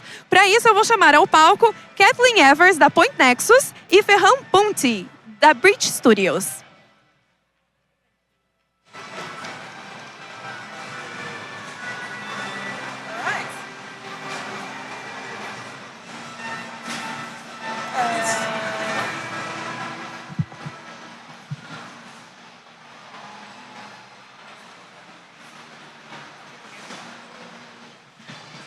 Can you hear me? Yes, I hear you. Yeah? Yes? All good? Okay. Nice. Perfect. Well, thank you all for being here. It's a bit strange with the headset and not hearing myself and talking to you, but really happy to be here. And yeah, let's talk a bit about crisis. Well, we all know that we are in a bit of a crisis style, but let me first of all introduce you to Ferran Punti, who is my partner in crime today. And we are going to, as I said, we're going to talk a bit about the crisis and what it means for a studio to handle and how to handle those crisis moments that we are going through. A bit about myself first. My name is Kathleen Evers. I've been in the games industry for many years now. I won't tell you how much, but I lost count. But yeah, it's my 10th time here in Brazil. I've always been working on the biz dev side of things, and I'm very happy to be fireside chatting with Ferran, and I'll let you do a little introduction. Of course. I am Ferran Punti. I am in the video games industry also a lot of time. I started in 2000. Funding studios, and yeah, it's a little bit sad because in the last 3 years I was invited to many panels like this, talking about crisis, about how to survive. I don't know, I'm still here. I will try to do my best to explain you our experience and how we have the ability to handle and to navigate about all these crises in the industry. Can you tell us a bit more about your studio, where you're based, and so? Yeah, of course. We are based in Barcelona, Spain. We are a 15-people studio right now. 3 years ago, before the crisis, or maybe 4 years ago, we were 86. So yeah, we suffered a little bit of these crazy times. About the studio, we are Unreal Engine studio. Yeah, this is our current video game. They are here in the wall, and yeah, we are trying to survive. Yes. So okay, so let's start very easy, right, Ferran? We've talked this over several times together, but for you, what are the first signs that a studio is not doing great? Okay. This is a little bit tricky because you are talking about the internal studio. Yes. And I have to say that when you see other studios like closing, maybe this is the first sign that something is happening. For example, in Barcelona 3-4 years ago, you know, just for you to know, Barcelona is an amazing hub of video games. It's a place full of opportunities. In Spain, half of the companies are in Barcelona. And I don't know, government and institutions are helping a lot, small studios. But let's say that we have, I don't know, 10% of these studios mid-range. And 3 years ago, we started seeing amazing studios doing incredible games closing. And to be honest, it was difficult to understand why. Then you go in deep and why these people with this incredible project, some of these companies, one of them, they had a game called, I don't remember the name of the game, sorry. But they sold 500,000 copies in, I don't know, 1 month, when they launch. So they small but really good management.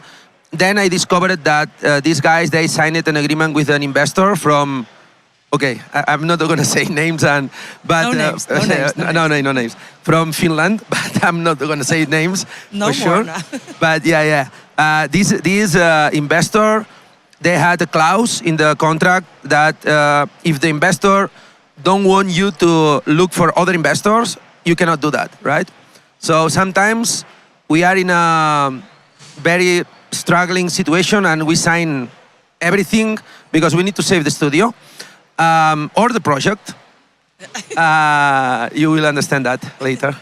And sometimes we sign, and it's something that, I don't know, I paid a lot of money to lawyers and it's worthy because sometimes you don't know what's happening there. These guys, they closed the studio after 10 years because of this clause. So we need to be very careful. Yeah, and just trying to answer your question because I went to my way. More internally, I guess that you feel that something is not working well when you feel that you are in the same place. Maybe 1 month, another month, it's like, wait, what's happening, right? In our studio, we have a formula that it worked very well for us. Maybe some of you are doing the same. We have what we call demo days every 3 weeks. So demo day, it's really nice, but at the same time is a trap because, you know, all the people in the studio is like doing their best to show to the others what they have been doing in the last 3 weeks. And you cannot hide from that, you know what I mean? So it's a good way to not being stuck, let's say. Yeah, it's indeed very important that what you said just earlier, because my next question was how do you can possibly decide between, you know, saving the studio versus saving the project, because both of them are a little bit your babies, right? You also have to deal with you know, the manpower behind it. So how do you decide that? Is like just a P&L or? It's this question is very difficult because the easy way is like, oh, if you don't have a studio, you don't have a project. But it's not true. It's not true. You can keep a project live, and maybe you don't have a studio. It happened to me years ago. Yeah, it happens. Of course, losing talent, it's maybe the most painful thing that can happen to you. In our case, the Bridge Studios, we've been together last 8 years, and the core team, it's the same. So it's 8 people that we started together, and I cannot figure out my future without these guys today because it's an amazing team. I want to say something. Can you repeat the question?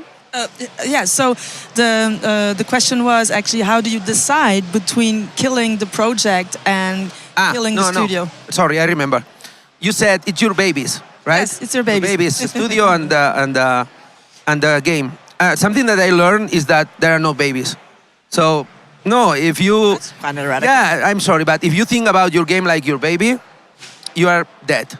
Because you cannot make decisions, you know, with the... Reasonably speaking, yeah, you need to be sometimes a little bit cold. Yeah. And I cannot figure out making decisions like, you know, if it's my child. It's like, you know, some people, it's making games just for, I don't know, winning awards. In my opinion, it's another mistake. If you want to be here, last for decades or at least years, you need to make money. Of course. Or, of course, you can try to live like with grants, help from the I don't know where, investors. At some point, you need to stop and say, hey, I need to make a profitable product, not for awards. If you get award, okay for you, but it doesn't pay the bills. You know what I mean? It happened to me, to us also. We were working in a game 4 years ago. We won best art in Gamescom, best speech, I don't know where, best, I don't know where in Turkey. A lot of international award, right? We sold 0. What doesn't mean award, right? Yeah. So, sure. yeah. So that means actually what you were saying is that you have to be very hard if you want to be a successful leader to the company and to the team as well, because actually that is what you're saying, right? Stop thinking about a project like your babies or whatever, affection that you could have for the project, even though you love it to bits, right? So yeah, I get that. It's not always easy. And sorry, to answer the question again, if you have to decide, it will depend a lot on the situation. We had to stop one project at some point to keep the company alive. It happened to us just 1 year ago. So we had to stop one project. It was a very ambitious project, multiplayer, battle royale, 30 people at the same time. So I don't know, crazy, right? So so you went down for choosing the studio above the project. Yes, because I saw that, okay, in the next year, I have money for 1 year, right? Right. And it was very, very difficult. And I thought, okay, let's do something in 1 year. It's this game, it's a survival game that we can handle, we can do it to save the studio. Okay, good. Thank you. It's very insightful. But yeah, so laying off people, because that's also one of the topics that we are going to talk about. Laying off people, there have been so many layoffs, so many. What is your takeaway on the layoffs, for example, at Microsoft, at Epic, at Ubisoft, at all those big companies who actually make a lot of money and still laying off like thousands and thousands of people since what, 3 years now? What is your takeaway on that? It's horrible, isn't it? No, yeah, but I'm sorry, I'm very straightforward. So I mean, when I listen this from these big companies, I don't feel sad. I feel like I'm very human, so I feel good. Because at least we are not the only ones, the people in the small companies suffering. You know what I mean? But no, seriously, of course I am concerned, because if these companies are doing these cuts, it means that everything is very bad. Big, investment funds are like struggling, or they are very cautious. They don't want to risk money. And this is a big problem for this industry, because it's a creative industry, right? Right. So we are creative, we are risky people. If we don't have some help, then we need to be more creative, more in the edge, and take the attention of somebody that will help us, or maybe go alone. But again, if you want to go alone, you need to take it like. So if you want to take the company like a very professional one, it's difficult to go alone, because it's a lot of competition out there. Yeah. We have tried to self-publish some titles. We did in the past, in 2015, we launched a title ourselves. We reached 80 million downloads. It was a mobile game. We don't do mobile anymore. We the last 10 years we do PC and consoles. But it was the only experience, in my case, that we launched alone. All the other times, we start the projects thinking about self-publishing, but at some point, we need help. You know what I mean? Maybe we are very bad doing, forecasts or calculations, but it happens to us all the time. So, when you go to the publisher side, so it's another topic. We can talk about this for hours, right? But we'll try as much as we can to stick a bit to our subjects. And so. For your studio, personally, what was the hardest call that you ever had to make? The hardest call? Yeah, it was with my shareholders. After having an increase of capital of 300,000, it was March. It's kind of recent what happened. So it was March 2025. So it was supposed to close a publisher in 6 months. Didn't happen.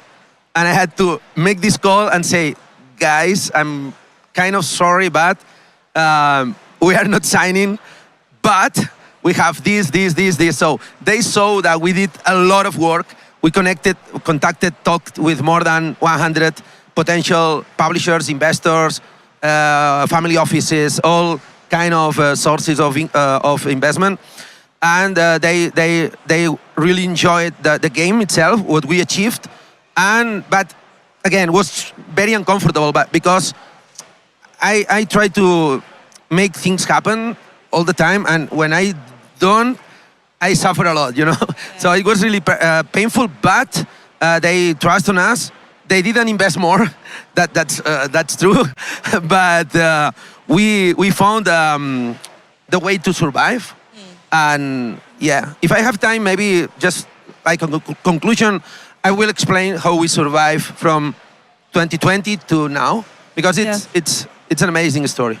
It's the truth is also that, of course, post-pandemic was for everybody traumatizing, and especially in the games industry. Let me still remind you that the games industries make still more money than film and music combined, right?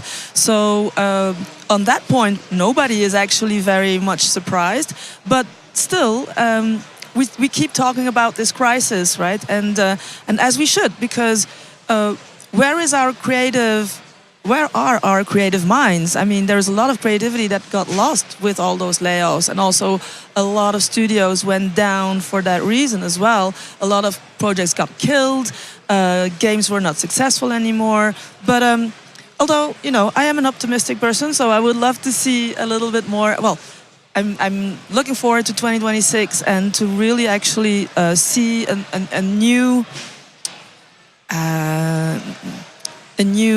mood, new motivation, because we always come out stronger of every single crisis that we go through, right? Not only personally, but also on work level and industry as a whole, right? So my next question for you, Ferran, would be actually, what is a healthy games industry? Because that is a huge topic as well, right? What would you define as a healthy industry in the games industry? And actually, you can take your time, because I don't think that we have ever seen it before.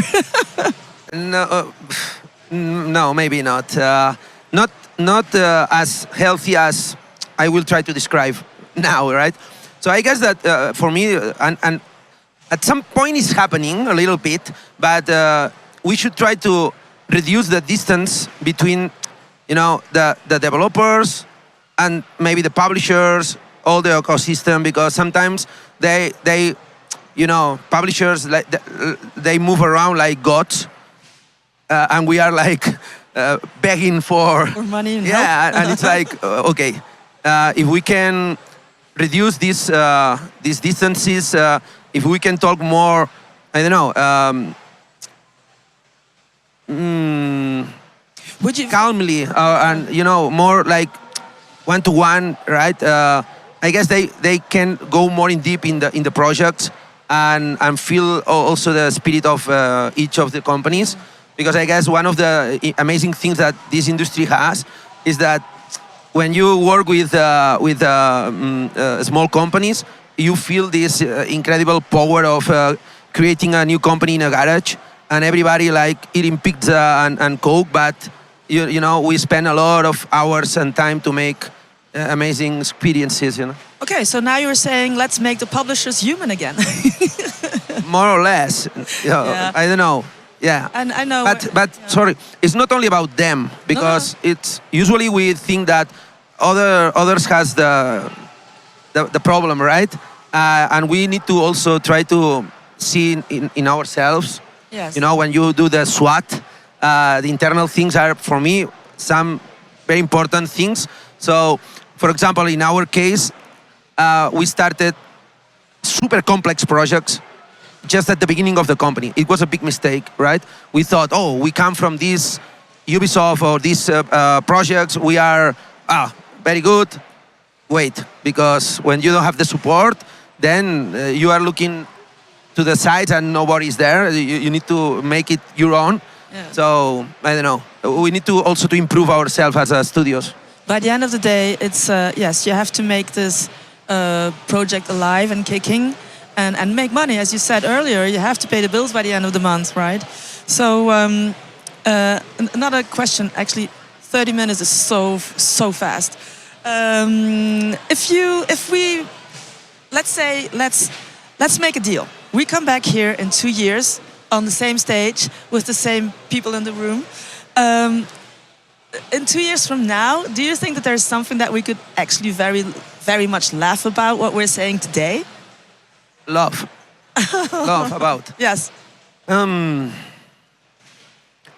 maybe yes. Maybe, as I mentioned, these big investment funds will restart injecting money to the publishers, to the investors, to anybody, and they will be more able to take risks because nowadays it's very difficult to sign a deal, right? I can put you an example. Most of the people that I know in Barcelona, that I know a lot of them, they are like not signing deals with publishers, with investors. It's super difficult. Much more than 2021. For example, in 2021, we signed a 4 million investment that now it's like, wow, this is incredibly crazy, very, very, very difficult, right? And we signed it with a PowerPoint. Not even a playable demo. Really? Really, Wow. really. It was for this giant robots game that we did. So nowadays it's like you need a super nice playable. It's not even enough. You need to demonstrate the community, right? So in this game that you can see in the screen, just 1 month ago, we tried to talk with publishers. Oh, it looks nice. Oh, survival. Oh, Far West. Oh, but let's talk in I don't know, some weeks or a couple of months. What changed everything, and this is something for you. It's we did a trailer in-house. This one we did it in-house, right? Okay. We put it in the YouTube. In less than 1 month, we had 120,000 wish list. That's incredible. Congrats on that, because that's Yeah, really thanks. And now we are about to sign a deal in just 1 month, and it changed everything, right? And it's not fair because it's the same game, but now they can see the metrics with the wish list, and they love it. Also, we started a pre-launch campaign is Kickstarter. We got, I don't know, 2,000 followers. It also helps. And then we have a 1,000 Discord community, just to share our numbers. With these metrics, we got contacted by 2 publishers, major ones, and then we started, okay, let's talk with more. And now we are dealing a couple of potential term sheets to sign it maybe in the next 2-3 weeks, right? Oh, is this a scoop that we have now? Sorry? Is this like a premiere? It's a premiere, maybe, yeah, because I didn't talk it with anybody. Yeah, You're teasing way too much, Ferran. You're teasing way too much. No problem. I'm not going to say names, just in case. But we have been very honest with them in the sense that April was the last month that we had money to pay, right? So this is super painful, I know. But if you explain everything to the publishers, they are more confident in you. I guess it's one of my main, let's say... Advice? I'm not... Recommendation. Yeah, but I don't know. I'm not anybody to say this is advice. Just my experience. When you are super honest and you are very sincere and you say everything doesn't matter, for me it worked very well because they understand. Sometimes publishers have been developers in the past, so they know how hard is it to make it happen. So I don't know if I answered your question, but you did. I talk about. It's not always easy to stick right to the question, but that's fine. I mean, we're here to just to chat, right? One last question, maybe, and then you can, do the wrap up that you talked about earlier. If you, what has this crisis taught you today that you wish you would have known 5 years ago, for example, when you were in deep trouble, when the company was very, very hard trying to survive? Is there something that back in the day you would have loved to know, and which maybe would have changed the evolution or the future of the studio? For sure. Now we have a lot of information that if you had this 5 years ago, we could be rich right now. All right. No, that's true. That's, not rich, but things would be better at least. For example, now we know what they want. Now we know what they are looking for. Sometimes you don't know it, and you do maybe something that it's not exactly what they expect. So now we know that we need to be very, very good in the first prototype as soon as possible. Put the prototype in front of the people. Another thing that I can share with you that works very well for us, we have an agreement with a university in Barcelona. It's a video games university, of course. And in this agreement, we play test almost every month with them. But we do a professional play test. So we go there, we do all the shit with the NDAs, and the guys feel like, wow, this is amazing. This is a professional play test. But selfishly, for us, it's incredible because we get a lot of information. They feel that it's win-win, right? So they feel that they are offering something amazing to the people, and we get a lot of information. So almost every 2 weeks, we do play testing there with real people. And it allows us to be very fast, to have something that we can put in front of the publishers. So the play testing part is something that you did not do in the previous games that you released, right? Or not like we do now. Okay, good. Yes, now we do like crazy. Okay. So every 2 weeks, and we record, and sometimes we show another advice. We show to the publishers what we record in the playtests. Of course, if people is not happy, if playtesters are, this is a shit, we don't show it. But when they show emotions like wow or whatever, we show it, and publishers love it. Love that, yeah. Because at the end of the day, you are showing something that the people is generating dopamine. That it's what we need in this industry, right? But it's not only about the way we make the games at the very beginning, but also this thing about metrics, right? I don't know if we didn't launch this small trailer, and believe me, it was not part of a strategy. It was just let's do a trailer. Okay, we did the trailer. Yeah, I don't wanna, because a lot of people from Barcelona come to me like, are calling me like, hey, how have you done it? Which is the strategy? The incredible marketing? No marketing, no strategy. Just we did the trailer, we put it there, and what's happening with the wish list, because it grow some days 5,000 people. Wow. Then of course it's like this, and now every day it's about 200, more or less, after 1 month and a half. So surprisingly incredible. I want to say something. With this experience, I thought maybe some of us, we don't need publishers. Because if I put this video and I get 120,000 with zero investment, maybe I can do anything myself. Okay. You want me to go with publisher, please? But I mean, it's something that it's a hope for those that you don't have the option to have a publisher, but still you can do a lot of noise. I'm pretty sure about that. Yeah, if you find the right channel, if you find the right arguments, and I mean, there's also the quality of a trailer and the efforts behind it, the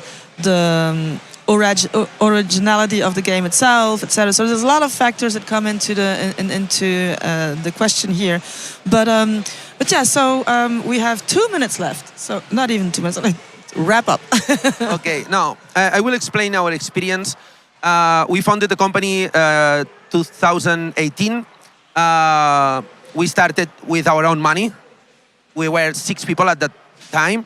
But then we found a first investor. It was a telecommunications company from Spain, from Barcelona, called MediaPro. They invested 1 million in the company. So for me, it was like, wow, 1 million, incredible. Christmas, yay. Wow, yeah. Okay, party, okay. But then it went super good. We did the official game for La Liga. At that time, we accepted work for hire, not now, because we need to be focused. But what happened? With this million, everything good, but March 2020, COVID. Everything was in the shit. So basically, this company was like crazy falling down, and they decided not to pay, because at that point they paid $500,000. But you know, it's about milestones, right? So you get the money as you deliver. They didn't pay the last $500,000. So, wow, big problem, right? So we decided to start from zero. We created this PowerPoint. I mentioned it before. We signed with the PowerPoint July 2021. 4.5 million investment from My Games, Russian company. You know what happened 6 months later, right? The war in Ukraine started. And they said, guys, we cannot pay more. They had paid not more than 1 million, right? So, again, we lost our investor or publisher, whatever you want to say, right? So we need to reinvent again. And then we found strategic investors, like a family office. I'm sure that you can find some like this. Oh, we are out of time. We're out of time. But I will be around if you want more of this story and Thank you. asking me anything. Thank you so much for sharing no, your for story. sure, for sure. And I know we are passionate about our industry, so we can go on like forever and ever about this. So 30 minutes is extremely short, but don't hesitate hitting us up either on LinkedIn or, you know, holding us back here. We are around here for some while. So thank you very much for coming here. Thank you. Thank you, the Gamescom Latam crew and everybody that is participating in this lovely organization. And hope to see you next year. And in 2 years we have a deal, right? We will be back in 2 years. All right. Thank you very much.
Quando o jogo fica sério, você também evolui. Aqui, você soma pontos todo dia, no seu ritmo, no seu squad. Porque na vida real, o objetivo é simples: subir de nível. Cruzeiro do Sul, do seu jeito, do seu futuro. Escolha ter estrela.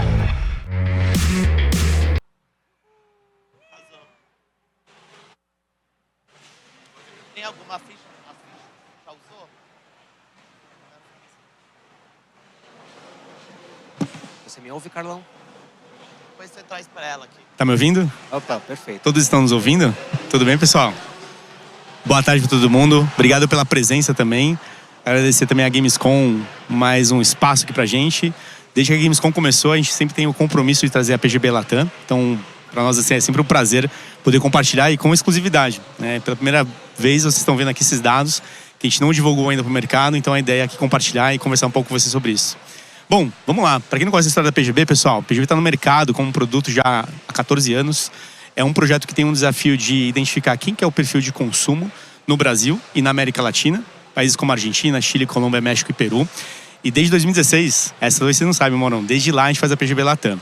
E a gente foi evoluindo ao longo desses anos também, justamente na questão metodológica, na questão de identificar o que tem aqui no Brasil e que acontece em comum também em outros países da América Latina. E tem muita sinergia. Até porque hoje, quando a gente fala de mercado, América Latina, tem muitas lideranças aqui no Brasil, né? O próprio Indústria, Gamescom Latam, tá aqui, né? O evento América Latina acontecendo no Brasil. Então, por isso que para nós é importante trazer essa informação para agregar para o mercado consequentemente e para todo mundo que tem interesse em conhecer um pouco mais sobre esse perfil de consumo, né?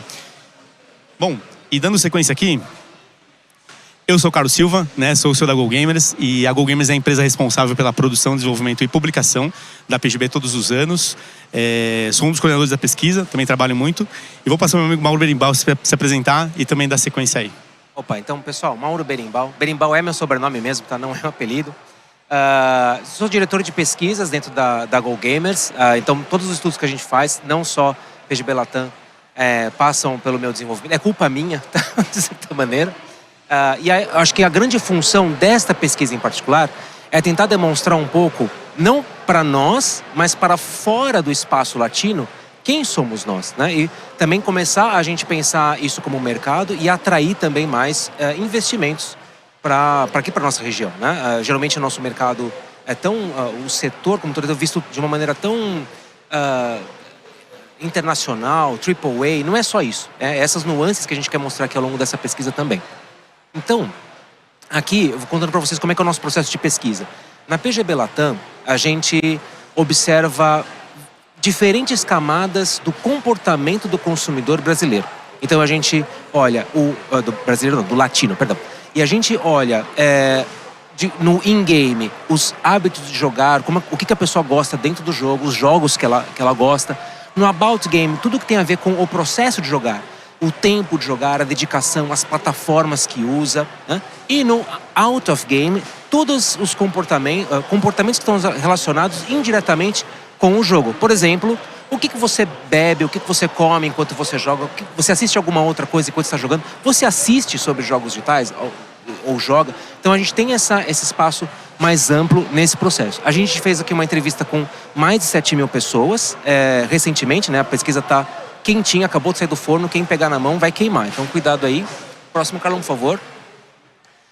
E dentro da nossa estrutura, quando a gente fala sobre comportamento do consumidor, a gente não pensa só em volume, assim, quantos jogadores somos, mas também nós pensamos algo relacionado à cultura. Quais são os jogos culturalmente mais relevantes? Quais são os hábitos do latino? Porque isso especialmente, quando a gente está falando de investimentos de marketing e comunicação, esse papel, né, esse discurso sobre como que você fala com o latino sobre jogos digitais, isso muda. Não a gente vai ver aqui ao longo da pesquisa, não é o nosso público gamer, a nossa visão de gamer também muda dentro dessa perspectiva. E por isso a gente passa tanto desse perfil geral de consumo, até para as formas de socialização, como que as pessoas se conectam, trocam informações dentro do espaço de consumo de jogos digitais, onde elas estão, quais redes sociais elas estão, o que elas falam, etc. E também até com hábitos de consumo também, como que ela usa até mesmo o próprio jogo digital como estilo. Tatuagens, camisetas, né? Formas de se expressar através do jogo digital. Dentro do nosso perfil geral, né, a gente vê aqui, a gente fez um recorte de quantos somos enquanto jogadores digitais. Então vocês estão vendo aqui mais ou menos em torno de 73% da população jogadora, 73% da população desses países são jogadores de jogos digitais. Então a gente tem uma média aqui de mais ou menos alguma coisa em torno de 72% dos latinos jogam jogos digitais. Pensa o seguinte, você joga um jogo digital uma vez por semana, lê um livro uma vez por semana, vê um filme uma vez por semana, isso é um hábito de consumo da mídia.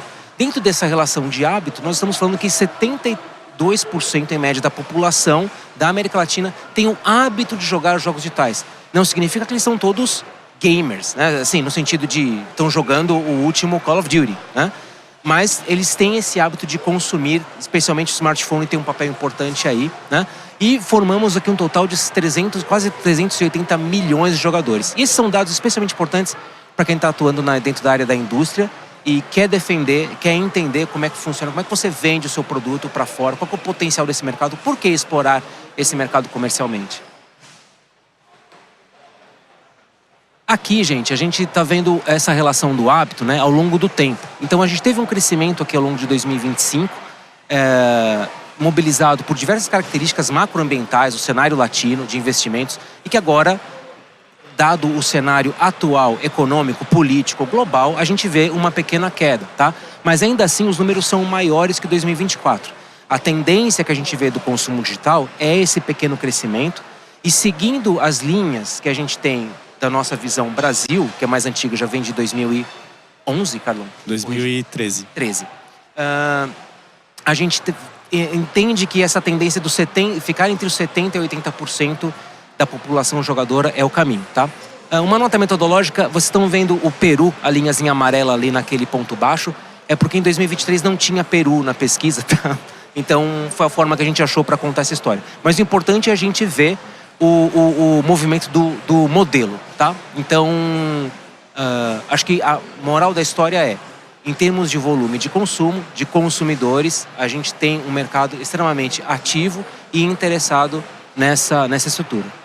Dá uma complementada nesse ponto que o Mauro falou, de Brasil principalmente, né? A gente teve no ano passado, né, Mauro, um dado bem expressivo de população. E esse dado a gente teve uma redução, né, quando a gente olha comparado com 2026. No caso de Brasil em específico, aqui tem uma relação muito forte com a questão dos jogos da sorte. Por quê? Porque a gente sabe que essa categoria se posiciona como um jogo digital. É verdade. O jogo do tigrinho, né? Se a gente for colocar o jogo do tigrinho do lado do Candy Crush, a camada gamificada, né, ela é de um jogo. Então isso trouxe no ano passado esse ponto de crescimento e a gente falava isso. A regulamentação esse ano no Brasil, a própria conscientização das pessoas entendendo o que é o jogo da sorte de fato. Então se trouxe uma leitura onde o percentual do Brasil hoje, ele é significativo. Não é um número que a gente nunca viu, né, Morão? É um número que a gente já tinha visto. Então estamos falando de uma normalização, não de uma queda, né, quando a gente pensa na questão de consumo. Pelo contrário, o público continua super engajado no Brasil como um todo, né? Bom, falando de perfil geral aqui, trazendo uma leitura, né, aqui não segmentando por país, né, mas essa aqui é a grande demografia do latino-americano. E acho que um ponto que a gente pode destacar aqui que são dois. Quando a gente pensa em população, as mulheres aqui, que a gente já destaca inclusive no Brasil, quando a gente fala, né, é um público muito presente. Principalmente pelos smartphones, a gente vê o crescimento em alguns momentos da questão do computador e do próprio console. É um percentual significativo, né? Quando a gente pega no PC e no console, é quase 40% do público feminino. Então, games já começa a ser cada vez mais diversificado nesse sentido também. Mas o que a gente teve de diferente esse ano é o público jovem. Então a geração Z, aí nos seus 16 até os seus 29 anos, aí cresceu bastante. São ciclos, né? A gente teve durante muitos anos, né, Maurão? O público milênio, né? O público mais velho, 30, 40 anos, como grande consumidor. Ele ainda está presente. Mas o público jovem, cada vez mais envolvido com a cultura dos games, dos jogos digitais, já nasce com o celular na mão, já tem o jogo o tempo inteiro, já tem um evento de games acontecendo. Então isso cria já um envolvimento um pouco mais expressivo nesse sentido. Então, consequentemente, acaba sendo um público aí que vem crescendo cada vez mais, né? Na América Latina e no Brasil também, né? Bom, falando sobre gerações, acho que esse é um ponto importante, né? Porque aqui a gente fala exatamente dessa população hoje em cada país. E é interessante olhar o gráfico, a gente começa a perceber aonde nós temos um público mais jovem, um público mais maduro consumindo. Se a gente olhar o gráfico de Brasil, por exemplo, e Argentina, a gente tem um equilíbrio bem interessante entre geração Z, entre os milênios e geração X. A gente tem pessoas que muitas vezes começaram a jogar os jogos digitais através do smartphone e depois foram migrando para outras plataformas, e eu já chego lá nesse ponto que ele é bem legal, né? Mas é importante observar o seguinte, né? Países como o México, Peru e até a Colômbia, né? A gente tem um público, uma ascensão muito forte dessa geração Z. Esse público mais jovem, de novo, cada vez mais envolvido com a cultura dos games e, consequentemente, cada vez mais presente, né? É natural a gente ter um público geração X, ou os boomers, né? Pessoas dos anos 90, anos 80, que hoje não nasceram com games do jeito que é hoje, né? Mas que tiveram interesse em algum momento, até jogam através do smartphone, que é a grande plataforma desse público também, mas hoje a gente vê que os dois grandes públicos consumidores são a geração Z e são os milênios na América Latina. Então esse é um ponto que vale destacar também, né? Bom, falando de plataformas, né? Acho que aqui, sem muita novidade, né? No seguinte ponto, o smartphone é um grande líder hoje em preferência. Quando a gente pergunta qual que é a sua plataforma preferida, o smartphone ele ganha esse espaço por diversos aspectos. Acessibilidade, mobilidade, o próprio modelo de negócio da plataforma. A maioria dos jogos são gratuitos, né? Tanto que a grande indústria de games ela observa esse movimento. Cada vez mais você vai ver um Fortnite, um Call of Duty, grandes franquias do console e do PC também no smartphone. É uma intenção de impactar esse público. Mas o smartphone é uma porta de entrada. Esse é um ponto importante. É a primeira plataforma de muitas pessoas. Eu comecei com o Super Nintendo na minha vida, né? Muitas pessoas começaram hoje com o smartphone com Candy Crush. E é isso. São ciclos diferentes, gerações diferentes, né? Que consequentemente tiveram oportunidades de consumir games de maneiras diferentes, né? Então, isso não tira a importância nem do console nem do computador? Não, de maneira nenhuma. Pelo contrário. É onde a gente tem a grande concentração de investimento. O poder aquisitivo das pessoas, né? De quem consome games, ele é muito expressivo nessas plataformas. Então, a gente não pode também ignorá-las, pelo contrário. Elas também fazem parte. E acho que vale a pena destacar um ponto importante que é aqui, né? Quando a gente fala de plataformas olhando por país. Então você vê que, no geral, né, o smartphone ele predominante, né? A Colômbia se destaca um pouco mais nesse sentido, né? Mas você vê que o PC e o console, até no Brasil, né, e no Peru, ele é muito sólido. E o que a gente percebe também, né? Ao longo dos últimos anos, essa questão da preferência pelo console e pelo PC, ela sempre esteve ali. Só que o ponto é, a partir do momento que você começa a consumir games, seja pelo smartphone, você começa a criar repertório disso tudo. Você começa a entender o que é mais games, o que mais eu posso jogar. O que tem jogo diferente de uma franquia que está no console ou no computador. Então esse interesse é uma tendência a fazer com que você queira experimentar. Então no final das contas, não é olhar o smartphone de uma maneira isolada. Pelo contrário, é entender que também o público hoje, ele é multiplataforma. E ele pode ser impactado de maneiras diferentes e o momento de vida dele pode também influenciar nessa questão de qual plataforma que ele vai estar jogando, né? Então, acho que é um ponto importante para a gente nunca diminuir, né? Que a gente acaba tendo essa leitura, né? Então o smartphone é o maior? Sim, ele é o maior. Mas isso não quer dizer que os outros não tenham engajamento e muito menos investimento. Então acho que esse é um ponto que vale destacar, né? Fala, Marão, isso aqui é seu, 100%. A gente tem, ao longo da nossa história de pesquisa, a gente perguntava para as pessoas o seguinte: você gosta de jogos, gosta de jogos digitais? Estão entre as suas principais formas de diversão? E as pessoas respondem sim. Então o jogo digital é a sua principal forma de se divertir hoje? Sim, é. Legal, então você é gamer? Não, não sou. Não, peraí, mas por quê? Como assim? E aí a gente foi começar a entender que a palavra gamer, ela é perigosa, tá? Porque ela significa não que o sujeito necessariamente é um grande consumidor, comprador de jogos digitais. Ele pode ser um grande consumidor no sentido mais amplo da palavra, mais simbólico. Ele pode gostar dos personagens, pode assistir, ele pode se sentir pertencente à comunidade, participar das redes sociais, mas atualmente, hoje, por algum motivo, ele não consome isso. E o contrário também. Pessoas que consomem muitos jogos digitais, gostam muito de um jogo específico, por exemplo, e perguntam: você é gamer? Não, eu não sou gamer, eu sou fifeiro. Eu não sou gamer, eu gosto de LOL. Eu não sou gamer, eu gosto desse jogo, eu gosto desse pacote de jogos. Não, eu jogo só no smartphone. Eu passo 8 horas por dia jogando no smartphone e gasto uma baita de uma grana. Não sou gamer. Então, o gamer tem a ver com pertencimento. Por isso que a gente substitui esse termo por essa pergunta, né? Os jogos digitais estão entre suas principais formas de diversão hoje? E aqui a gente vê daquela população que a gente falou de 72% dessas pessoas que têm o hábito de jogar, a grande maioria delas em todos os países falam: sim, hoje jogos digitais é uma das minhas principais formas de me divertir, que não significa que tá todo, pelo amor de Deus, não é que tá todo mundo jogando Call of Duty, de novo, tá? A gente fala de hábito de jogar num sentido bastante amplo, da mídia jogo digital, tá? Isso vai desde o Call of Duty até o paciência do computador, até um jogo mais obscuro do smartphone, tá? Aqui vale destacar um ponto que a gente identificou também. Tem dizer que são 3 parâmetros que a gente observa aqui, né? Share of time, share of wallet e share of... Esqueci. Na verdade, o termo acho que nem tanto importa, mas assim, o que a gente está discutindo muito em termos de mídia, recentemente o presidente da Netflix falou que o principal concorrente do Netflix hoje em dia não é a Amazon Prime ou a Disney Plus, é o tempo das pessoas, é o console de videogame, as redes sociais. Porque o tempo que as pessoas têm de entretenimento, nós como sociedade temos de entretenimento, é alguma coisa em torno de 2 horas, gente, por dia. Isso a gente observa em pesquisa, tá? Quanto tempo você passa consumindo filmes, TV, séries, etc. 2 horas. Esse é o tempo. O que você faz nessas 2 horas? Você joga um jogo digital? Você assiste um filme? Você vê uma série? Lê um livro? O que você faz nesse tempo, né? Então, quando a gente pega essa informação, a gente está vendo que existe um privilégio, uma importância do consumo de jogos digitais frente a outras mídias. Não que ela é a mais importante, mas que nessa conta de mercado, desse share of time do consumidor, em marketing a gente fala muito de share of market mesmo, né? Quanto que eu tenho desse mercado? Muitas vezes para a mídia, esse pensamento do tempo é muito importante. Mas quanto tempo eu pertenço da vida do meu consumidor? Até porque em smartphones, uma parte da forma de monetização é publicidade, né? Então você entender o quanto que você participa da vida do sujeito é relevante. Mas eu lembrei, share of mind, share of time e share of wallet, que é o quê? Share of mind de lembrança de marca, exatamente. Share of time dessa relação consumidor. Porque cada vez mais, né, a gente é impactado por games de alguma forma. Então, no nosso dia a dia, no nosso cotidiano, games não é uma coisa que você só enxerga num evento, você enxerga em vários lugares. Então, esse impacto, né, justamente frequente, faz com que você lembre de games o tempo inteiro. No cinema, no restaurante, num evento, no jogo, numa plataforma, redes sociais.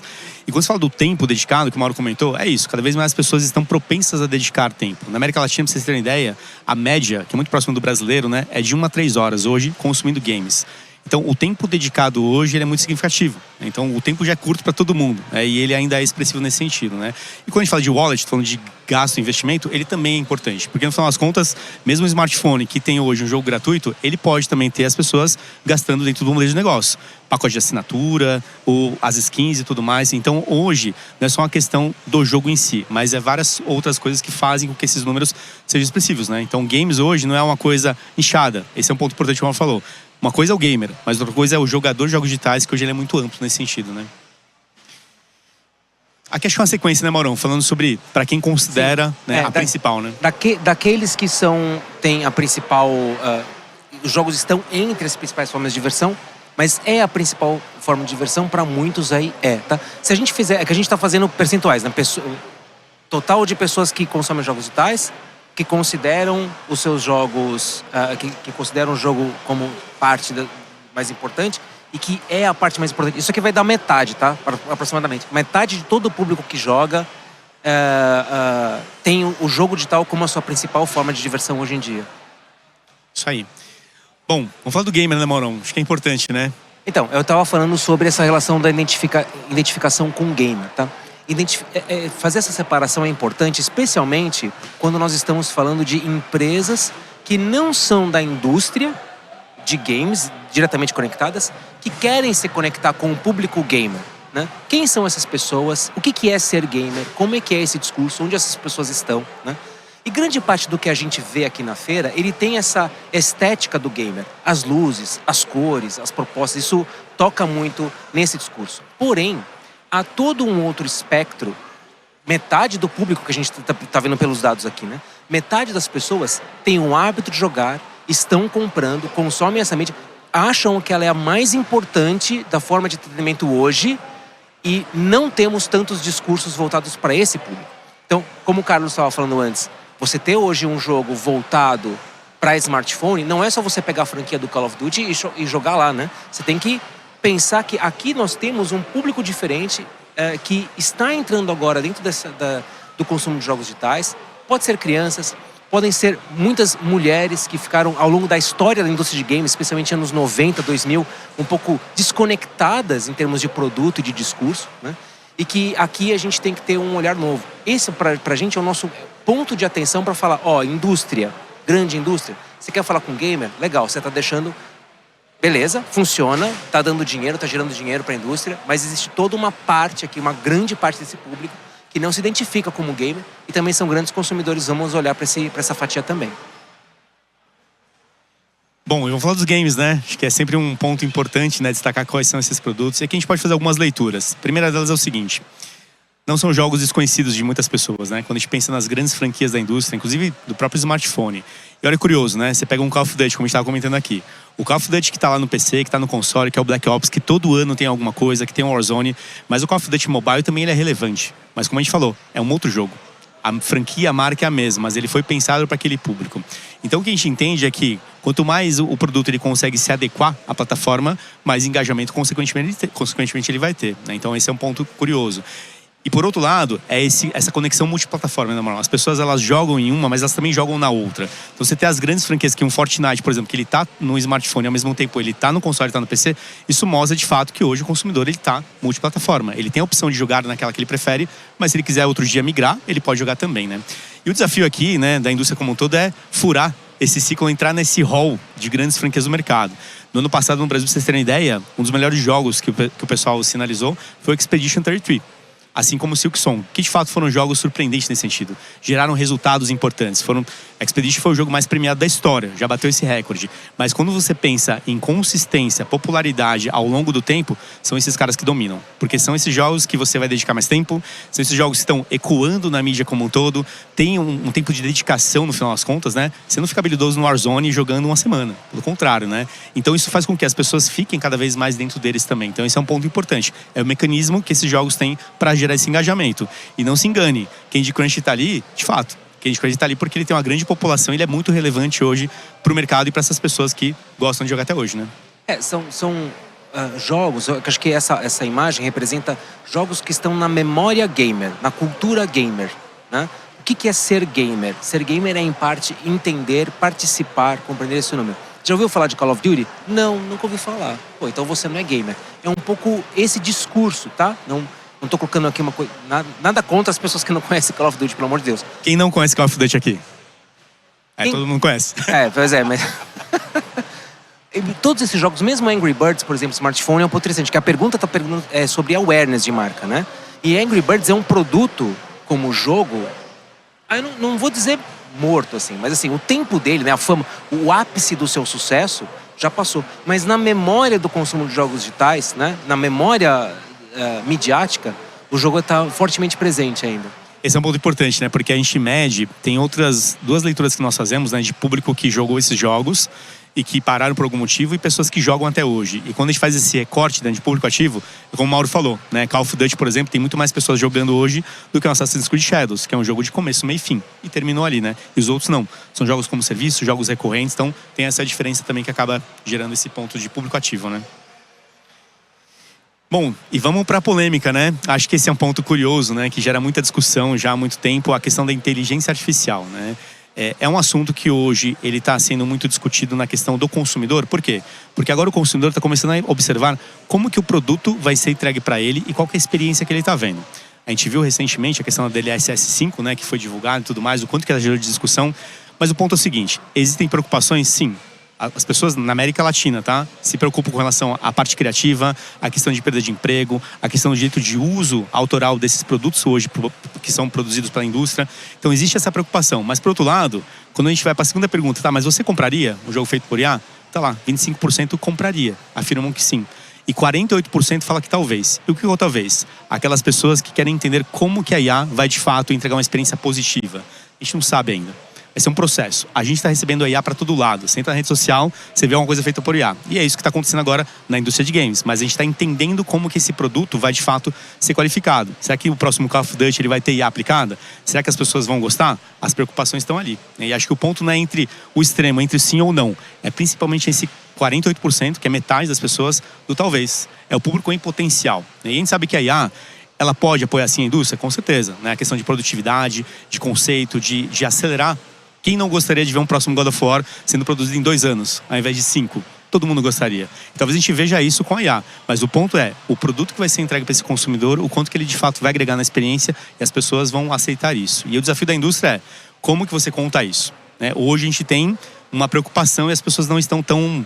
ok, preciso entender um pouco mais. A transparência de como que vai ser utilizada ela é muito importante. Então, esse é um desafio aí da indústria nos próximos anos, mas que eu acredito que pela velocidade que a IA tem avançado, vai ser rápido. Não acho que vai ser uma coisa do curto prazo, mas não daqui a 10 anos. Daqui a pouco a gente vai ter jogos feitos 100% por IA? Sim, possivelmente vai ter. Então, acho que esse é o ponto pra gente ficar atento e acompanhar, né? Esse talvez que é mapeado aqui, ele abre muitas possibilidades dentro do que a gente pode pensar a respeito desse tipo de produção, né?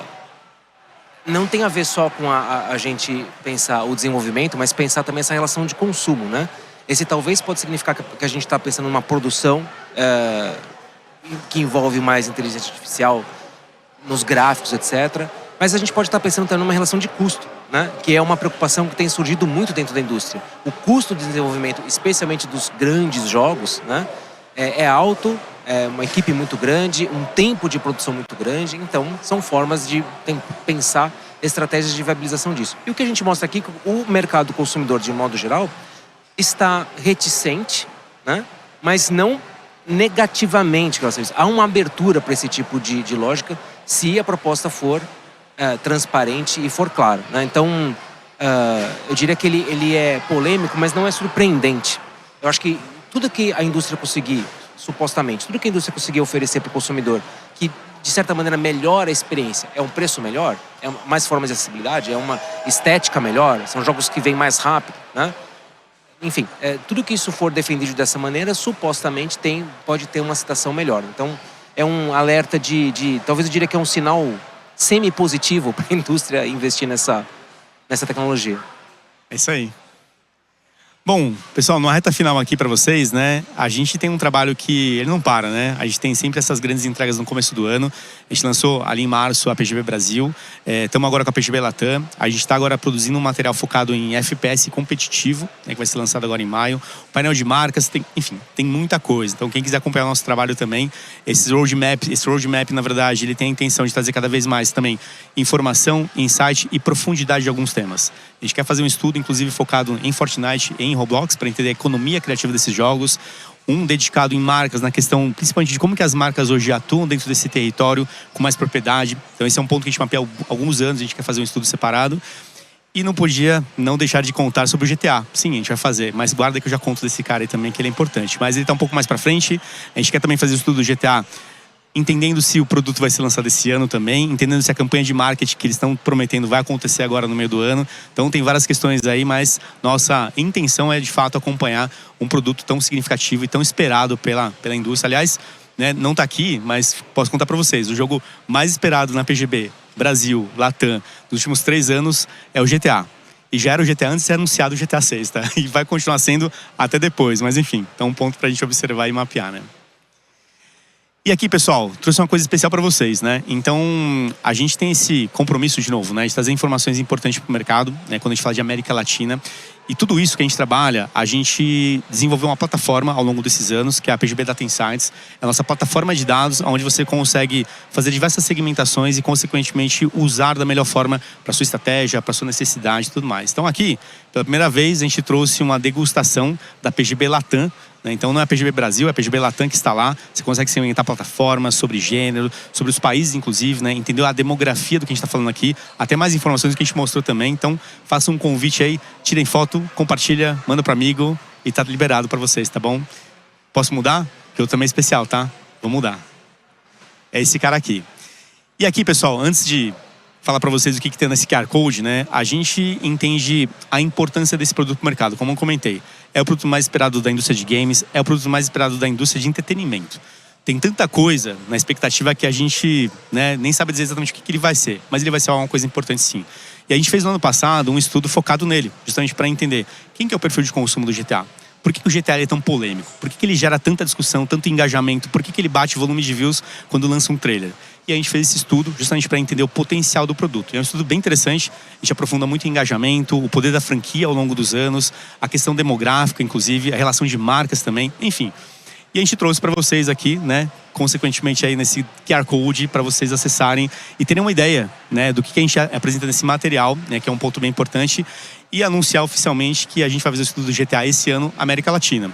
Assim como a gente fez no ano passado no Brasil, a gente entende a importância e o compromisso nosso em trazer a informação, olhando esses outros territórios, já que a gente mapeia também a América Latina em questão de outros países, fazer esse estudo também. Então, eu acredito que isso vai ajudar o mercado como um todo, ajudar diversas empresas, agências, marcas que querem entender esse consumidor do GTA, querem entender o potencial de negócio, do que ele vai fazer. E a nossa intenção é justamente fazer esse estudo da América Latina esse ano. E é isso aí, namorando, dando tudo certo. A gente volta aí um pouco mais adiante para contar um pouco mais, né? Pegaram o QR Code? E esse aqui é exclusivo, tá, galera? Vai ficar disponível durante um período. Eu não sei ainda quanto que é esse período, a gente vai decidir, mas tá lá. Posso dar um spoiler da pesquisa do GTA? Por favor, temos tempo ali, pode dar. A resposta, a pergunta, né, que a gente fez, que eu achei mais interessante da pesquisa do GTA foi o seguinte. Existe uma possibilidade do jogo sair por R$600 no Brasil. Como é que você classifica esse preço? Você classifica como muito barato, diferente, caro, muito caro. Grande parte das pessoas caro ou muito caro. Grande parte do público achou o jogo muito caro. Você compraria? Sim, quase 90% do público compraria.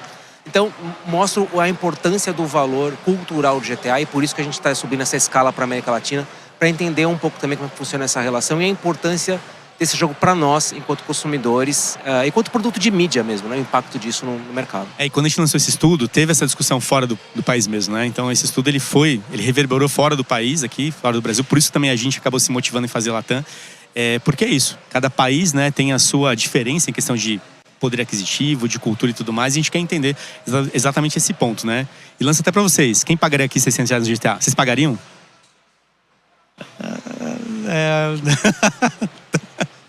Foi menos do que teve na pesquisa, mas tá tudo bem, galera. Bom, Pessoal, é isso. Espero que vocês tenham gostado, tenham curtido, né? Quem quiser acompanhar um pouco mais do nosso trabalho, pode acessar os nossos canais, gogamers.gg ou pesquisagamebrasil.com.br. Lá também tem mais informações daquilo que a gente acaba mapeando, nosso roadmap. Qualquer necessidade também pode nos procurar no LinkedIn, nas redes sociais. Eu e o Mauro estamos por aí. Obrigado, galera. Valeu demais. GG aí. Boa tarde. Obrigado.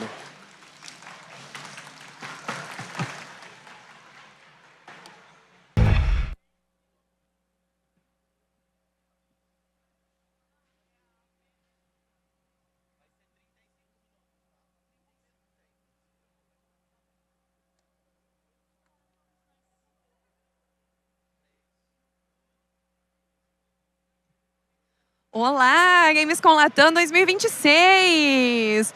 O último painel que a gente teve aqui foi justamente sobre o perfil de consumo dos gamers aqui na América Latina. E agora a gente vai passar para um outro assunto que é sobre a infância. A gente sabe que a infância é o momento da imaginação. E ultimamente os jogos têm tido uma participação ativa no desenvolvimento de mundos, na criação de personagens e da formação dessa linguagem durante a infância. Então, a gente vai falar justamente sobre como longe de ser apenas um entretenimento, os jogos hoje em dia também desenvolvem a cultura e a educação na infância contemporânea.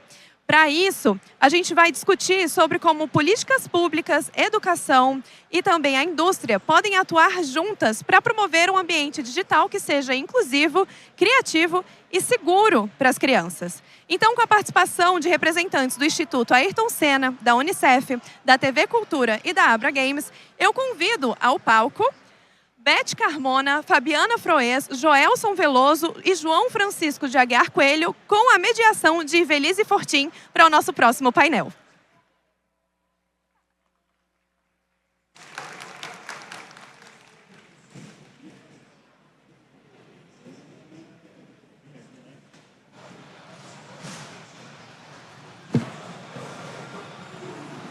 Olá, boa tarde. Eu sou Ivelise e hoje nós vamos falar sobre o ECA Digital, que é a nova lei do governo que regula o acesso de crianças e adolescentes aos ambientes digitais. A gente está com uma plateia incrível aqui para debater esse tema com vocês. Eu acho muito importante nós falarmos desse tema, principalmente porque nós passamos por uma onda grande de desinformação com relação a essa legislação. Então, que vão proibir os jogos ou que as crianças e adolescentes não vão poder jogar. Eu já queria adiantar que isso não é verdade. Não tem nenhum tipo de proibição de jogos, mas eu vou chamar aqui os convidados então para a gente poder ter um panorama aí sobre o ECA Digital. Então, em primeiro lugar, queria passar para a Beth Carmona. Então, Beth, a palavra é sua. Bom, boa tarde a todos. Obrigada pelo convite, a organização. É muito legal estar aqui nesse ambiente, né? Eu sou presidente do Mediativa, que é o Centro Brasileiro de Mídia para Crianças e Adolescentes, que foi criado há mais de 25 anos. Ao mesmo tempo, hoje, eu sou vice-presidente da TV Cultura, que também, enfim, sempre esteve muito próxima à questão infantil e à questão infanto-juvenil.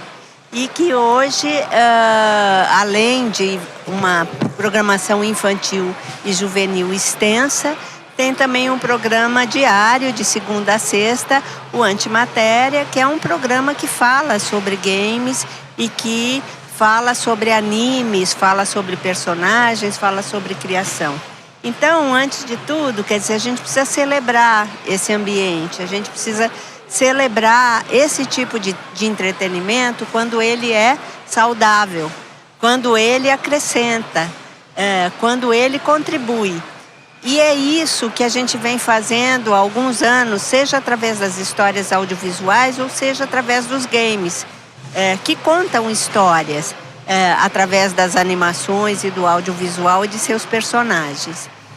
Então, o que eu gostaria de dizer é que o ECA Digital, ele está sendo muito celebrado por nós também, porque o ECA, que é o Estatuto da Criança e do Adolescente, ele fala sobre direitos e ele vem numa esteira de proteção a direitos da criança e do adolescente em países como o Brasil, onde essa questão é muito importante, onde entra o direito à cultura, onde entra o direito à educação, onde entra todos os direitos a uma alimentação saudável, a uma vida saudável e tudo isso.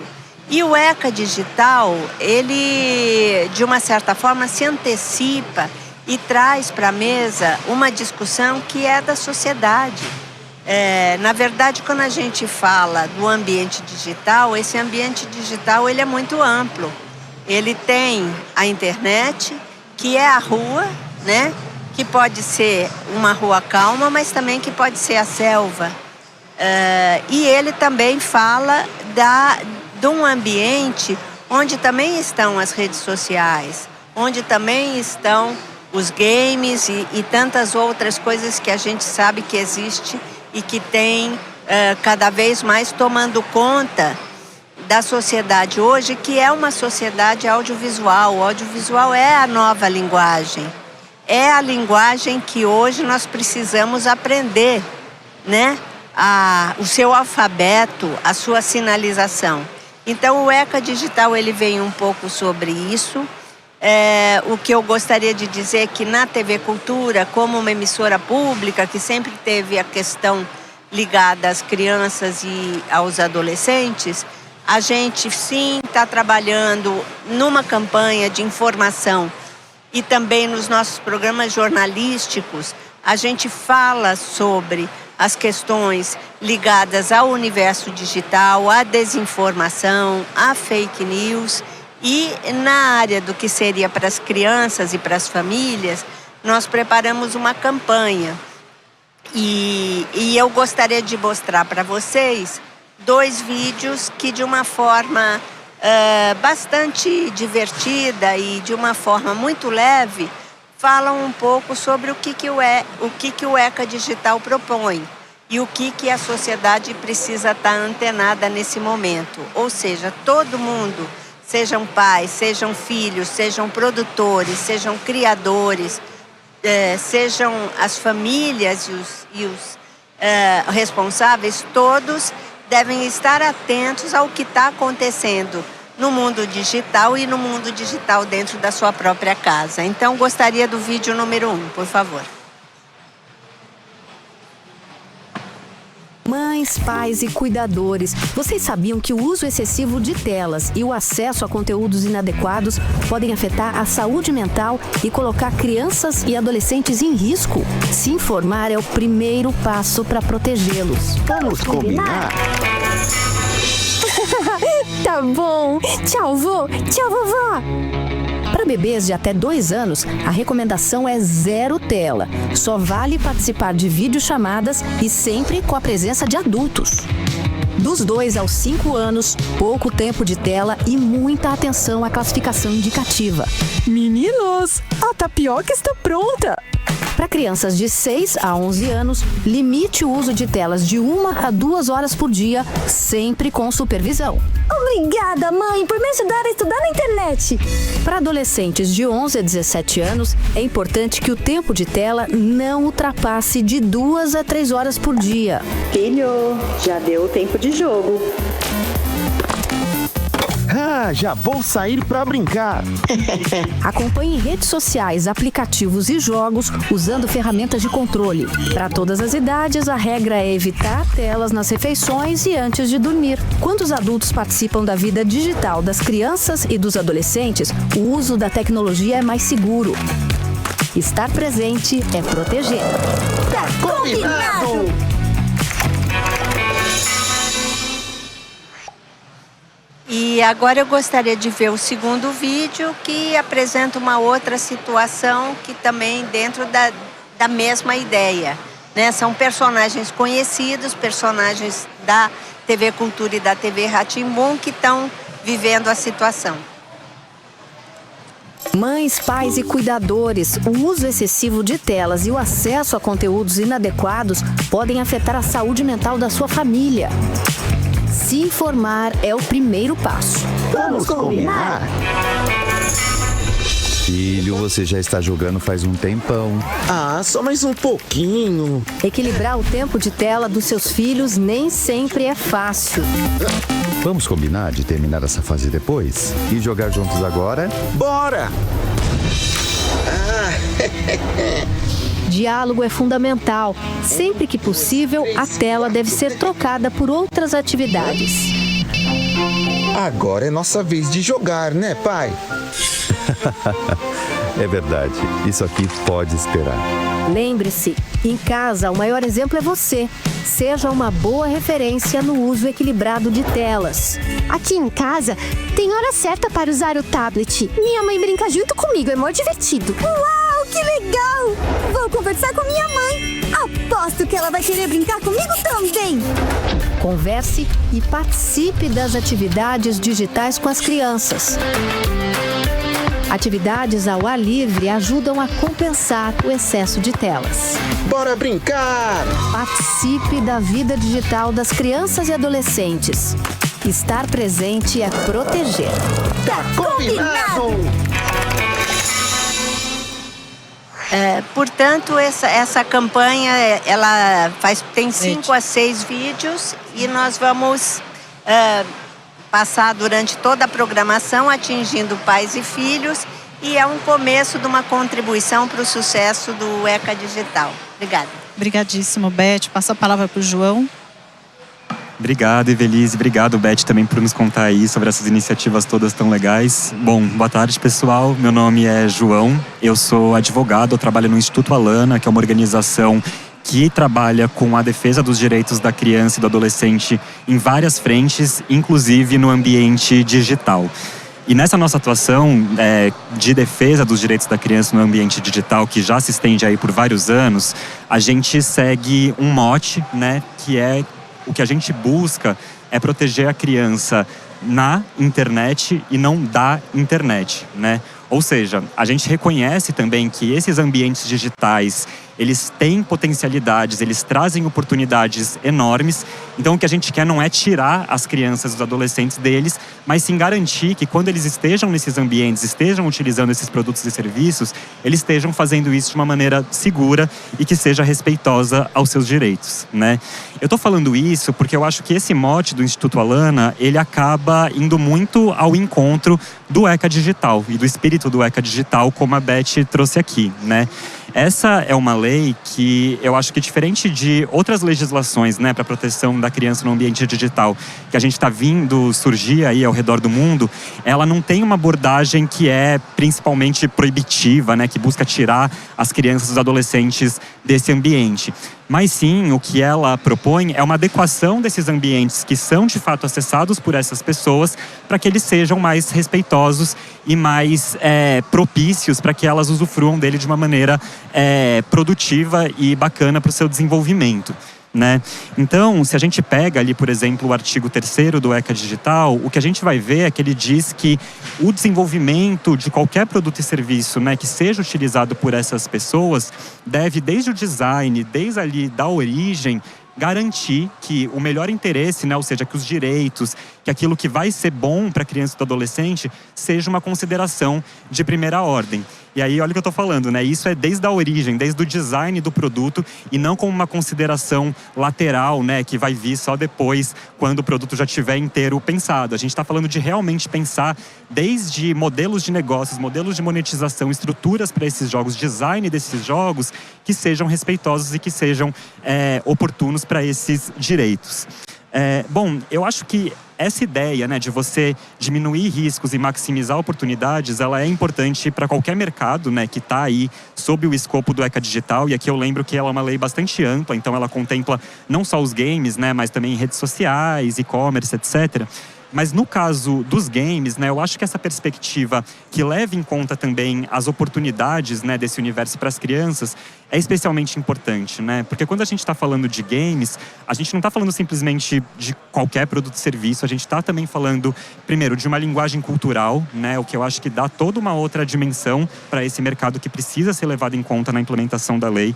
A gente está falando de produtos e serviços que trazem também consigo uma série de oportunidades para a educação e para o desenvolvimento, né, de crianças e adolescentes.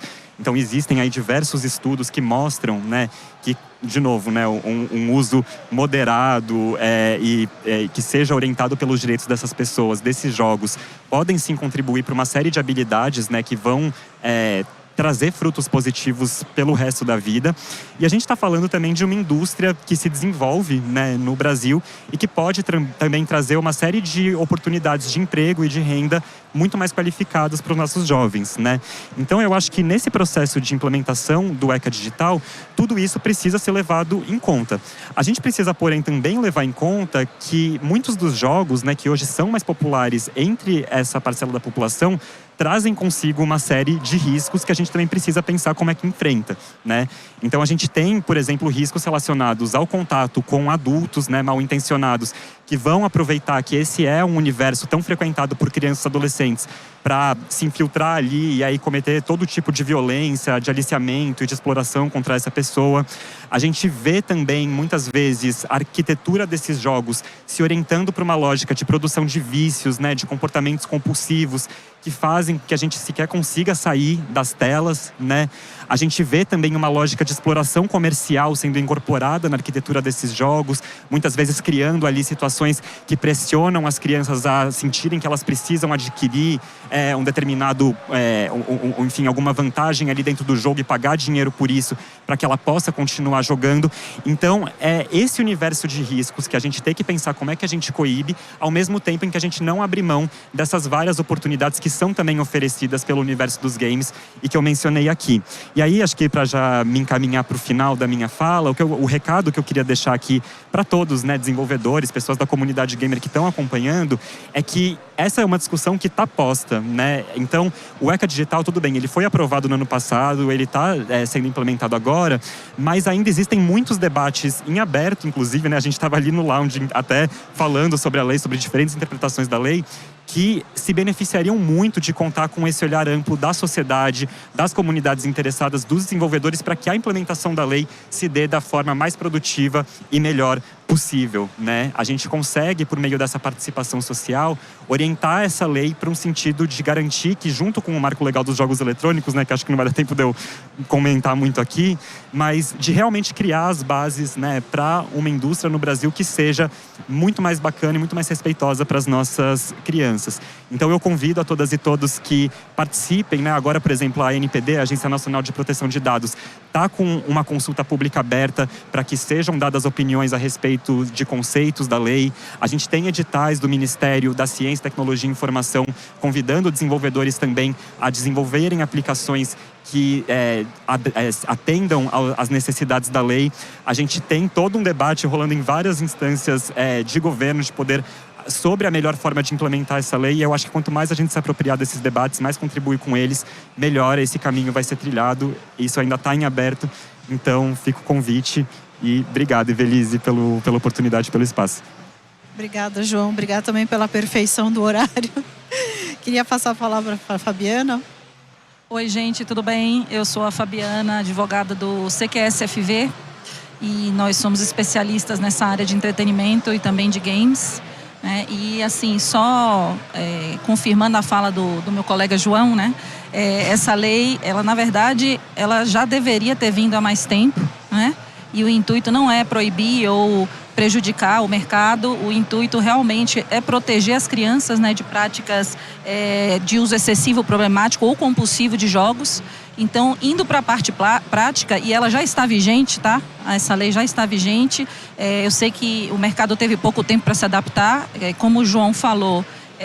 Muita coisa ainda vai ser regulamentada, o judiciário também vai balizar muitas questões, então é uma coisa nova, mas que a gente já precisa voltar o olhar para essa lei, evitando problemas e ajudando, na verdade, esse mundo, né, das crianças e adolescentes. Então, assim, algumas questões práticas da lei, né, que é importante serem observadas, né, e que ela prevê a vedação de alguns tipos de mecanismos, né, por exemplo, acionamento de novos conteúdos sem solicitação, ofertas de recompensas por tempos de uso, né, as loot boxes também agora, né, foram proibidas, né, porque o entendimento é de que gera uma compulsão, né, das crianças, então elas devem ser restringidas nos jogos de acesso ou de acesso provável, né, pelos menores.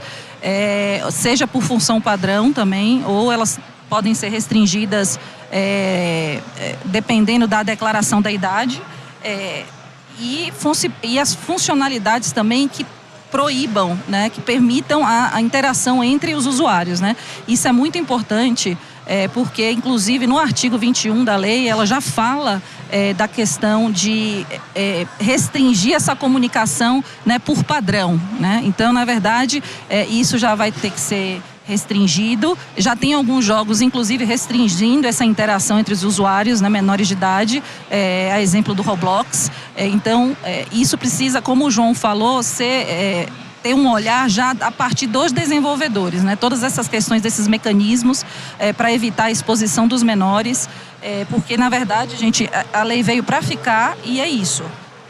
Além disso, vai ser obrigatório também a questão da classificação indicativa. A gente estava até conversando disso lá atrás, né? Então, isso já vai ter que ser feito no momento do download, por exemplo, do jogo ou do acesso. Os pais já vão ter acesso à classificação indicativa e eles podem ou não autorizar o menor. Obviamente que isso é uma questão que está sendo adequada, né? A questão também da checagem da idade, que aí meu colega depois, o Joelson, vai falar melhor sobre essa questão, né? Mas sendo vedada a autodeclaração, então aí vão ter que surgir mecanismos de verificação e de controle desses menores de acesso, né? Porque a simples autodeclaração, antigamente você poderia botar lá que você tinha 40 anos tendo 10. Então agora isso também vai ter que ser verificado. Então, assim, são muitas questões que ainda estão pendentes de regulamentação, mas que já precisam ser implementadas, né? E uma questão interessante dessa lei é a questão da remoção de conteúdo, tá? Então, assim, pelas vítimas responsáveis legais, Ministérios Público ou pelas entidades representativas dos direitos das crianças e dos adolescentes, eles já podem pedir a retirada desses conteúdos que violem a lei, né? Tem vários tipos de conteúdo que a lei prevê, né? Tipo, questões de armas, suicídio, apostas. Então, tudo isso vai ter que ser moderado pela comunidade. Não só pelo Estado agora, mas também pelos desenvolvedores, plataformas, pelos próprios pais também.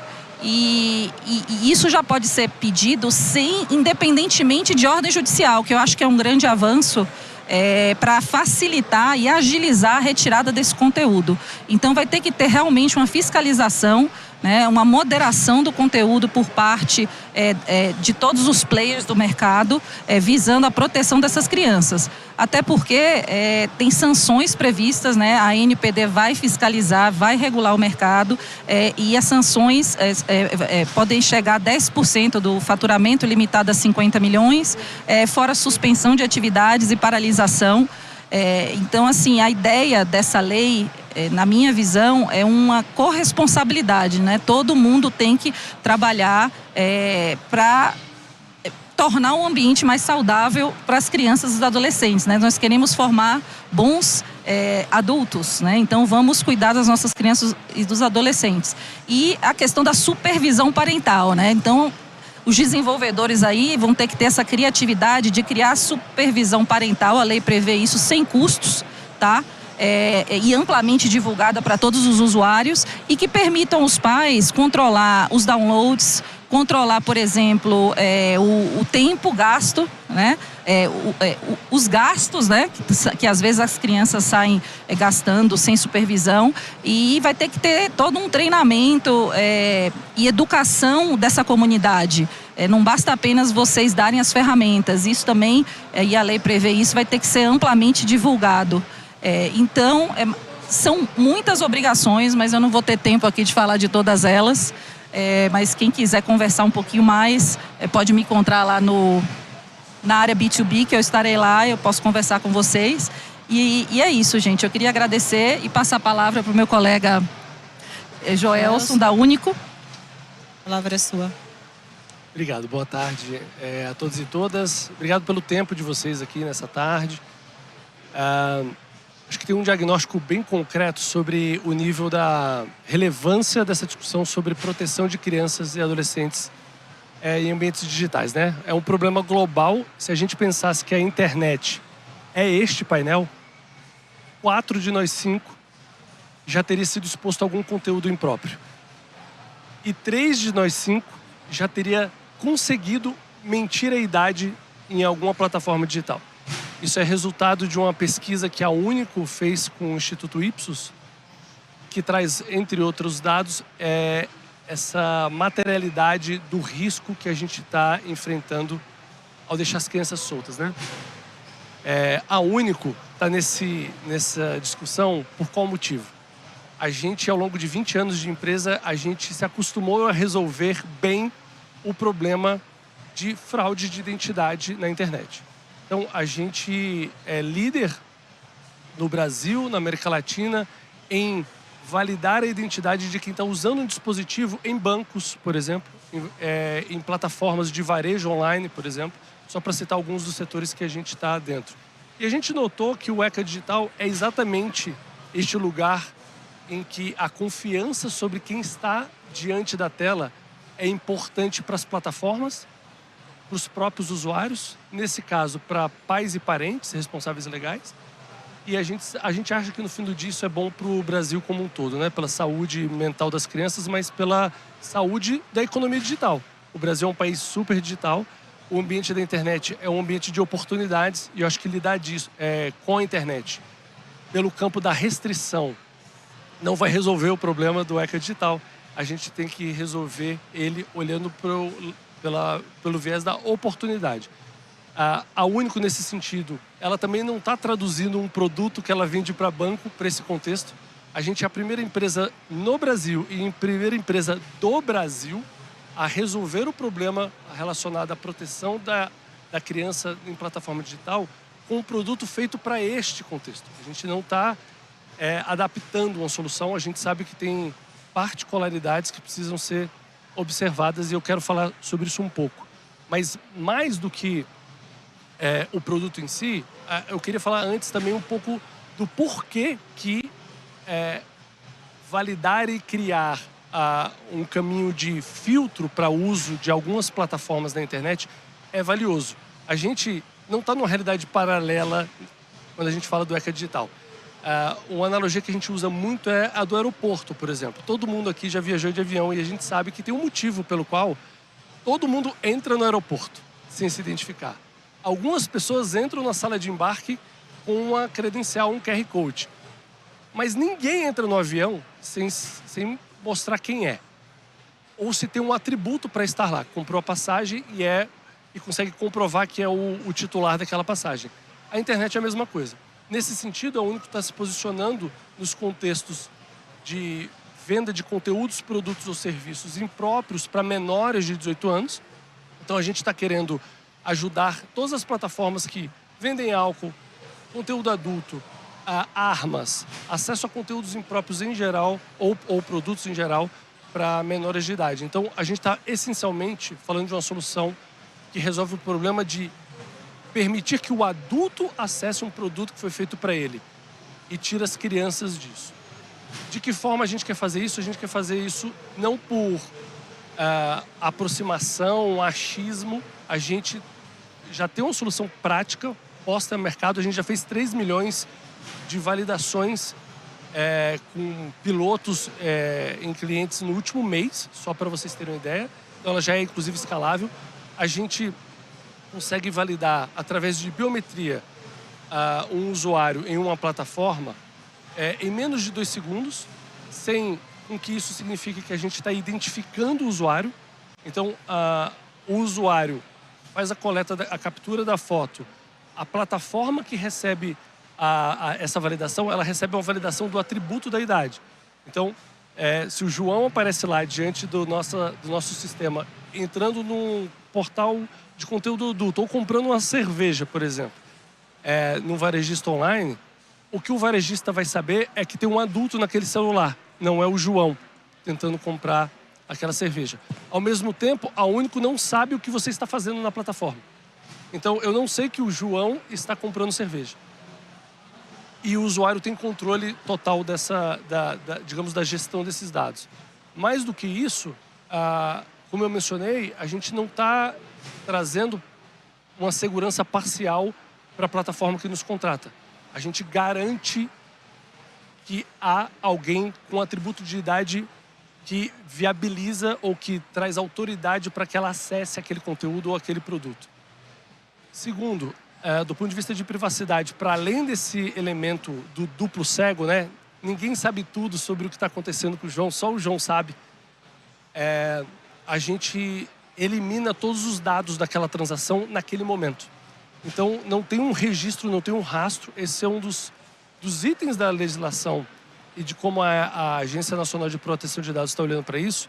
Algo importante é a não rastreabilidade. Você ser incapaz de seguir o João ou a Fabiana na jornada dela na internet. Então, esse é um outro atributo que a gente está trazendo para essa jornada. E tem um atributo que fala-se pouco, mas que, de novo, para a saúde da economia digital e das potencialidades da internet é muito relevante, é a própria experiência do usuário. A gente definitivamente não quer que a vida das pessoas em geral, adultos e crianças na internet, seja um inferno. Ou que as pessoas não possam aproveitar a potencialidade da internet. Então, é por isso também que a gente entendeu que uma captura biométrica que é efêmera, que ela acontece num momento e ela não é carregada ao longo da jornada, é o melhor caminho, porque a gente sabe também que esta é uma solução bastante popular, bastante, digamos, familiar para o brasileiro e, na verdade, para qualquer cidadão do mundo que frequenta a internet. Então, de uma forma geral, o nosso ponto aqui é muito menos sobre a lei. A lei está vigente, já existem obrigações, tá? Acho que, apesar das dúvidas que geralmente surgem sobre o ECA digital, por ser um tema novo, a verdade é que já está acontecendo. A Fabiana mencionou algumas das consequências para quem não cumprir a lei, que já vai completar 2 meses agora, e a Único está se posicionando como uma empresa que resolve e tira todos os medos, todas as inseguranças de plataformas, pais, usuários nesse contexto. Obrigado, Feliz. Obrigada, gente. Eu vou falar, só queria acrescentar algumas coisas aqui para a gente fechar. Para quem for desenvolvedor, eu acho que o ECA Digital ele traz 2 coisas que o desenvolvedor não está acostumado. A primeira é a avaliação de risco do seu produto. E isso serve, seja o seu produto seja destinado a uma criança, seja o seu produto não seja destinado a uma criança, porque o ECA Digital, assim como eles falaram, prevê acesso provável. Então você vai ter que pensar, o meu jogo, ele traz algum tipo de risco, né, para criança, para adolescente, mesmo que eu não esteja desenvolvendo para crianças e adolescentes. Acho que esse é um ponto importante. O segundo ponto importante é a gente pensar na segurança por design do produto. Acho que o João já falou um pouco, e não depois que tudo está pronto, você descobre que você não podia pôr isso, ou você não podia pôr aquilo, que dá muito mais trabalho para a gente mudar ou para a gente modificar. Então, o ECA traz essa questão de segurança por design, trazer, que nem a Fabiana falou, as coisas por padrão, para o desenvolvimento.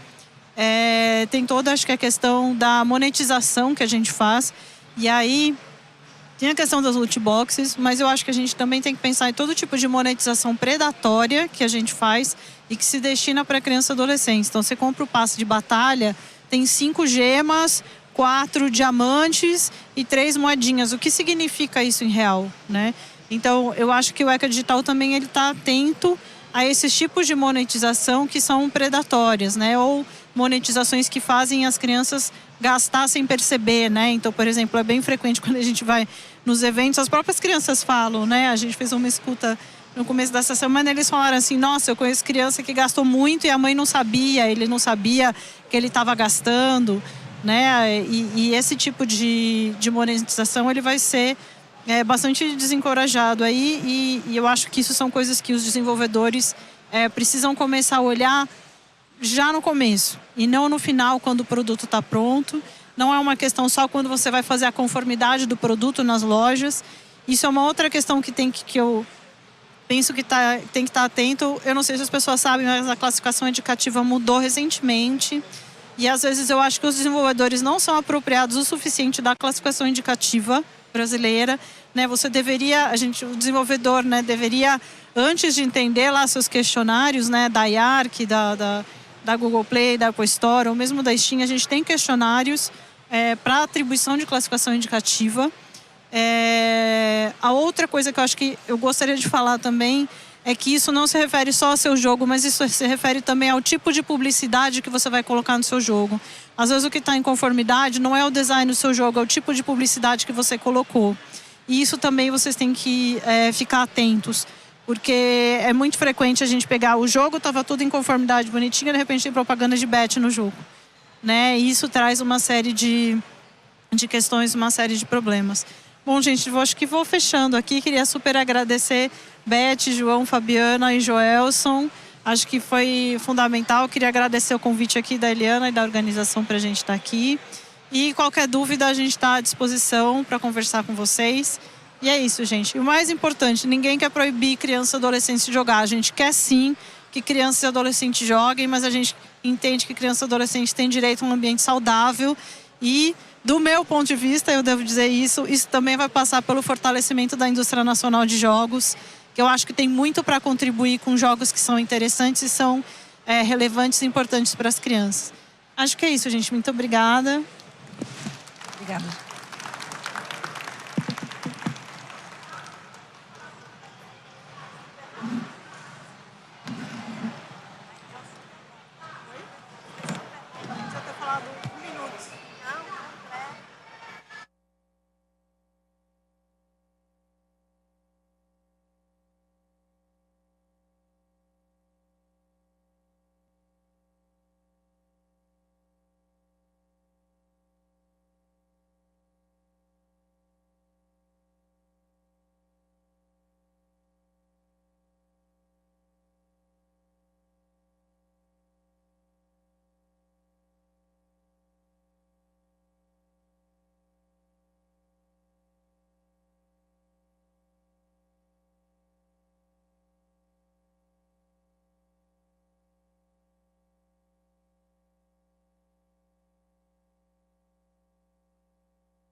Opa, tô de volta por aqui no Journey 2. Pessoal, Acabaram de falar justamente sobre a questão da infância, da imaginação e como tornar o ambiente digital mais confortável e mais seguro.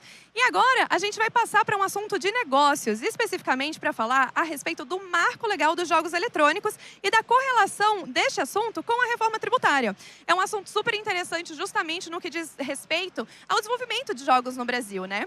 Além disso, a Daniela Galvão, que é a nossa próxima palestrante, também vai compartilhar os pontos discutidos no GT interministerial, incluindo temas ligados ao enquadramento das atividades em KNAI, específico e na NBS. Então eu chamo ao palco agora a Daniela Galvão.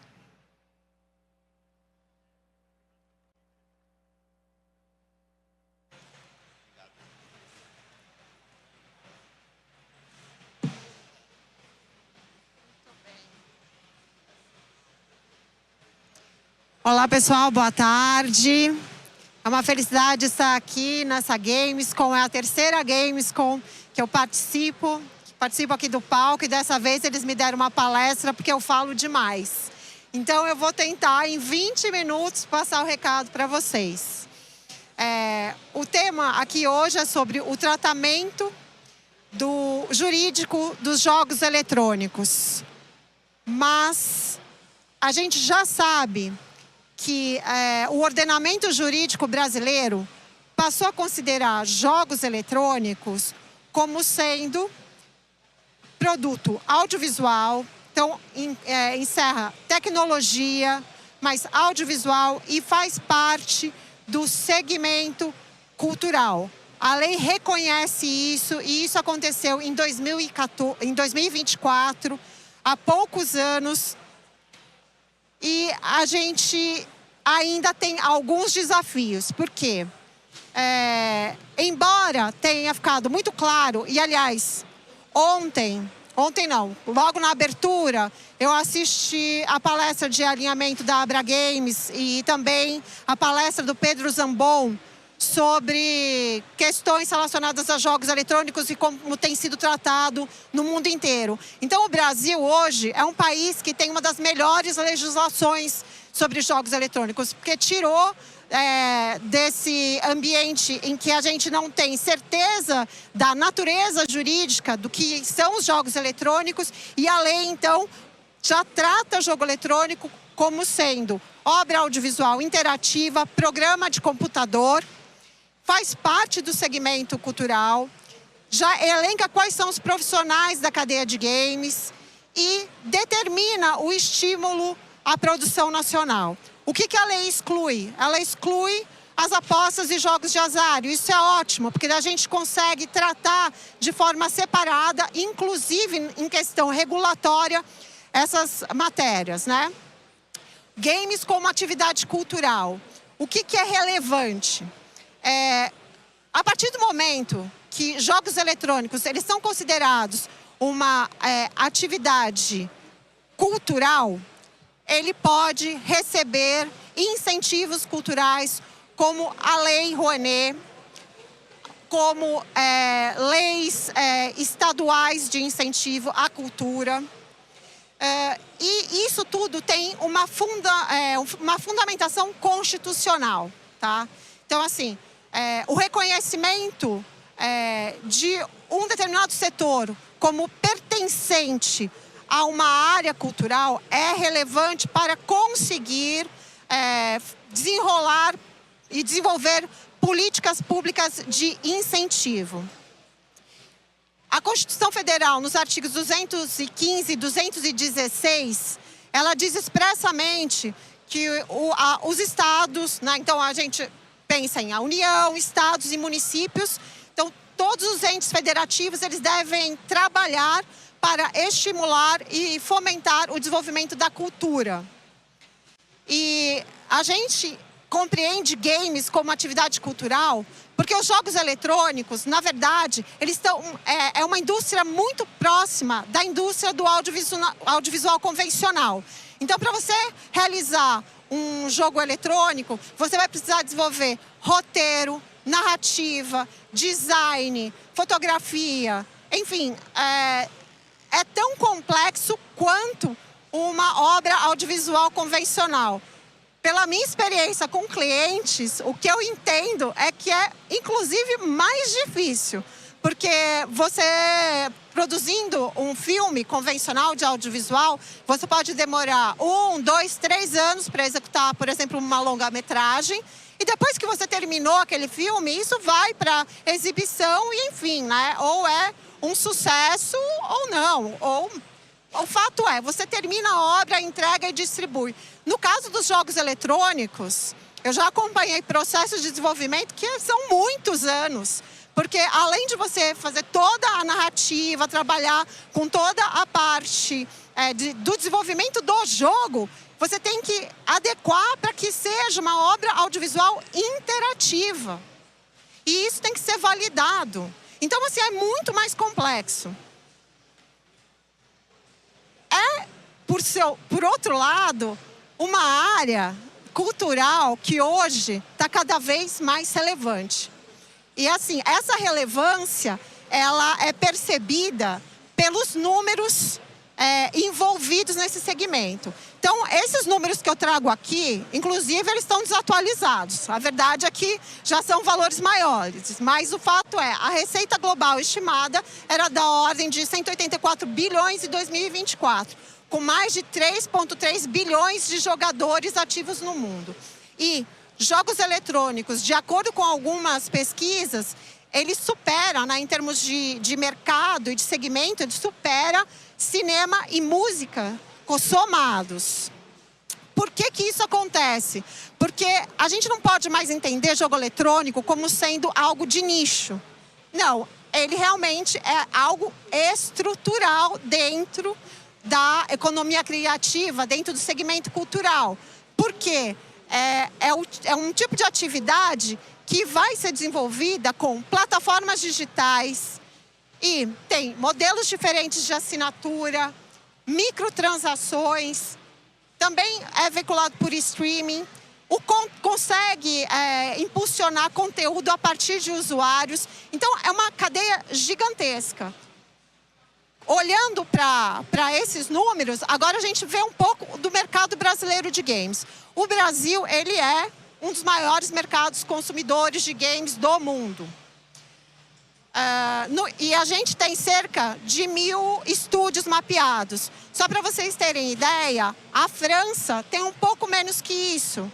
Tem cerca de 700 estúdios. Mas em termos de jogos lançados e de segmento, é praticamente do mesmo tamanho que o Brasil. Só que o Brasil tem muito mais consumidor do que a França. O nosso mercado é muito maior. O que a gente percebe é que a gente produz, mas não na escala que o nosso mercado poderia consumir. E para além da questão do consumo, uma coisa que precisa ser vista em termos de política também é o fortalecimento das publishers e a possibilidade de distribuição disso no Brasil. Porque você ter um mercado consumidor é relevante? Sim, é muito relevante. Por isso que a gente tem hoje essa gamescom cheia de estrangeiros, vendo o Brasil como um mercado de consumo, mas também com o mercado de desenvolvedores muito criativos e talentosos. Só que a gente precisa avançar e precisamos desenhar políticas públicas que fortaleçam a produção nacional, mas a distribuição também. E a gente vê as experiências internacionais e entende mais ou menos qual é o caminho, né? Então a gente tem aqui o Canadá, que é um país que sempre fortaleceu, é reconhecidamente um dos países mais incentivadores da produção de games e com políticas de atração de investimento e de desenvolvimento, né? Como, por exemplo, créditos fiscais, a gente chama de tax credit ou programas de cash rebate. O Reino Unido também já tem políticas de atração de incentivo ao audiovisual em geral, mas também voltado para jogos eletrônicos e assim outros países, né? E por que isso é importante? Porque esse incentivo à indústria criativa, na verdade, ele é um incentivo a um mercado gigantesco. Porque o mercado do audiovisual e de jogos eletrônicos, ele impulsiona outros setores, né, como de tecnologia, de inovação, gera muito emprego. e desenvolve soft power. Imaginem que nós aqui no Brasil, né, nós somos também um país que consome muitos produtos japoneses e muito por conta do desenvolvimento de soft power japonês. Coisa que, por exemplo, a Coreia já entendeu muito bem e que atualmente a China vem investindo nisso. Se atentem para os conteúdos audiovisuais que vocês assistem e vocês vão verificar que agora nós temos mais presença de chineses, atores chineses, exatamente para divulgar a cultura. Então, todo mundo sabe da relevância, né? É uma questão só de olhar para isso. E agora eu chego no ponto mais importante aqui. Eu falei bastante sobre o contexto, mas eu sou tributarista. E eu acompanho esse segmento desde 2018. Eu sempre participei de Big Festival e essa é a minha terceira Gamescom. E eu tenho participado de grupos, né, que estudam o segmento e veem como a gente pode mudar as políticas públicas, enfim, voltadas para o segmento. E qual é o problema da reforma tributária? Eu acompanhei também o processo de reforma tributária muito pela área de cultura, artes visuais, mas participei de audiências públicas tanto na Câmara quanto no Senado. E a questão é a seguinte, a cultura, o que ela conseguiu preservar nessa reforma tributária?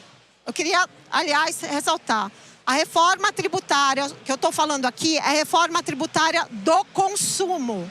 Tá? Consumo de bens e serviços. A gente pode falar da reforma tributária, do imposto sobre a renda. Mas não é isso. Aqui eu estou falando da reforma tributária sobre o consumo. E o que a gente vê no consumo? A gente vê a incidência do ISS, a gente vê a incidência do ICMS. ISS e ICMS, eles serão extintos, serão substituídos por IBS, Imposto sobre Bens e Serviços. O PIS e a COFINS, que também incidem sobre o faturamento, serão extintos o ano que vem. E aí todo mundo vai passar a pagar CBS, Contribuição sobre Bens e Serviços. E o que é o regime diferenciado da cultura? A cultura terá redução de alíquota. Então, quando forem fornecidos bens e serviços, incluindo nos bens os direitos a determinadas produções culturais, haverá redução de alíquota em 60%. A gente está falando do quê? A alíquota estimada vai ser de cerca de 25%, 26%. Uma alíquota reduzida vai ser cerca de 10%. E qual é o grande problema? No artigo 139 da Lei Complementar 214, que regulamenta a reforma tributária, não estão previstos jogos eletrônicos. Então, vocês entenderam? A gente tem sim um regime diferenciado para a cultura. E em que pese o fato de a gente ter, no marco legal dos jogos eletrônicos, o reconhecimento de jogos eletrônicos como atividade cultural, na regulamentação da reforma, não há menção de jogos eletrônicos. Isso significa dizer que a partir do ano que vem, as operações realizadas para a produção de jogos eletrônicos, elas serão tributadas, por exemplo, pelo CBS, que é a Contribuição sobre Bens e Serviços, a alíquota cheia. A partir do momento que o IBS passar a ser cobrado, vai ser da mesma maneira. A gente tem, portanto, uma lacuna normativa, na verdade, uma contradição. A gente tem os jogos, o marco legal que reconhece jogo eletrônico como cultura, e do outro lado a gente tem a Lei Complementar 214, que não inclui jogos eletrônicos no regime diferenciado. Quais são as consequências práticas disso? As produções de jogos eletrônicos serão oneradas com a alíquota geral. E, gente, eu vou só falar uma questão aqui que é super relevante. Na produção de jogos eletrônicos, há pagamento de direitos, certo? Licenciamento de direitos, cessão de direitos. Essas operações hoje, elas não são tributadas nem por ISS, nem por ICMS. Essas operações vão passar a ser tributadas pelo IBS a alíquota cheia, tá? Então, deve ter aumento do custo de produção se a gente não reverter esse quadro. Isso vai causar, obviamente, insegurança jurídica, porque a gente também tem desenvolvedores que exercem atividade de audiovisual. Esses produtores provavelmente vão ter alíquota reduzida. Mas vocês entenderam? A gente tem esse problema de insegurança jurídica dentro de um mercado que opera basicamente a mesma coisa, que é produção audiovisual. E aí a gente chega no terceiro problema, que é a desigualdade. No sistema tributário nacional, a gente tem o princípio da isonomia. Então, pelo princípio da isonomia, considerando contribuintes que estão no mesmo pé de igualdade ou executam o mesmo tipo de atividade, não tem por que ter essa diferenciação. Para além disso, a gente também vai enfrentar a questão da classificação de CNAE, né, que é Código Nacional de Atividade Econômica, algo que acho que vocês já estão acostumados a enfrentar esse problema, porque quando vai abrir empresa, qual é o CNAE adequado?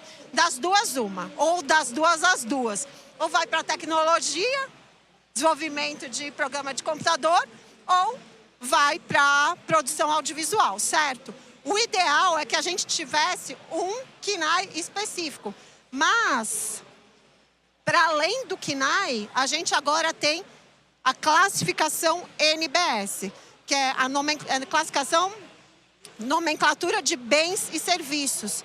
E o código NBS vai ser relevante para emissão de nota fiscal e também depois para, se por um acaso a gente conseguir alterar a lei complementar, incluir os serviços e os NBS adequados no rol de serviços e produtos sujeito à alíquota reduzida.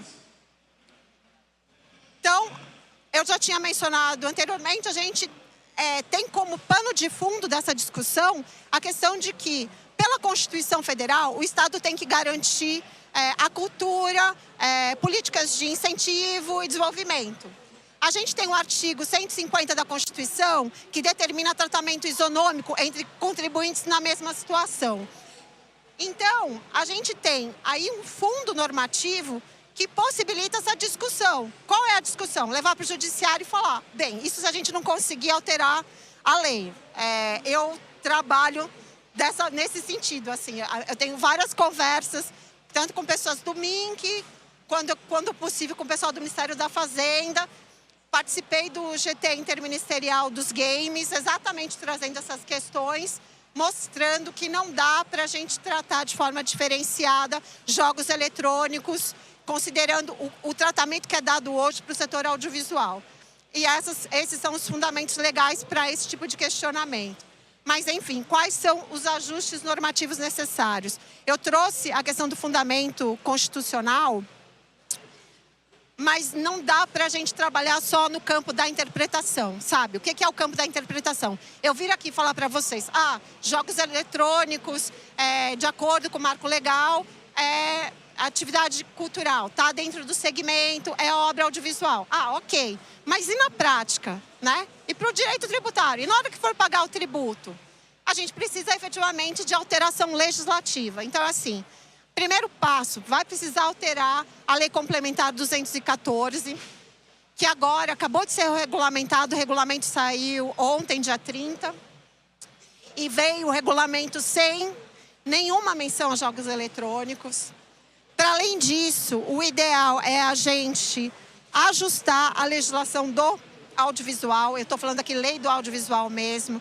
Do mesmo jeito que tem um fomento para projetos independentes de audiovisual, é preciso que a lei seja ajustada e compatibilizada com o marco legal de games. A questão de reclassificar no CNAE e depois no código NBS. Nesse ponto também será preciso uma força de trabalho conjunta para a gente prever CNAEs específicos para o segmento. E isso tudo vai possibilitar o quê? Políticas. Quando eu falo aqui, criar regime específico, na verdade, é o desenvolvimento de políticas próprias de estímulo ao audiovisual. Então, a conclusão que eu gostaria de trazer para vocês é isso. O marco legal é muito importante. Ele colocou jogos eletrônicos dentro do cenário jurídico de maneira bastante positiva, que a gente vê que, sim, a gente pode evoluir para além daquilo que já evoluímos. Infelizmente, a lei complementar 214, que trata da regulamentação, ela não acompanhou esse reconhecimento, tá? E a inclusão expressa dos jogos eletrônicos no regime diferenciado é necessário para garantir isonomia, para garantir a produção nacional e fortalecimento do mercado. Então, eu espero que essa conversa tenha sido esclarecedora para vocês. Deixo aqui os meus contatos. Essa semana eu vou promover um curso para falar sobre tributação das operações do audiovisual. As informações estão no QR Code. E quem quiser conversar comigo, a gente também tem uma área na área B2B do escritório. E agradeço a atenção de todos.